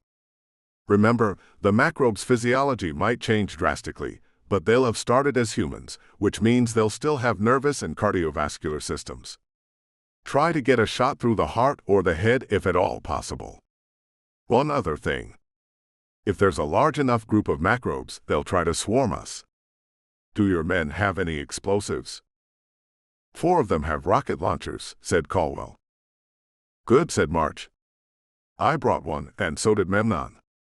Like March, Memnon believed in peace through superior firepower. "If we find any large groups of macrobes, we'll need to break them up before they get close. That means rockets. Also, keep a careful watch behind us. Macrobes tend to think like ambush predators and prefer to attack unawares." Caldwell and Thompson gave the orders, and the security officers moved into position. 2 men were chosen as forward scouts and 2 more as a rear guard. The rest gathered around the major and the sergeant to form a fire team. March swapped out his plasma rifle for the rocket launcher. The weapon was bulkier than the rifle, but his armor bore the weight without any trouble. The rockets it fired were no larger than his thumb, but packed a powerful explosion. March hoped that Caldwell's scouts were up to the job. Every crewer aboard a starship heard tales about resonator failures in hyperspace, but it was rare enough that not many people had encountered macro-possessed humans. March had several times. In fact, that had been when he had met Cassandra Yerzov. The Tiger's hyperdrive had failed, and they had come across the Alpine, a passenger liner that had suffered a resonator failure. March and Cassandra had gotten out of that mess alive, rescuing the few survivors of the Alpine in the process. That had been an act of sabotage carried out by a machinist operative. "Move out," ordered Caldwell. The party continued down the corridor, weapons ready. March walked with Sophia, Memnon, and Bishop toward the rear of the group. The rocket launcher rested in his arms, and he scanned the corridor, watching the information scroll across his HUD. They came under attack within another minute. Another cargo door hissed open, and the scouts fell back. A huge macrobe leapt into the air, wings fluttering behind it. Like the first creature, it was a ghastly mixture of human and insect, though this one looked more like a beetle than a scorpion. March raised his rocket launcher and fired, as did Memnon, and the missile slammed into the flying macrobe. The blast overwhelmed the creature's shielding effect, and also threw it to the deck as Caldwell and the security officers opened up. Part of March's mind noted that the creature shouldn't have been able to fly at all, given the weight of its body and the complete lack of aerodynamics. But the transformation of the macrobes seemed to override the laws of physics to some extent. Perhaps that explained why sensor information was so unreliable around the creatures. "It's down," said Thompson. "Cease fire." "I repeat, cease fire." The macrobe lay motionless upon the deck, smoke rising from its wounds. Somehow the amalgamation of human and giant beetle was even more disturbing when it wasn't moving. "Good shot, Captain March, Mr. Memnon," said Caldwell. "Thanks," said March. "Never saw a problem you couldn't solve with a big enough gun," said Memnon. One of the security officers let out a nervous laugh through the group channel. "Let's keep moving," ordered Caldwell. Scouts returned to position. They were attacked twice more. The first time was another big macrobe, one that looked like a fusion of human and spider. The previous creature had flown. This one scrambled up the wall, gripping it as easily as if it had been climbing the stairs. It skittered across the ceiling, and March suspected that it planned to fall on them from above. It would have been a good plan, except a shot from his rocket launcher blasted the creature off the ceiling in a spray of twisted metal. The macrobe hit the deck hard enough that March felt the vibration through his boots, and the security officers opened fire. That was the end of that. The second attack was more serious. 2 cargo doors opened simultaneously on either side of the corridor, and a mob of macrobes rushed out. These creatures were smaller than the previous ones, mostly human-sized though misshapen. They wore the remnants of blue and red Stromboli Consortium crew uniforms, and their skin had turned a corpse-like gray, eerie blue light shining in their eyes. Jagged spikes of bone rose from their spines, and black claws jutted from their fingers. Some of them had been warped enough that they ran on all fours with liquid ease. March and Memnon fired rockets, and everyone else fired plasma weapons. The rockets killed a dozen macrobes, and a dozen more fell in the first seconds of the fight, but more kept coming. Bishop opened up with his plasma rifle, and Sophia produced plasma pistols in either hand, firing them one-handed. Her armor must have had some sort of targeting assist function, because her shots landed with uncanny accuracy. March pumped another rocket into the approaching macrobes, more fire pouring from the security officers. The explosion caught a half-dozen more macrobes, though the blast radius was closer to the officers than he would have liked. He started to reach for his plasma rifle instead, but the macrobe attack slowed. Too many of the creatures had been killed by the rockets and the initial volleys, and the security officers were able to pick their shots rather than firing into the mass. Finally, the last macrobe fell, smoke rising from a crater in its chest, and silence fell over the corridor once more. "Status update," barked Caldwell. "Report." The security officers checked in. Some of the macrobes had gotten close enough to engage in hand-to-hand combat, but they lacked the raw physical power of the larger ones. Some of the office's armor had taken some minor damage, but there had been no injuries. "How many did we take down?" said Caldwell. 37, sir," said Thompson. March frowned behind his helmet. With the 3 large ones they had killed earlier, that meant they had taken out 40 macrobes. But the Malachite had carried 500 crew and nearly 300 passengers. That meant potentially another 700 macrobes were loose on the ship, depending on how long the Malachite had remained in hyperspace after the resonator had failed. "Keep moving," said Caldwell. "We're almost to the command area." Neither macrobes nor any survivors showed themselves for the remaining 500 meters of the dorsal corridor. A pair of sealed blast doors blocked access to the command deck. The computer terminal next to it remained locked, the display flashing the same pattern of green lights from earlier. "We'll have to manually override the blast doors, sir," said Thompson. "Get started," said Caldwell. "The rest of us will remain on guard." 2 of the officers moved forward, pried open the access panel beneath the terminal, and started to work. "Captain March, emissary logos, you have better sensor packages than we do. Are you picking up anything past the blast doors?" "Negative," said March. "The metal's too thick." "And I am getting too many anomalous readings," said Sophia. "If the macrobes are generating that sensor disruption effect, then there are a lot of them still loose on the ship." "Acknowledged," said Caldwell, voice grim. The blast doors could have been triggered by the surviving crew, who had taken refuge on the bridge. Alternatively, if the machinists had indeed sabotaged the ship, they might have holed up on the bridge to await rescue. March traded his rocket launcher for his plasma rifle. Given that survivors might have taken refuge in the bridge, he didn't want to start firing rockets into it. "We're ready," said one of the officers. "Firing positions," said Caldwell. "If anything hostile comes through that door, I want it taken down." The officers at the panel finished their work, and the blast doors began to slide open with a grating hiss. March leveled his rifle, but nothing emerged. The doors slid all the way open, revealing a short corridor that led to the bridge. The signs of battle were everywhere. A score of bodies lay on the deck, half of them macrobes, the other half blue uniformed bridge officers. Burn marks from plasma bolts marked the walls. "This happened recently," said Bishop. "Within the last 8 hours." "Who's there?" called a shaking voice from within the bridge. "Identify yourselves, or I will open fire." "This is Major Caldwell of the Stromboli Consortium Security Service," shouted Caldwell, his helmet speakers amplifying his voice. "We are responding to your distress call." The only answer was a groan and the clunk of something metallic hitting the deck. "Secure the bridge," said Caldwell. They moved into the short corridor.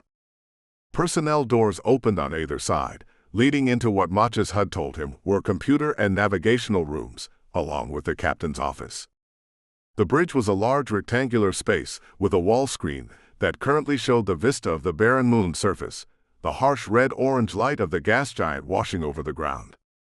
A large hologram table dominated the center of the bridge, and consoles lined the walls. The groan had come from a woman slumped against the hologram table, a plasma pistol in her lap. She wore a blue uniform with a captain's epaulets on the shoulder, and the front of her uniform jacket was stiff with dried blood. The woman had been shot in the torso, but she hadn't died yet.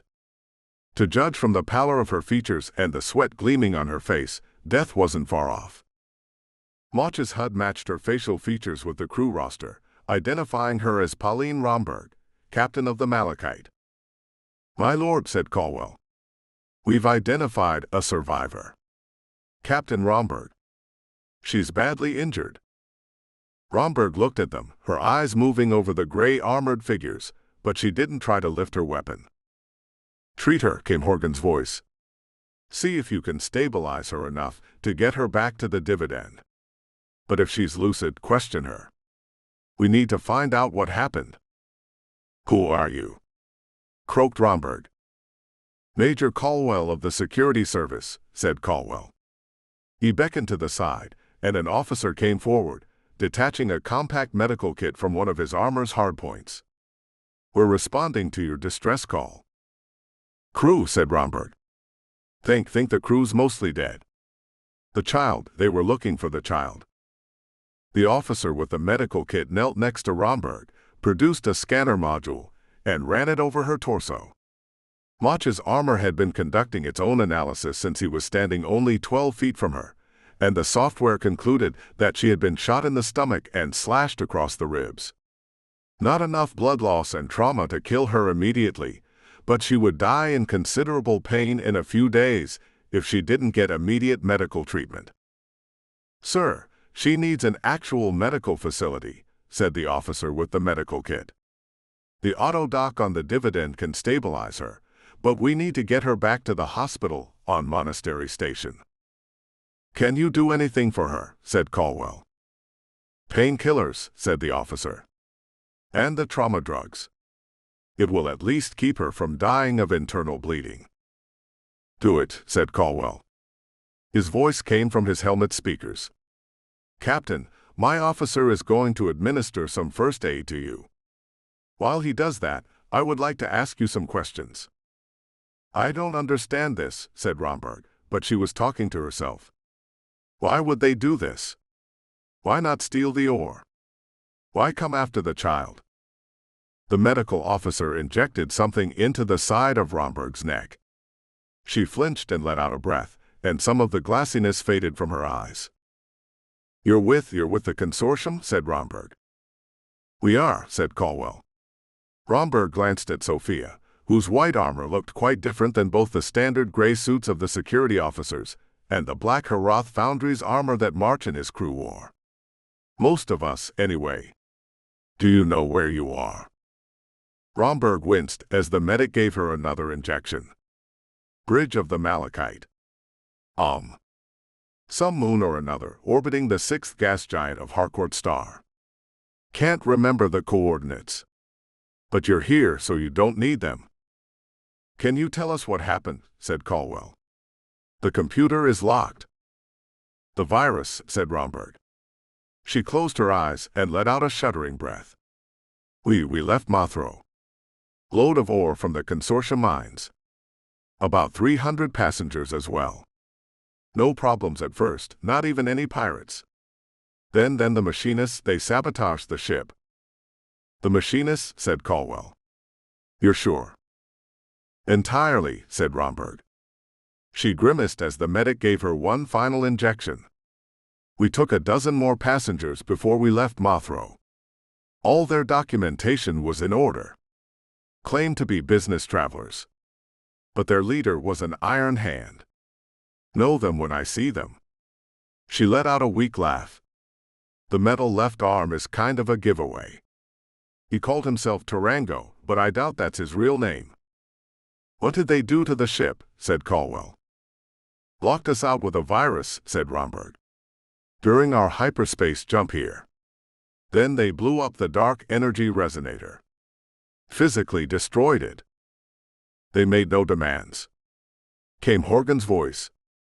No request for surrender. Ask her, Caldwell. They didn't make any demands. Repeated Caldwell. No, said Romberg. Nothing. They just blew up the resonator. The crew started transforming. But I heard one of their orders. They were looking for a child. A child, said Caldwell.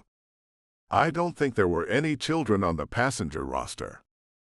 They thought the child was with the monks, said Romberg. Some of those monks from the non-aligned systems booked passage, the ones who keep to themselves. The Brotherhood of the Watchful Pact, said March. Yes, that's right, said Romberg, glancing at him. The ones in the gray robes. Tarango said they had a child with them, and he ordered his men to find the kid.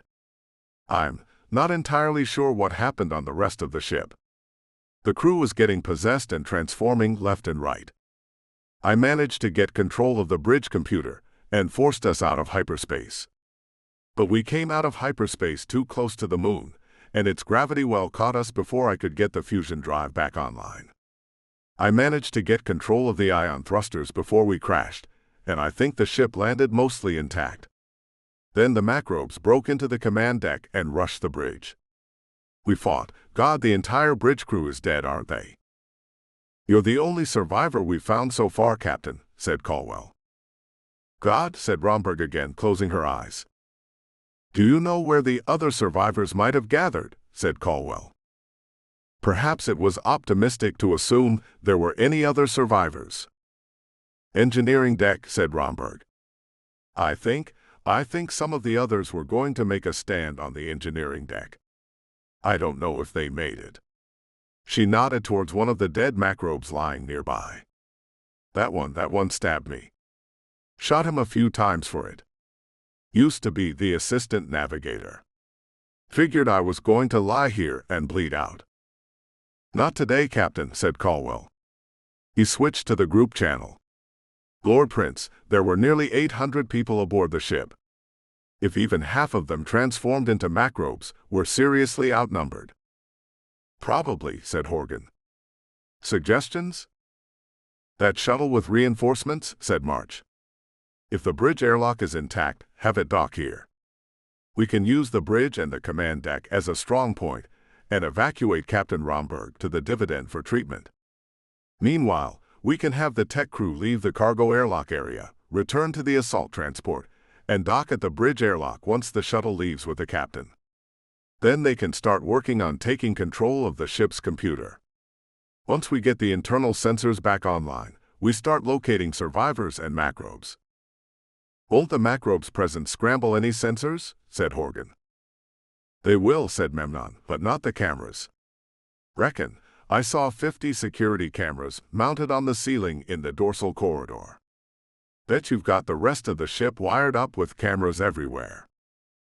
Given our security needs, it's only sensible, said Horgan.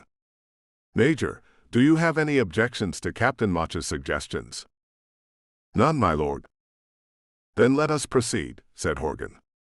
Based on our orbital observations, the bridge airlock is intact. I will redirect the shuttle with reinforcements there. Caldwell started giving orders, directing the tech crew and the guards near the cargo airlock to return to the assault transport and take off. The shuttle crew reported that their ETA was 19 minutes, which was good. March opened a private channel to Sophia and she accepted the connection. "It's very likely," said March, "that the Brotherhood members are all dead." "Agreed," said Sophia with grim resignation. "But we still need to investigate. There may be survivors. And I don't understand why the machinists were looking for a child. From what I understand, a child can't be raised in the faith of the Brotherhood. They only accept adult converts." "I don't know," said March. "Maybe we can find out." It did bother him, though. The machinists were just as cruel to children as they were to everyone else. But he had never heard of the final consciousness specifically targeting a child, save as a method of coercion over the kid's parents. But nothing about the machinists of the non-aligned systems targeting the Brotherhood made sense, not unless they believed that the Brotherhood was somehow a threat. A lone child threatening the machinists made even less sense. "Contact." March looked towards the doors to the corridor. "Lone human male," said the security officer on watch. "Seems unarmed."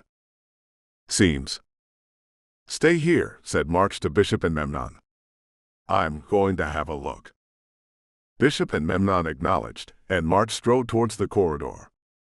Sophia followed him. He almost told her to stay behind, but he wasn't sure that she would have listened. March stopped next to the sentry at the end of the bridge. As he had said, a lone man walked up the dorsal corridor. There was something wrong with him, something March couldn't quite articulate. The first and most obvious thing was that he was an iron hand. The man wore a Starship crewer's coverall with the sleeves ripped away, revealing his metal left arm. He had rough-hewn thuggish features, a confident smirk on his face. The fact that an iron hand was approaching without weapons or armor was a bad sign. It meant that he felt confident in his chances. But to March's eye, it looked like the iron hand had wings made of shadow. He couldn't explain the sensation, at least not at first. He couldn't see anything that looked like shadowy wings rising from the iron hand's back.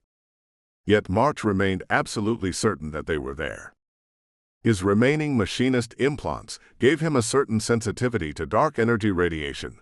He had been able to see the macrobes inhabiting Kalaskaran navigators, and he had sensed something strange about the king when he had first met the monarch. The iron hand had an active dark energy radiation effect around him.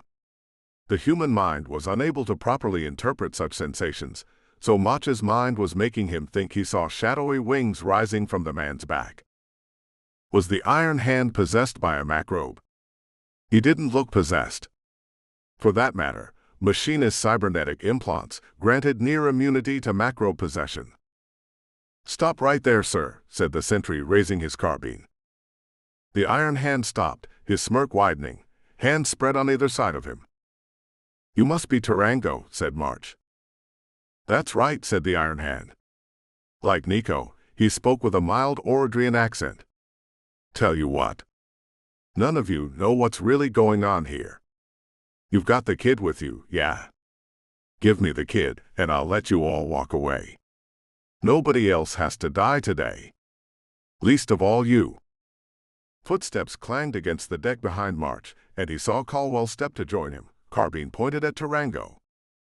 "Since you're alone," said Caldwell, "and don't have any weapons, I don't think you're in any position to make threats." "I'm not making threats," said Tarango. "Just telling you how this is going to go. I'm going to take the kid, and that will be that. Fight me, and it's not going to end well." "Who is this kid?" said March. Tarango's attention turned to him, and for just a second, March was convinced that the iron hand's eyes had turned solid black. It was impossible. He knew that the iron hand's cold eyes had not shifted color, yet something had changed, something that his mind didn't know how to interpret. "Ah," said Tarango. "Jack March. I wondered if you would turn up. The true gods foresaw it." The true gods. The final consciousness was officially atheist. Or they intended to turn their hive mind into the only God. The thought of an iron hand worshipping the true gods, whatever they were, was incomprehensible. For that matter, how the hell had Tarango identified him? March came to a decision. His rifle snapped up, and he squeezed the trigger twice, both plasma bolts aimed at Tarango's head. Yet the shadowy wings around Tarango flexed, tendrils of them reaching out to seize the plasma bolts and fling them aside. The wings might not have been visible to his eyes, only the way his mind was trying to interpret something it could not understand, yet the bolts veered away and smashed into the walls. "What the hell?" said Caldwell. "Quite sensible," said Tarango, "but that's not going to work." "Captain March," said Sophia over a private channel, "there's something very wrong with Tarango. My armor's computer is still analyzing it, but there are energy signatures around him that shouldn't exist in this universe."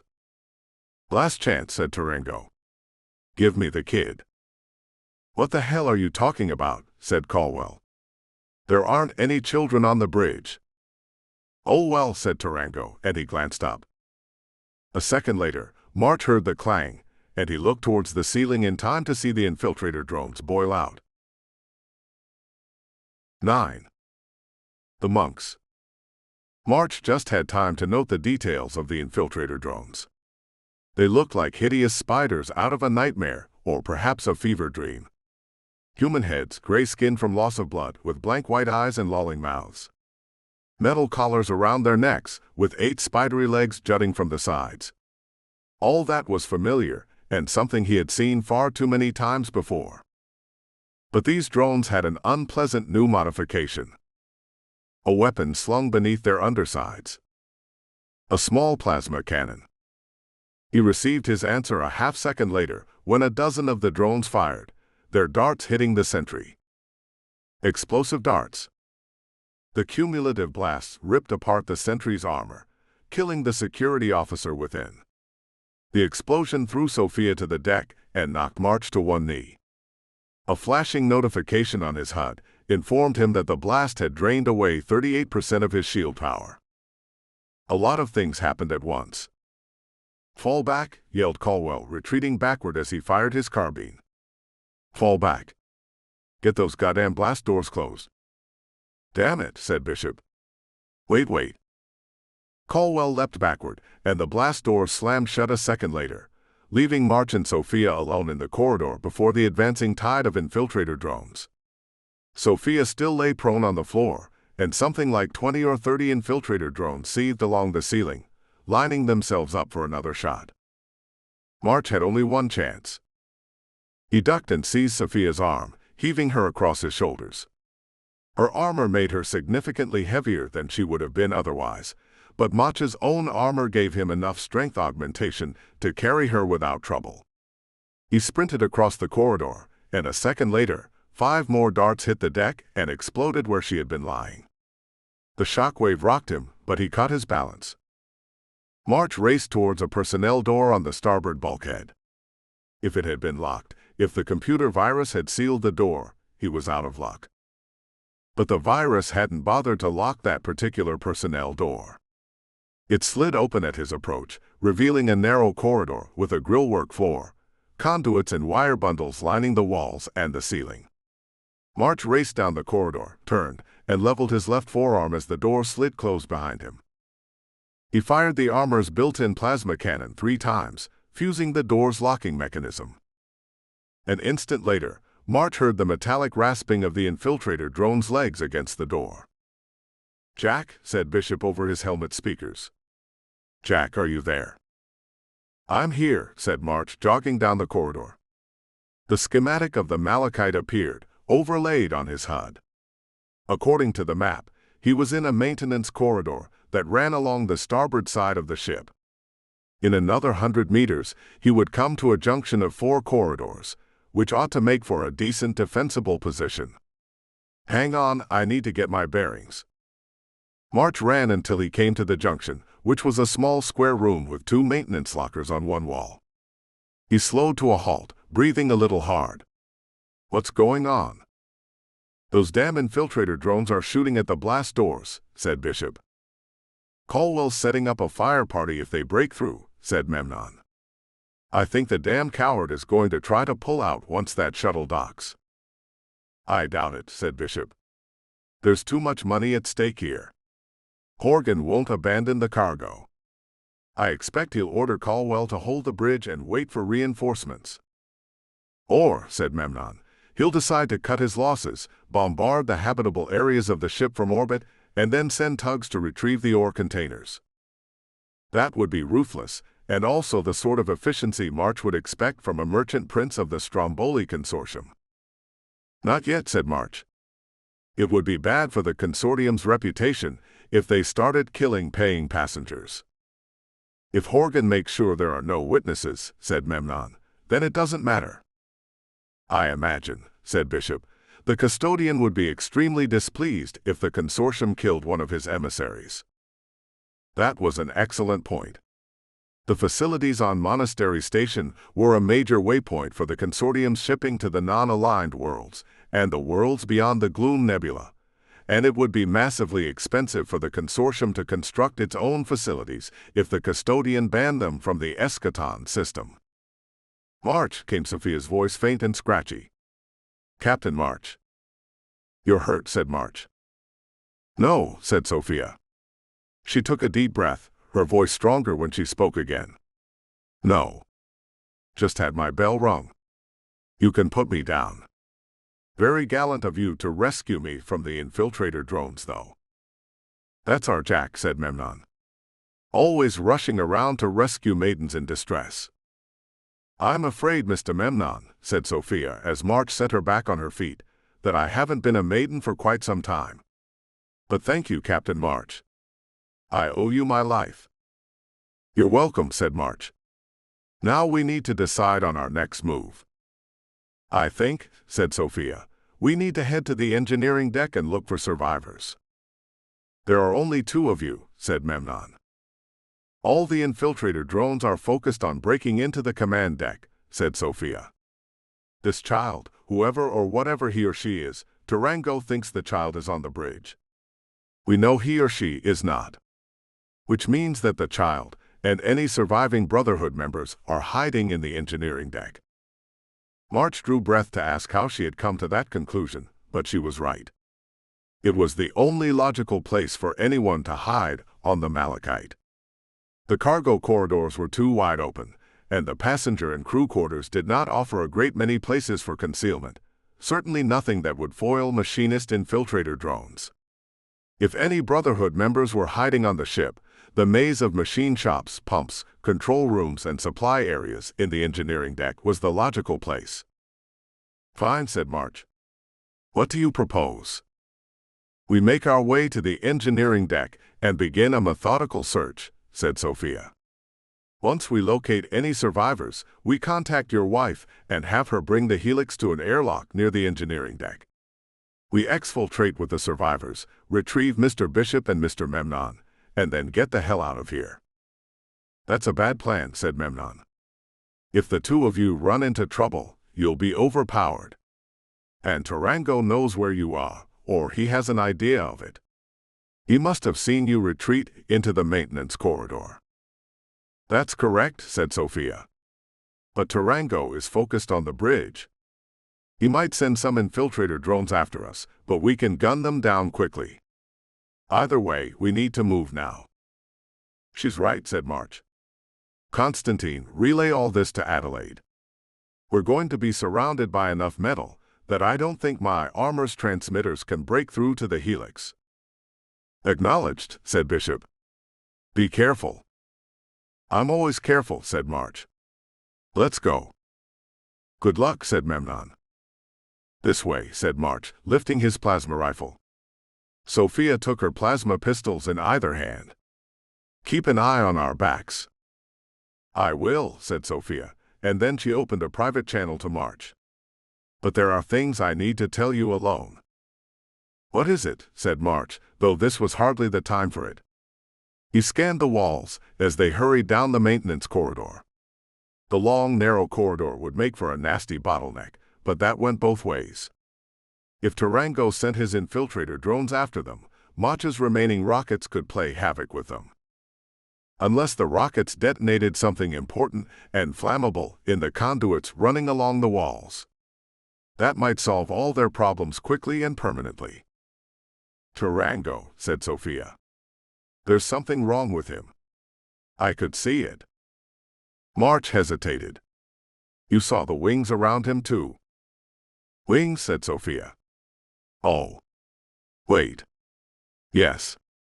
Your remaining machinist implants would let you perceive dark energy radiation on a semi-conscious level.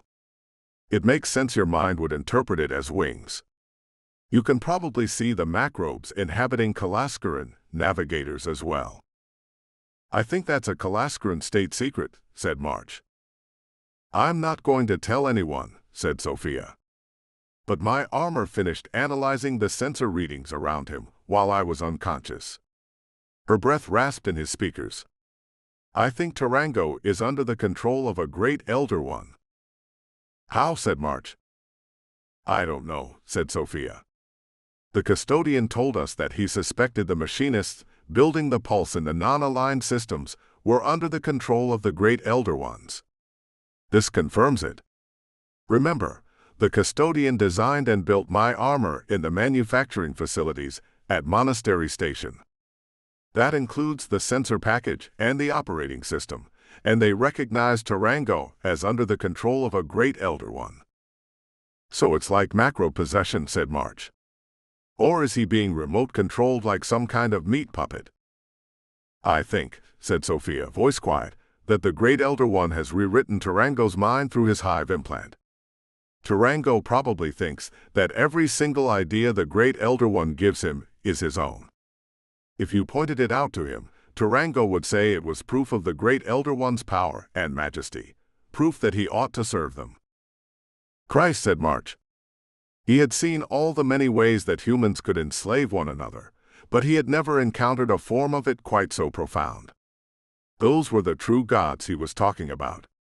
The great Elder Ones. Beyond all doubt, said Sophia. Which means it is absolutely imperative we find a surviving member of the Brotherhood.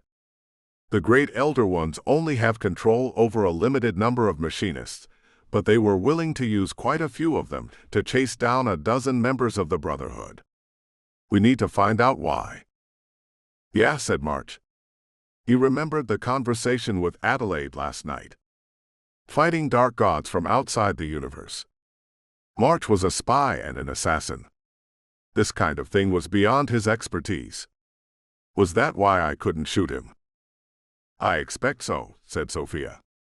The great Elder One could reach through Tarango into our universe, and it altered the laws of physics and probability just enough that your shots missed Tarango. Then he's invincible, said March. Oh, I doubt it, said Sophia. The great Elder One can only exert a limited amount of influence through him.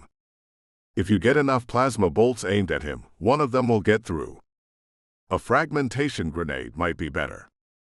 Altering the probability for 2 plasma bolts is one thing. 100 shrapnel fragments would be harder.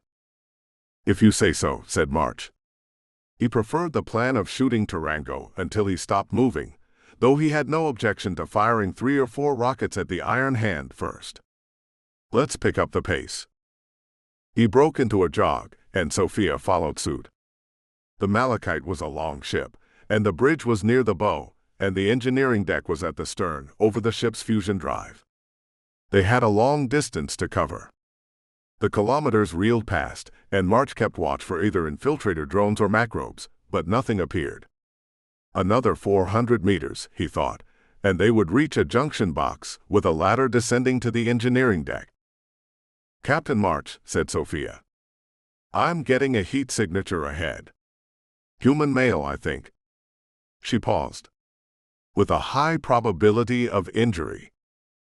I'm getting it too, said March. Faster. The narrow corridor opened into a junction box.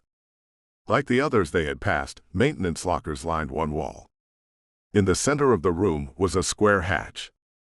When opened, the ladder below it would lead deeper into the ship, towards the engineering deck. An old man sat slumped against the lockers, the front of his gray robe wet with blood. Human lifespan varied depending on planet of origin, available medical science, genetic engineering, and a host of other factors. Kalaskaran-born humans tended to live to 150 or 160. If the old man sitting against the locker had been Kalascaran, he would have been at least 170. His thin face was scored with deep lines, his eyes glassy with pain.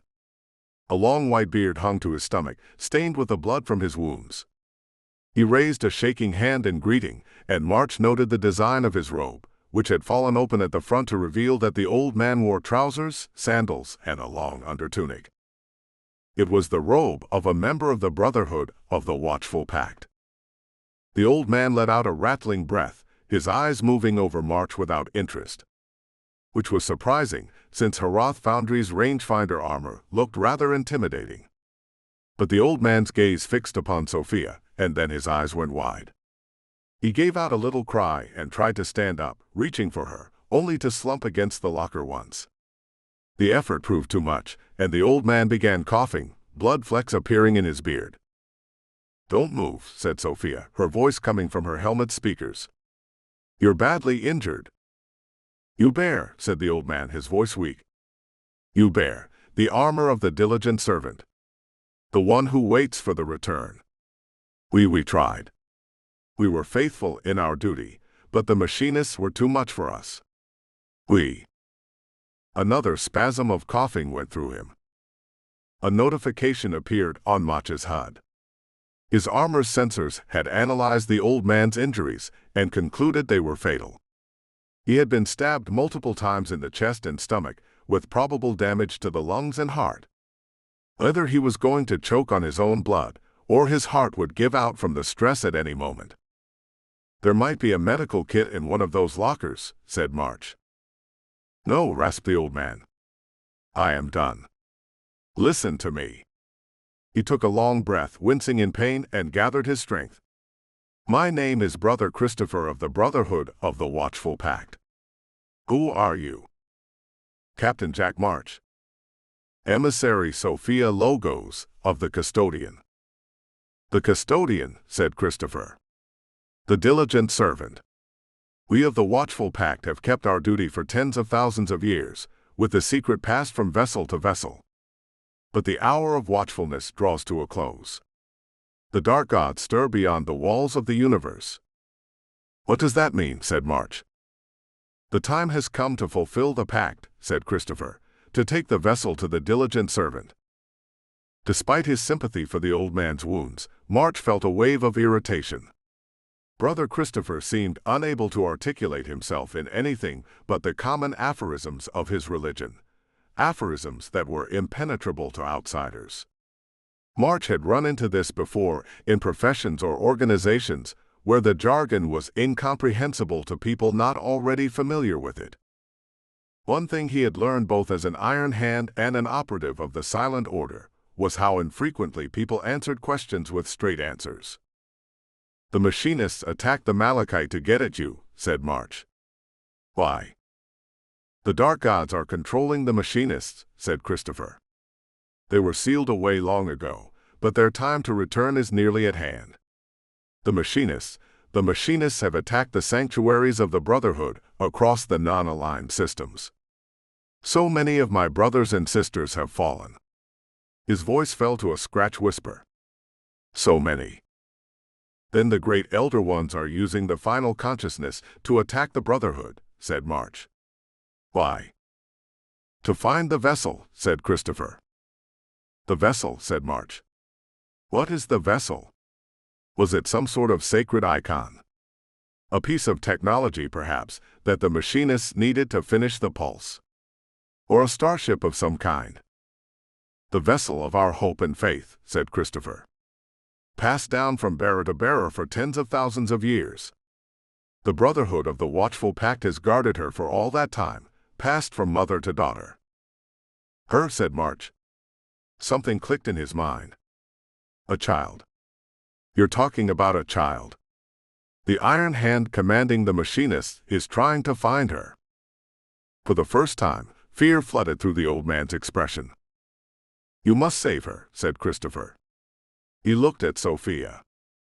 "You are an emissary of the diligent servant. The man beside you, the diligent servant, has chosen him as champion, has he not?" "Yes. Yes, I must trust you." And you must succeed, or all is lost. A violent cough went through him. Listen. Listen to me. You must find the child. Her name is Lysiana. I sent her ahead to hide in the engine control room. The macrobes found us. She escaped as I held them off. A shaking hand reached into a pocket and drew out something. Captain March, take this. March took the object. It was a polished bronze medallion showing an image of a woman wearing a flowing robe. She sat cross-legged, eyes closed, palms turned up, a look of serenity on her face. A halo surrounded her head, something like shining rays streaming from it. The image looked vaguely like the pictures of saints March had seen in the Royal Calascaran Church. What is this? Said March. The symbol of our faith, said Christopher. Take it and show it to Lysiana. She will know that I sent you. She will know that you are the emissary of the diligent servant and his champion. Then take her to safety. The machinists will never stop hunting her, not so long as the dark gods control them. Where? Said March. Where should we take her? To safety, said Christopher. Away from Mothro, the diligent servant, the brothers at Mothro might. He slumped against the lockers and let out a long rattling sigh. The HUD informed March that Christopher's heart had stopped. He sighed, reached down and gently closed the old man's eyes. Do you know what any of that meant? Said March. No, said Sophia. She sounded as baffled as March felt. It sounds like the leader of their religion is a child. Or perhaps a vessel for the divine. Nothing I've ever heard says that the Brotherhood allows children into their religion. She shrugged. Maybe the High Priestess is an ancestral position, passed down from mother to daughter over the millennia. Did the custodian warn you about any of this? Said March. Sophia hesitated for just a little too long. The custodian has his secrets, said Sophia. As you do, Captain March. I won't share them until he gives me permission or if there's no other choice. But this, no, I had no idea. I don't think the custodian did, either. March secured the medallion in one of the compartments on his armor. Then let's get moving and find the kid before Tarango does. Maybe she'll have some answers for us. 10. Coming soon. March crossed to the center of the room and opened the hatch on the floor. It wasn't a proper airlock, though it was airtight, designed to be sealed in the event of a hull breach. The hatch unlocked with a low hiss, and March eased it open upon the thick hinges.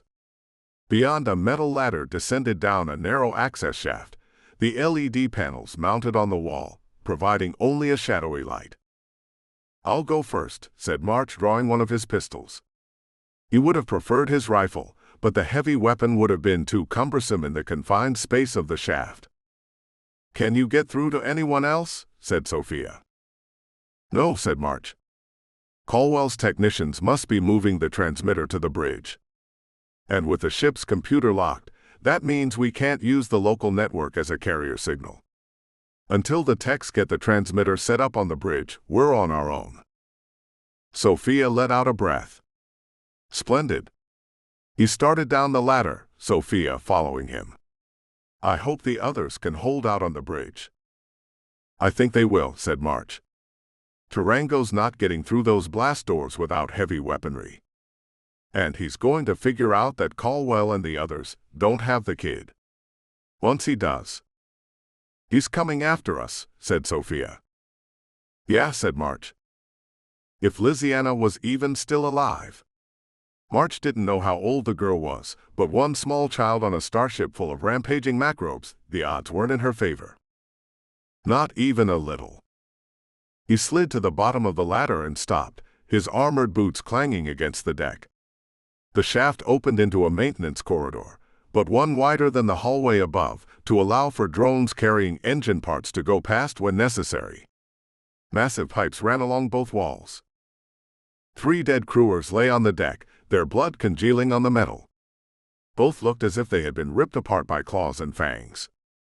Possibly by the smaller macrobes they had fought in the dorsal corridor. They haven't been dead all that long, said Sophia. No, said March. She took pistols in both hands, and March traded his pistol for his rifle. Probably shouldn't use the rocket launcher down here, said Sophia. She nodded towards one of the pipes. Half of that stuff is explosive. Plasma bolts wouldn't be much better, said March. If one breaches a pipe, we could trigger a firestorm. He checked the map on his HUD. Brother Christopher had said Louisiana had fled for the engine control room. The most direct route to the engine control room would be through a maintenance shop, and then the primary pump room for the life support systems. This way. Does your armor help with your aiming? It does, said Sophia. Otherwise, I couldn't hit a damn thing. I'm afraid I'm not very skilled with weapons. I'll take whatever advantage we can get, said March. He led the way, rifle held ready, his armor's sensors scanning the corridors around him for foes. Against any other foe, it would have been far more effective. But the macro-possessed humans twisted reality around themselves, making sensors far less reliable than they would have been otherwise. Radar could pick up the macrobes just fine since they were still physical creatures occupying space and didn't absorb radio waves, but the armor's radar couldn't always distinguish the macrobes from the surrounding hull material. March checked the communication connection once more, but he was still out of range of anyone else. He hoped Adelaide wasn't panicking. She would have contact with Bishop and Memnon, but not with him. He knew her well enough to know that she wouldn't do anything rash, but he regretted putting her through the fear of worrying about his death. Like he had worried about her on that awful day when the war had started. March went around the corner and saw the macrobes. There were 2 of them, and they wore the shredded remnants of what he recognized as Stromboli Consortium engineering uniforms, gray jumpsuits that could double as temporary vacuum suits in an emergency. Now the macrobes had twisted them, their eyes shining blue, their skin gray, black claws jutting from their fingers and arms. Meat, said the nearest macrobe, meat to be rent and split and... March shot the nearest macrobe through the head, and Sophia's plasma bolts caught the second one in the skull and chest. Both fell dead, smoke rising from the charred craters of their wounds. March was grateful once again that his helmet kept him from having to smell the charred meat of plasma wounds. A small mercy amongst the many horrors he had seen today. I wish there was a way to cure them, said Sophia, as they started forward. I wish we didn't have to kill them. We do though, said March. Once macro possession like that has set in, there's no way to cure it. No way to reverse it. I know, said Sophia. About 6 months after I started my service to the custodian, a freighter from Rusturul arrived at Monastery Station. They had suffered a resonator failure midway through their hyperjump, and the entire crew had been possessed. The custodian gave Stromboli Consortium permission to wipe out the crew and take possession of the freighter and the cargo. March grunted. That sounds like the consortium. I asked the custodian if there was any way the crew could have been saved, if it was necessary to kill them all. Sophia sighed. He said that even his processors could calculate no other way. Macro possession is irreversible and can only be ended by the death of the host. There are ways, difficult ways, it can become a useful symbiosis, but it usually ends with people becoming monsters. I know, said March. You know all this too. Why are you talking about it? Because, said Sophia. What if Louisiana is possessed by a macro? Once more March remembered that ill-fated trip where he had met Cassandra for the first time. The machinist had sabotaged the resonator aboard the Alpine. Something like 4,000 men, women, and children had been aboard the ship, and most of them had transformed into macrobes, the few survivors escaping with March and Cassandra aboard the Tiger. He still remembered some of the horrors that the children had become, or what the macrobes had done to the children who hadn't transformed. If that happens, said March, then we'll do what is necessary. It would have to be another secret he would keep from Adelaide. He heard Sophia swallow over the comm connection. Okay. A dull thrumming started to go through the deck, accompanied by a faint roaring sound. March turned a corner and saw a pair of closed double doors. "Pump rooms ahead," he said. "Keep sharp. It will be a maze. Lot of angles to cover." "I'm ready," said Sophia, her voice cool and professional once more. March hit the door control, half expecting it to have been locked. But the door slid open without a hitch, the roaring sound getting louder. The pump room was enormous, almost as large as a sports field back on Kalaskar. The Malachite had carried nearly 800 people, and that many people required a lot of air and water to survive in the void of space. All that water had to be moved, recycled, and then moved again. 4 massive cylindrical pumps dominated the space, 2 for water and 2 more for air. Thick pipes rose from the pumps and covered the ceiling, while a maze of smaller pipes and conduits stretched from the sides of the machines. The maze of pipes looked almost like the branches of a metal forest rising overhead. There was any number of places to spring an ambush. "Engine control room will be on the other side of all this," said March. "Let's head straight down the aisle." An aisle cut down the room, left so heavy machines could move through the space without too much difficulty. "Easy place to set an ambush," said Sophia. "Yeah," said March. "Let's hope no one else thought of that." He started down the aisle, Sophia following him with pistol ready, both his eyes and his armor sensors scanning for attackers. Nothing moved among all the pipes and machinery. It didn't look like there had been any macrobes down here. It was possible that there hadn't been any crew members in this portion of the ship when Tarango and his saboteurs had blown up the resonator. They were halfway across the pump room when March's armor detected someone approaching from behind. "Captain," said Sophia. He turned, lifting his rifle just as Tarango stepped into the pump room. The Iron Hand took a few steps forward and grinned, raising his hands on either side of him. As far as March could tell, he had come without his infiltrator drones.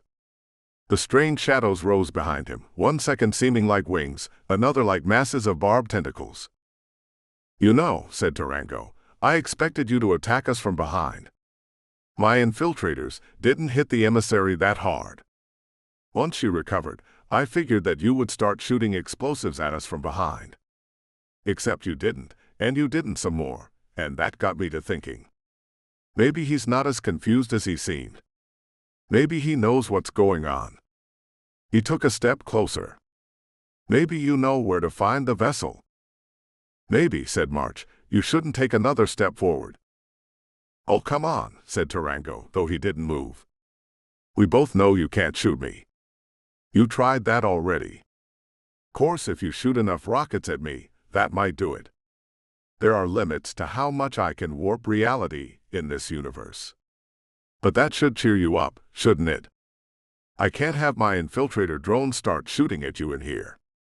They miss and hit the wrong pipe, and then," he mimed an explosion, "and then, well, this all becomes someone else's problem. So I think we can just talk for a bit." "We have nothing to discuss," said March. "I left the final consciousness." "Yeah, I know," said Tarango. "You used to be an Iron Hand." "Of course, so did I. Now I'm a little more. Bet the emissary told you all about it." "You're under control of a great Elder One," said March. "Yep," said Tarango. March blinked. He had heard rumors and tales of the great Elder Ones, and they had always been stories of fear and horror, of nightmares outside the walls of reality waiting to get back in. He hadn't expected a great Elder One to say something like, "Yep." "So are you Tarango, or are we speaking to a great Elder One?" said Sophia. "Well, it's kind of both," said Tarango. "See, take a magnet and put it under a sheet of paper. Dump a bunch of iron filings on top of the paper. What happens? The filings arrange themselves along the lines of the magnet's field. Neat little science trick to impress elementary school children. Let's just say, in this metaphor, the great Elder One is the magnet and I'm the metal filings." He grinned. "You say it with such horror, emissary. But it's bliss. It really is." His cybernetic left hand curled into a fist. Everyone is searching for a purpose, aren't they?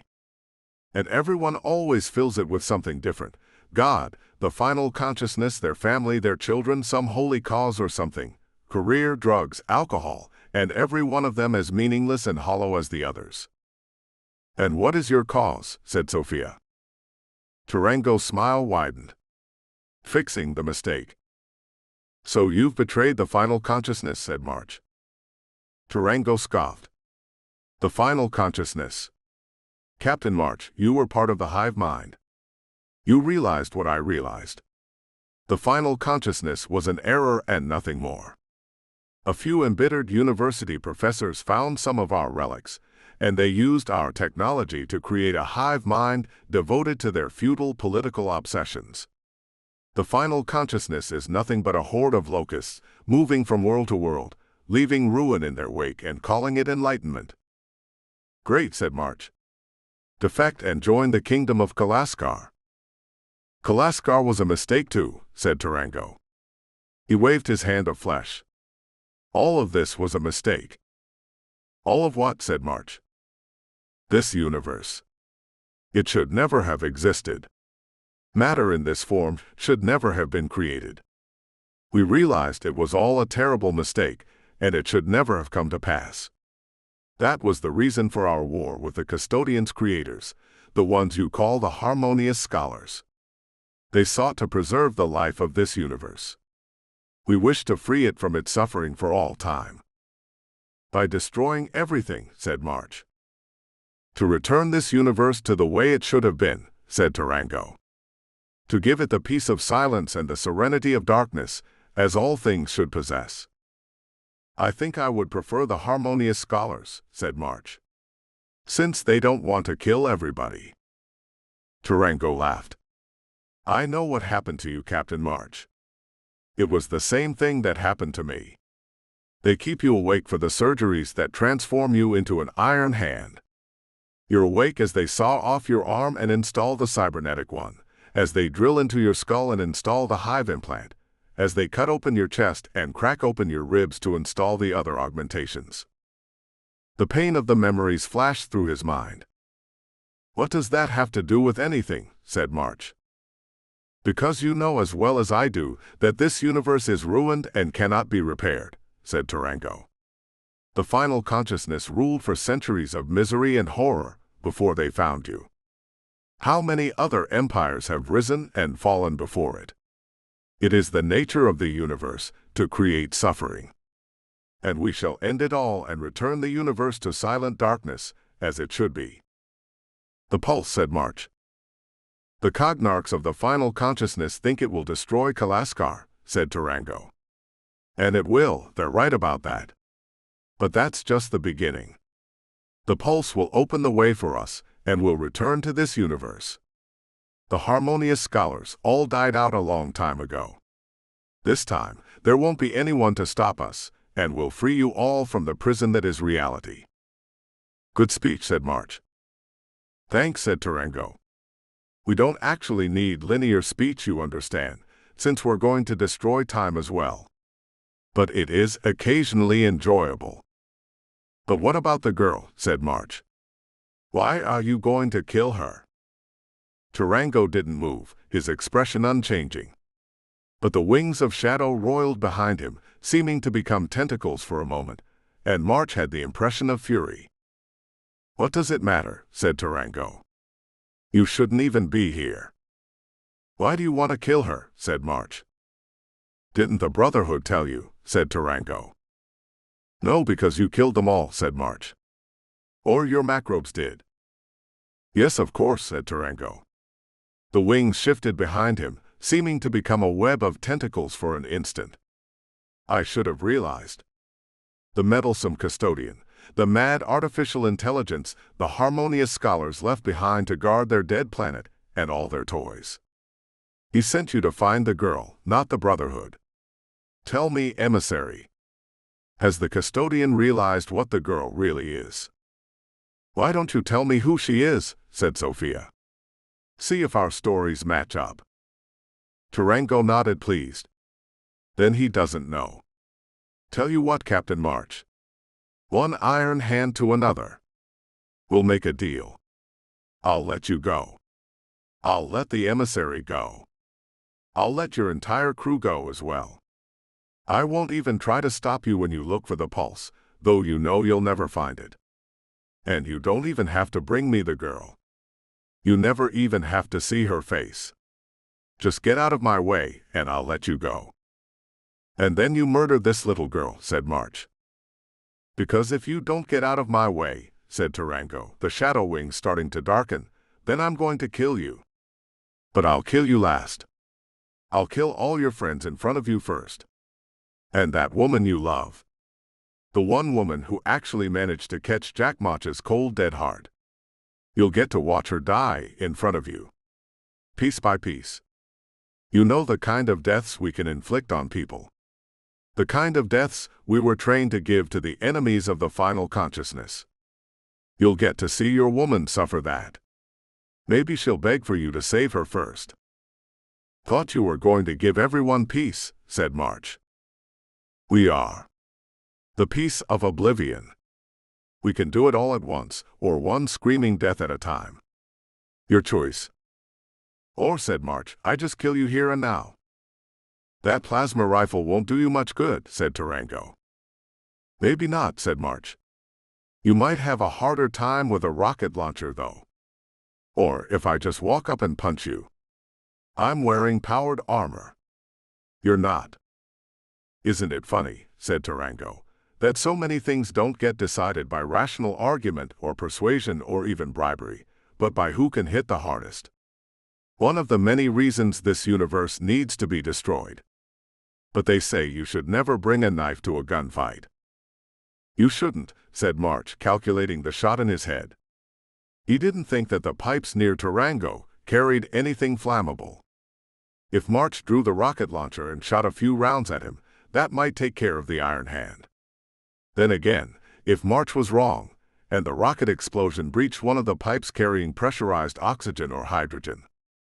Well, March didn't think that Tarango's great Elder One could warp away the laws of physics sufficiently to keep from getting him incinerated. The problem was that March didn't think his armor could protect him from that kind of explosion either. You brought a gun and a rocket launcher to the wrong kind of fight, Captain March, said Tarango. Yeah, said March.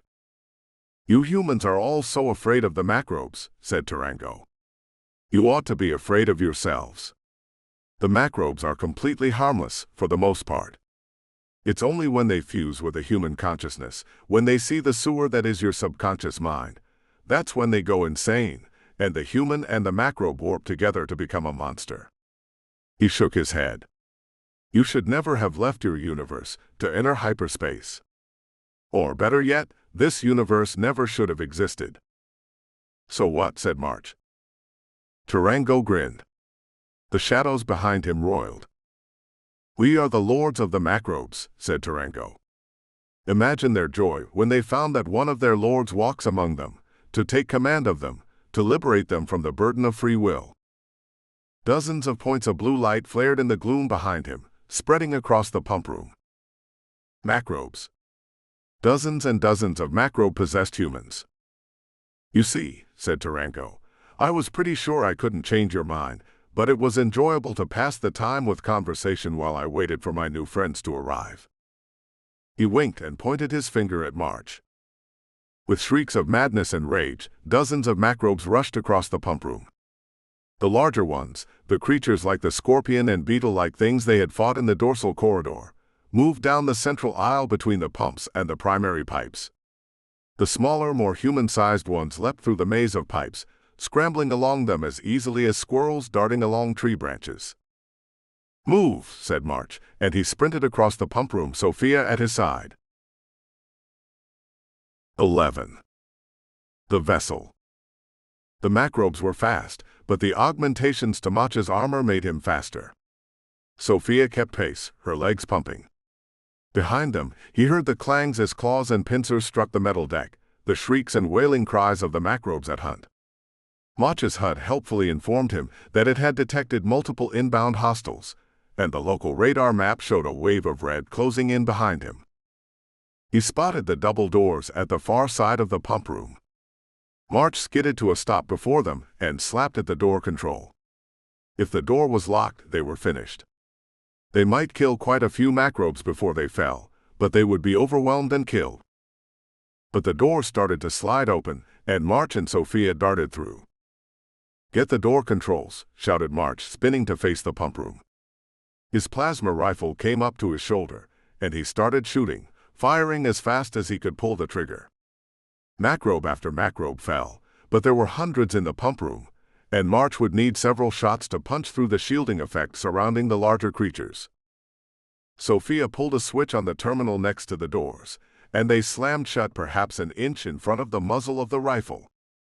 March heard the clang as the doors locked themselves.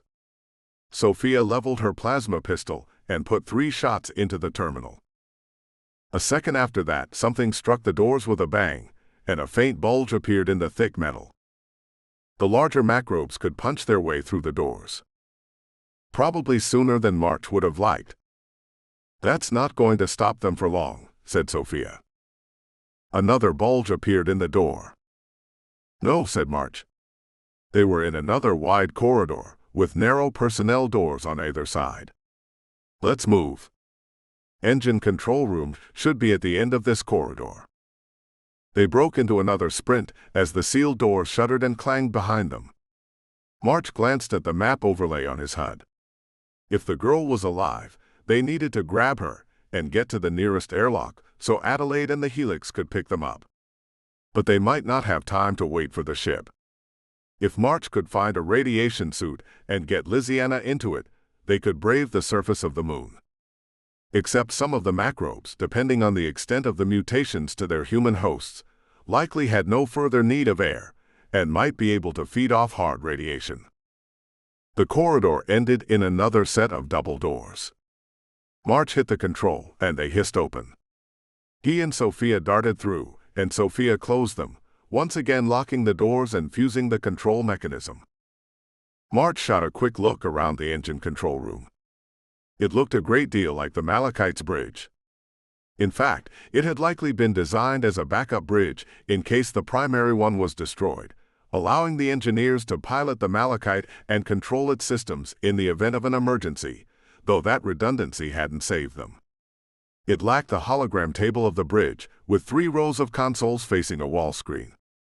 All the displays still showed the flickering green lights of the machinist infiltrator virus. "A human-sized heat source," said Sophia, pointing. "And some dead macrobes." The heat source was coming from the far side of the room, between one of the consoles and the wall. The girl was hiding there. March circled around the consoles and approached the hiding place. He saw 3 dead human-sized macrobes lying on the ground. In the gap between the wall and the console, he glimpsed a huddled figure in a gray coat, a plasma pistol coming up towards him.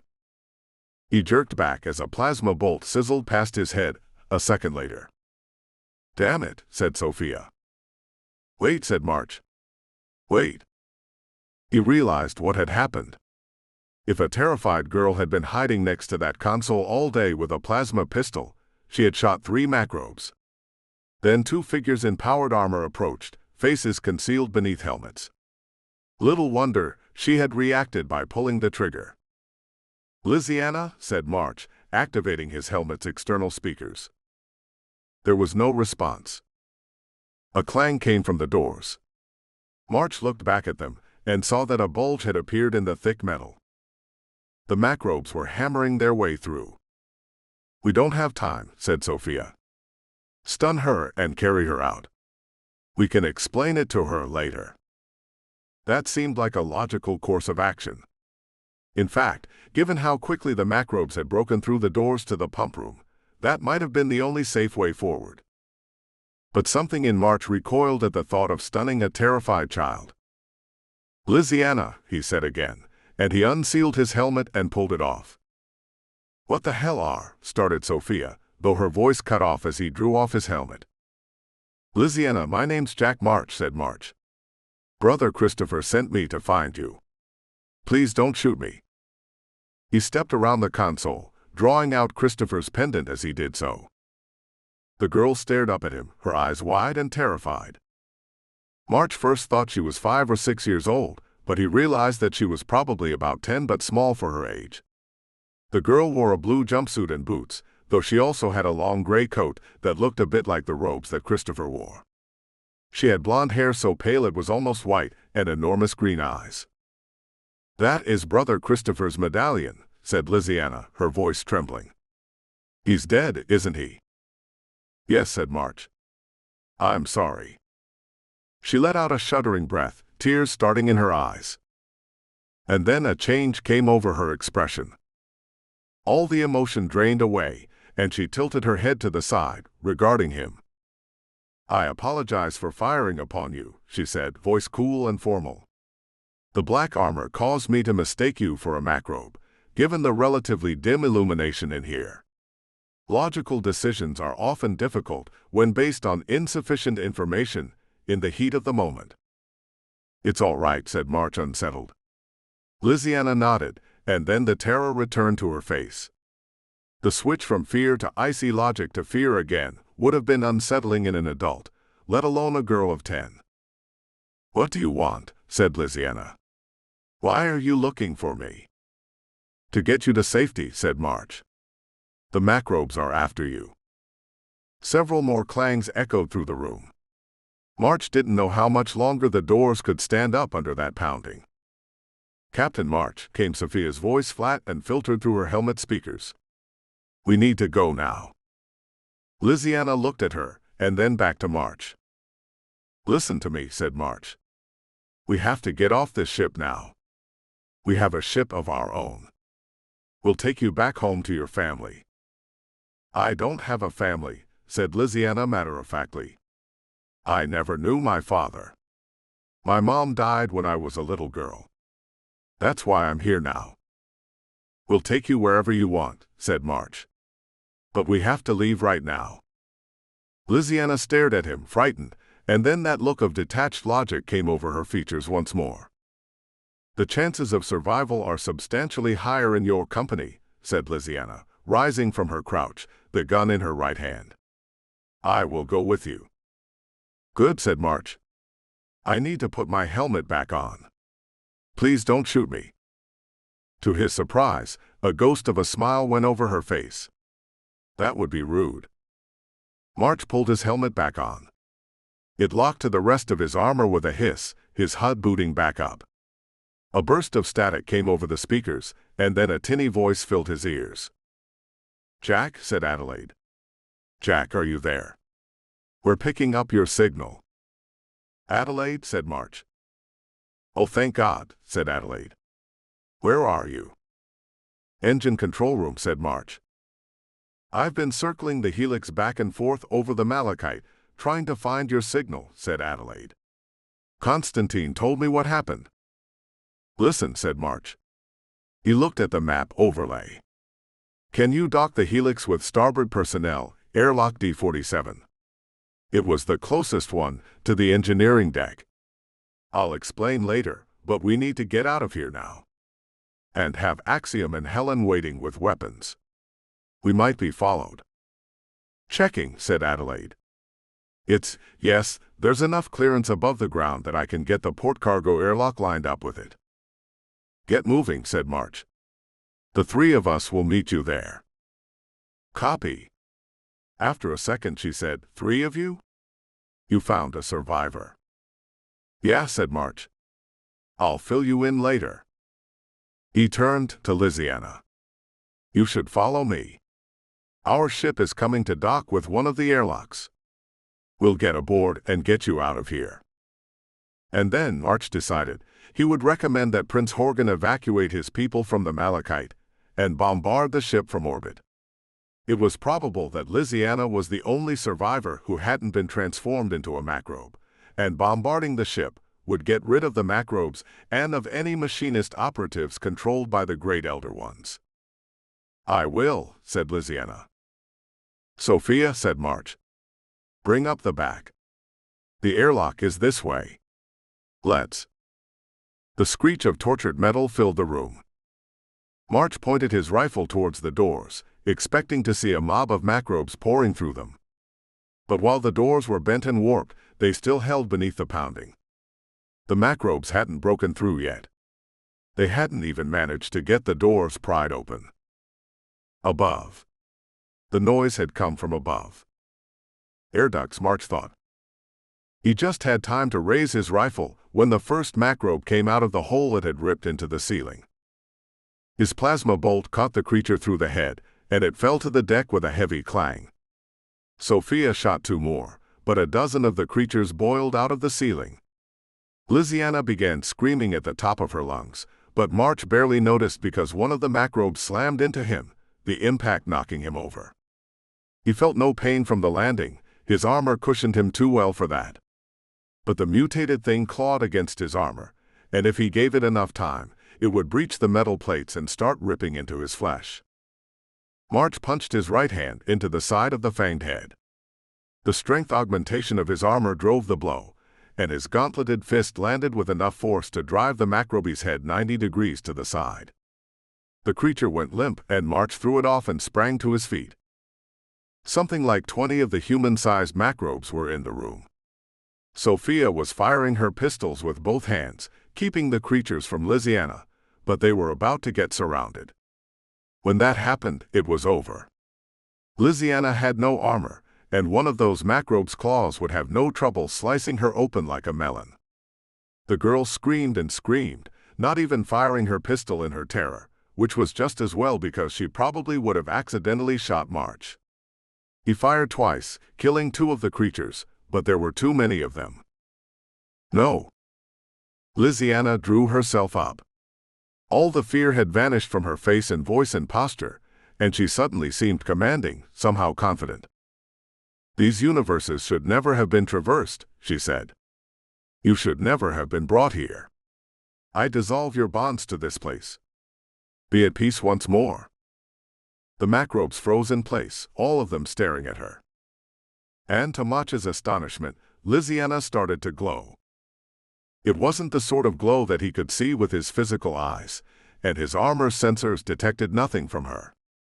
But just as March's mind interpreted whatever he sensed from Tarango as wings and tentacles of shadow, he suddenly saw golden light shining from Liziana, her eyes blazing with it.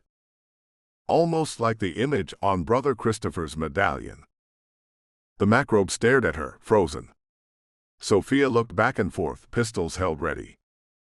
The blue glow faded from the macrobe's eyes. As one, they fell dead to the deck.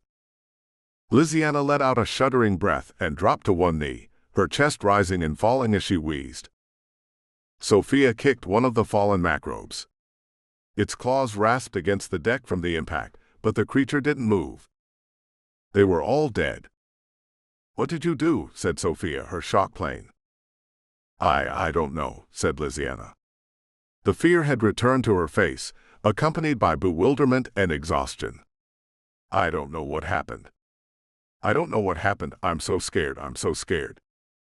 A hideous grinding noise came from the other side of the room, and the double doors rasped open a few inches. Through the gap, March saw hundreds of macrobes, all of them ready to attack. A gleaming black pincer pushed through the doors. We have to go, said March. Can you walk? Liziana shook her head, shaking as if she was in a cold wind. March slung his rifle over his shoulder, drew a pistol with his right hand, and picked up Liziana with his left arm. She was light enough that he wouldn't have needed his armor's augmentation to do it. The girl made a sound that was a cross between a frightened yelp and a squeak, and then she clung to him. Let's move, said March. He ran for the door on the far side of the control room, Sophia following him. Behind them, the double doors screeched open a few inches more. 12. Inevitability. Jack. Came Adelaide's voice. Here, said March as they pounded down the corridor. We're at the airlock, said Adelaide. Helen and Axiom are set up in the cargo bay, and Axiom's in scout armor. Axiom set up that heavy repeating plasma cannon that Memnon brought from Rustbelt Station. Good, we're going to need it, said March. Every macrobe on the Malachite is chasing us right now. He He skidded around a corner and came to an alarmed halt. The way ahead was blocked.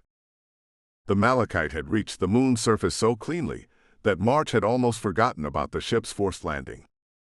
But the Malachite had crash-landed, however skillfully, and the ship had never been designed to land on a planet-sized object. A ship like that couldn't land without some structural damage, however minor. Unfortunately, that minor structural damage blocked the corridor ahead.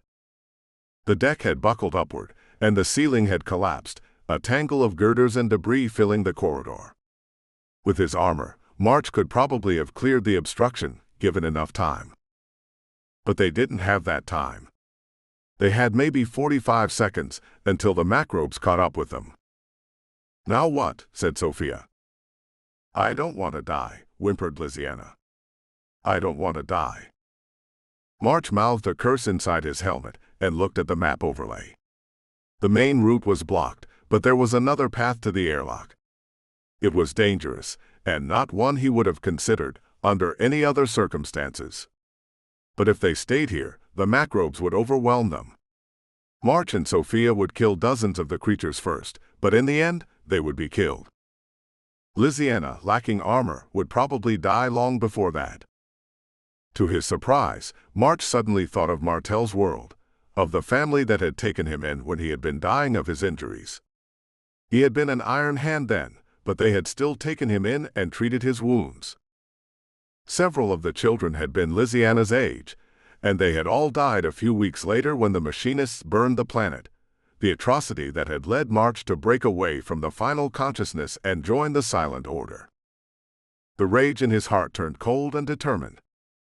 The final consciousness had killed countless children across the centuries, but they weren't getting this one. "This way," said March, and he turned and fired at the wall. The locking mechanism burned away, and the access door to the maintenance corridor slid open. "I'll go first. Bring up the back." He ran into the corridor, Sophia following, even as he heard the approaching noise of macrobe claws rasping against the deck. "A lot of macrobe claws. This will hold off the bigger ones at least," said Sophia. "But the smaller ones will swarm us." "Yeah," said March, double-checking the map overlay. "Just a little further." The corridor ended in another junction box, with 3 more doors in the walls. March turned to the one on the right wall and fired his pistol, melting through the locking mechanism. Right about then, Sophia saw where they were going. "Are you crazy?" said March. "Maybe," he said. "But if I'm wrong, at least it will be a quicker death than what the macrobes will do to us." Sophia let out an exasperated sound, but said nothing else. That was too bad. March had hoped that she might have a better plan, because he did not. The door hissed open, and March led the way into the accelerator room. The Malachite, like every starship, had both a hyperdrive for faster-than-light travel and a fusion drive for traversing normal space. A fusion drive could accelerate even a ship the size of the Malachite to a significant fraction of the speed of light, but it wasn't useful for maneuvering, especially for the kind of close, precise motions involved in docking with a deep space facility. Anti-grav units only worked when there was a strong enough local gravity field to push against, and a container ship like the Malachite didn't have them, since it was never intended to land. But it did have ion thrusters, which worked well in the void of deep space. An ion thruster needed to fire a steady stream of accelerated particles, and those had to come from somewhere. In the Malachite's case, the particles came from the massive cylindrical accelerator that dominated the room. The thing looked almost like a small ship in its own right, a long cylinder built of interconnecting rings. On a container freighter like the Malachite, the particle accelerator was fed a steady stream of waste material from the ship's primary reactors, which it then accelerated and shunted to the ion thrusters. When the ship crashed, the reactors would have shut down, and Captain Romberg likely would have used most of the ion thruster's store of accelerated particles to bring the ship down.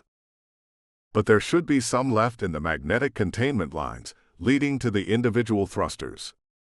The Helix had a similar system, though much less powerful, since a cargo gunship had vastly less mass than a container freighter.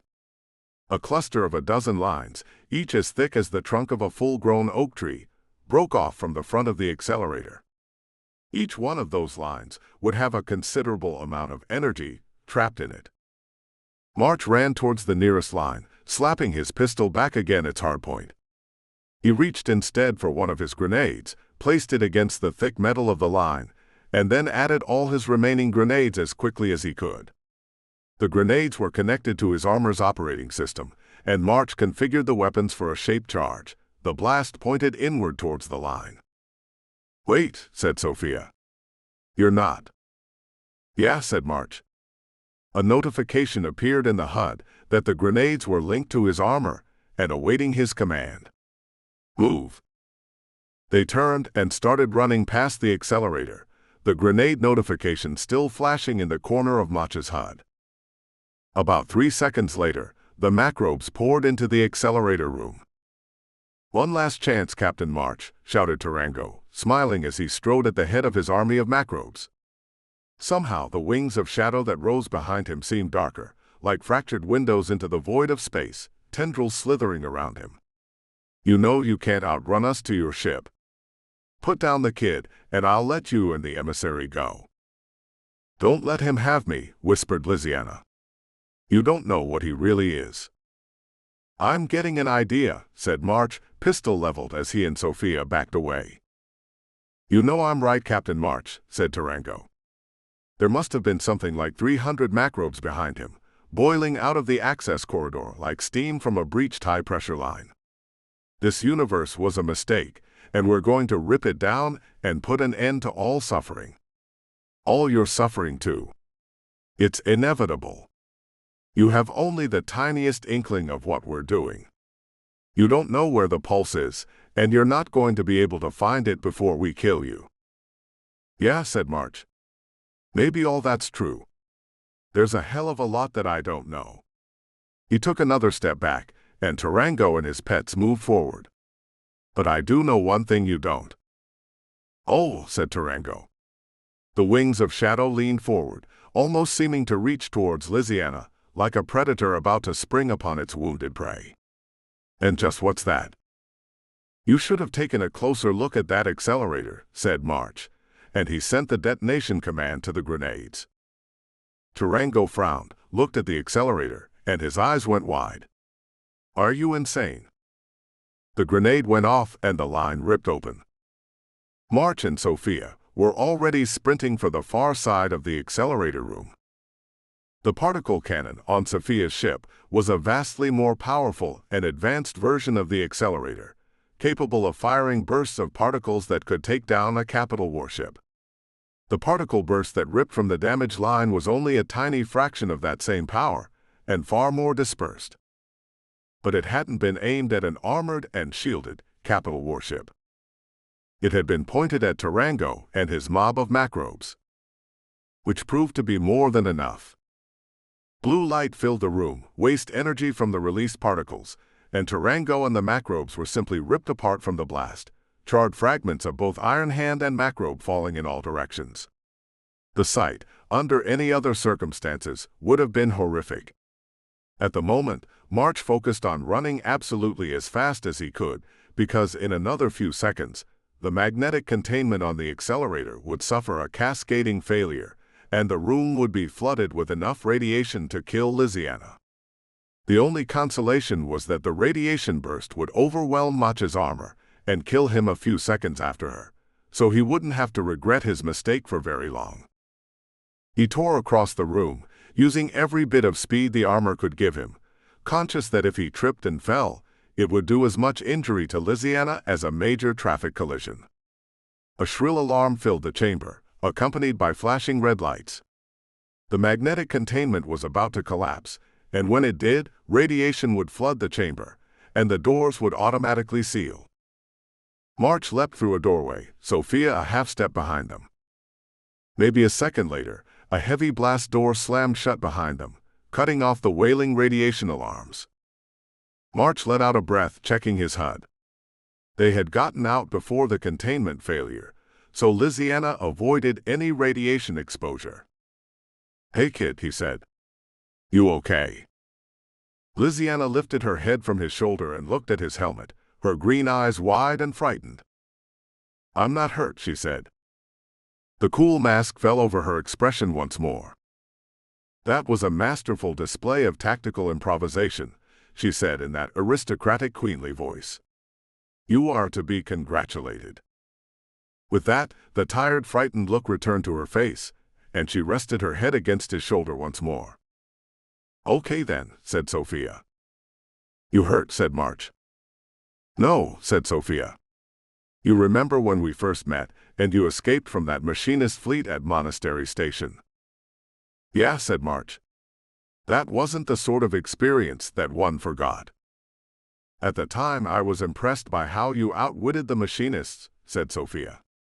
"I have to say that the experience is both much more impressive and far more terrifying from the inside." "Let's not repeat it," said March, and he jogged down the corridor.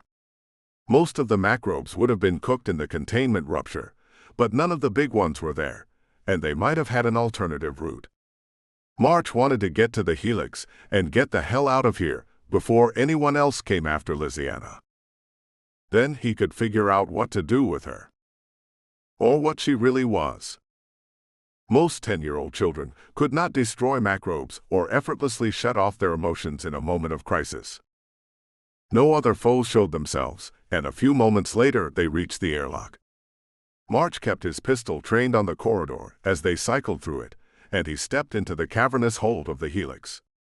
Axiom and Helen stood facing the door, rifles in hand, and the big plasma cannon that Memnon had brought from Rustbelt Station had been set up and connected to its power supply.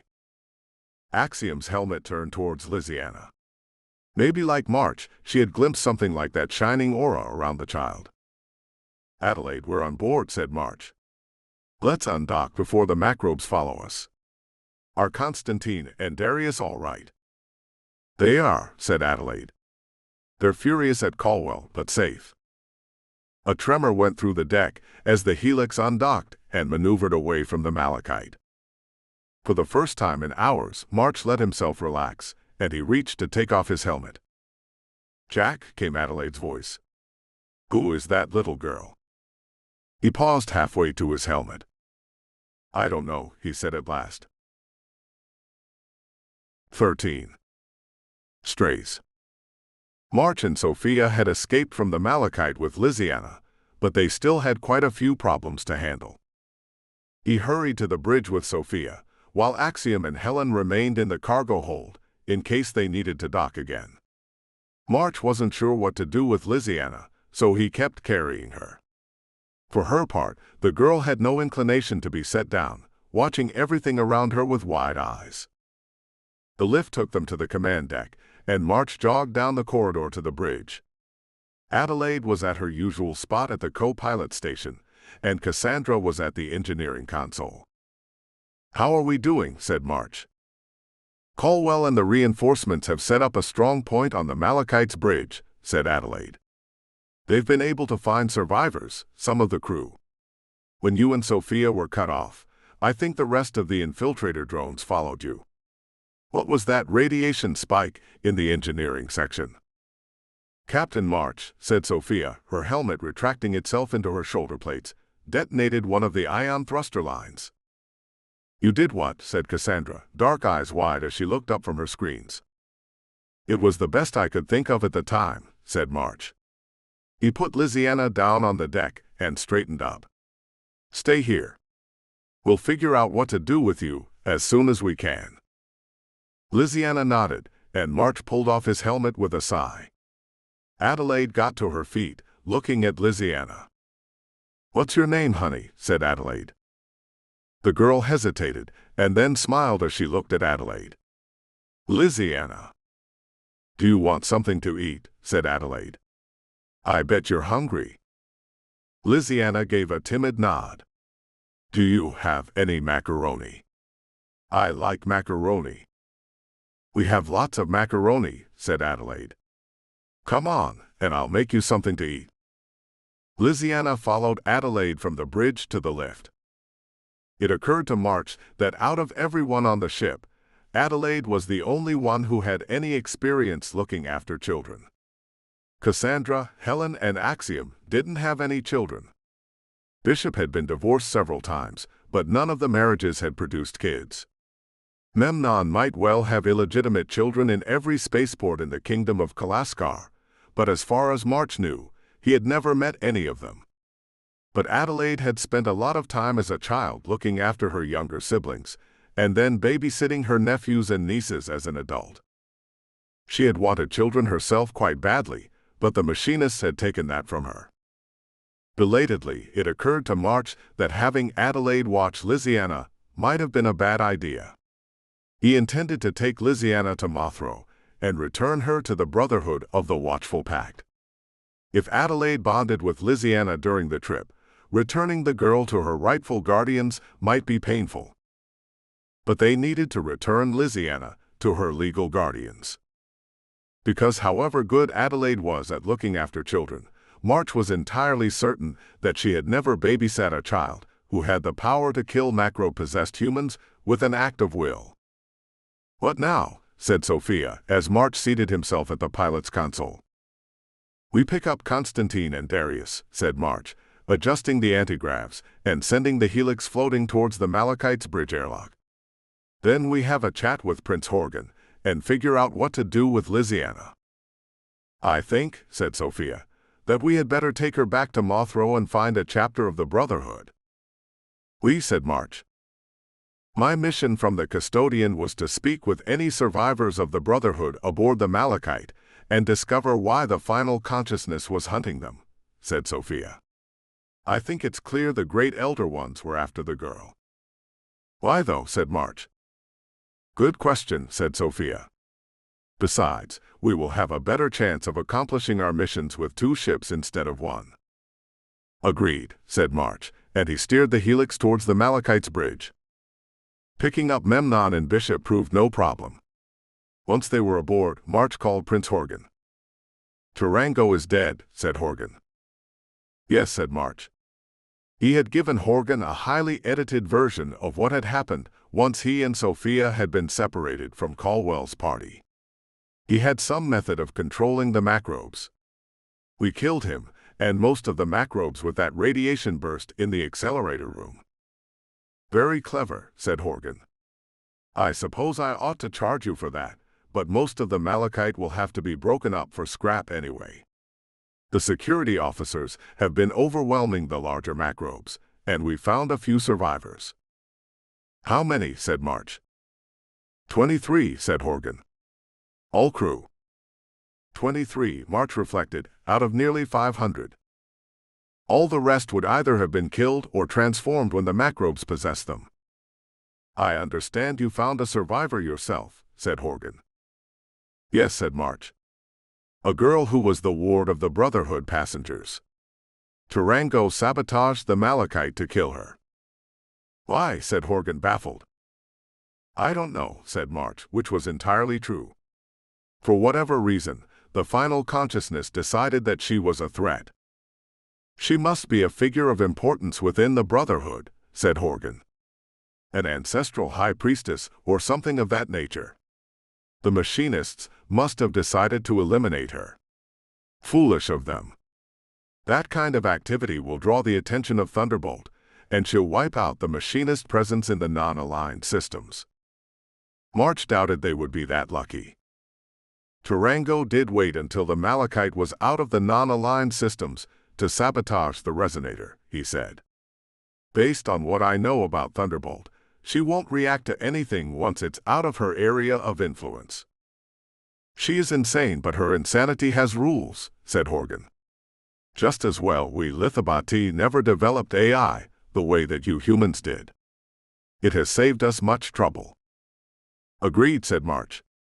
He wondered how many people knew that the only way for an AI to keep from going insane was to have a symbiosis with a human interface. "Now," said Horgan, "the survivor you have aboard your ship." "Her name is Lysiana," said March. "She's 9 or 10 years old." "You don't know." "She doesn't know or won't tell us," said March. "She doesn't know her last name either." He sighed. Either she was traumatized by the death of her guardians aboard the Malachite, or something happened to her earlier. And you haven't any idea why the machinists targeted her, said Horgan. March remembered the macrobes falling as Lysiana screamed, the strange golden glow that had surrounded her. No reason I can understand, said March. I think you're right. She must be a figure of importance within the Brotherhood. You intend to take her back to the non-aligned systems, said Horgan. That was the purpose of this conversation, March realized. The wreck of the Malachite had left Horgan and the consortium's lawyers with 1,000 different problems to sort out, and Horgan wanted one of them off his plate. We do, said March. Our first stop in the non-aligned systems will be Mothro. There should be a chapter of the Brotherhood there. We can contact them and arrange for Lysiana to be returned to the appropriate guardians. That sounds reasonable, said Horgan. I will agree to this on one condition. That when you find a Brotherhood chapter, you include an authenticated letter stating that you are returning her under the auspices of the consortium. Given the Brotherhood's moral authority among the worlds of the non-aligned systems, I would rather not have the Brotherhood sue the consortium in any of the planetary courts. I have no problem with that, said March. We'll leave for Mothro as soon as you transmit the letter. Excellent, said Horgan. Thank you, Captain March. As always, your assistance has been invaluable. Perhaps the next time we speak it won't involve someone shooting at me, said March. Horgan actually snorted out a croaking Lithabati laugh at that. What is it that you humans say? There is a first time for everything. March waited in the corridor as Adelaide stepped out of the cabin, the door hissing closed behind her. You've got her down, said March. Adelaide nodded. She ate everything I put in front of her. Not surprising, said March. I don't think she had anything to eat for 2 days before we found her. She cried for a little bit and then calmed down, said Adelaide. She sighed. I couldn't get any straight answers out of her. Maybe after she's had some sleep and a few days of proper meals. By then we should have reached Mothro, said March. Maybe we can find the nearest Brotherhood chapter and ask them about her. Assuming the machinists haven't killed them all, said Adelaide. Brother Christopher and the others left Mothro to get away from the final consciousness. Yeah, said March. That had occurred to him as well. What are we going to do with her, Jack? Said Adelaide. March shrugged. We'll find the Brotherhood. And if we don't, well, we'll figure something out. Just don't get too attached to her. I know that, said Adelaide, sharper than he expected. I have a lot of experience not getting too attached to kids, don't I? She sighed and closed her eyes. But if we can't find the Brotherhood, Jack, that's a very strange little girl. He nodded. I gave her a computer tablet after she ate, asked if she wanted to play any games or something, said Adelaide. She started solving hyperspace navigational equations. Like, the kind of equations that shouldn't be possible to solve without a computer. A human shouldn't be able to do that kind of mental math. But she solved every one of those equations on the first try. The expert system in the infirmary said she was an unmodified human, said March. No genetic enhancements other than the usual ones in childhood boosters, no cybernetics, no symbionts. But she can solve hyperspace navigational equations in her head, said Adelaide, and kill macrobes by screaming at them. And the great elder ones want to kill her, said March. I don't know what we're going to do for her, said Adelaide. The final consciousness might have killed all the Brotherhood members who know about her. Maybe the custodian would be able to help. Maybe, said March. Sophia had accompanied them for a reason, and March was certain she hadn't told them everything. Which was annoying but fair. March hadn't told Sophia everything about his mission from the final consciousness. But we'll take good care of her until we find where she belongs. I missed babysitting, admitted Adelaide. March snorted. You might be one of the few people in human history to think that. Oh, come on, said Adelaide, though she smiled. I like kids. I miss looking after my siblings' kids. Bet they didn't solve hyperspace equations for fun, said March. No, said Adelaide. I just wish I knew what we could do to help Liziana. We'll find someone who knows where she belongs, said March. Then we'll locate the pulse, destroy it, and go home to Kalaskar. It sounded so simple when he said it. But he knew it would be far, far harder than that. Epilogue. As his ship hurtled through hyperspace, Nico watched the reports scroll across his screens. Very little of the data made sense. His modified freighter was fast, especially since its cargo holds were empty. When Nico had seen the Helix depart from Monastery Station in the company of a Stromboli Consortium frigate, it had been easy enough to figure out where they were going. Nico had managed to get to Harcourt Star before anyone else, and then shut down his engines and most of his power systems, observing the activity at the wreck of the Malachite from a safe distance. The Helix and the emissary's alien ship had landed on the surface and departed after a day, continuing a hyperspace course that would almost certainly take them to Mothro, the chief port and commercial nexus of the non-aligned worlds. Thanks to judicious bribes within the consortium's corporate hierarchy, Nico had access to their encryption codes, and he listened to the reports between the dividend and the security officers on the ground. None of them made sense. The final consciousness had targeted the Brotherhood of the Watchful Pact. The consensus of the hive mind, murmuring in the back of Nico's skull, proclaimed that all religions had to be destroyed in the name of the final consciousness and the evolution of mankind. Nico supported that goal, but the time for it was after the conquest, not before. Attacking the Brotherhood risked compromising the Pulse Project, and potentially worse, might draw the fatal ire of Thunderbolt, the insane AI that considered herself the guardian of the non-aligned systems. So why go after the Brotherhood? And the child, who was apparently their ancestral high priestess. As Nico monitored the situation on the barren moon, one of the hyperspace communication drones of the final consciousness arrived in the system and gave him an update before continuing on its route. He always felt the consensus of the hive mind in his thoughts, of course, thanks to his hive implant, but that level of connection could not handle detailed instructions. The drone had updated orders for him. The order to kill Jack March and destroy the Helix still stood. Added to that was a new order. A figure of significance to the Brotherhood was traveling aboard the Helix. Likely that ancestral high priestess that Prince Horgan had mentioned in his communications. The hive mind wanted the girl killed.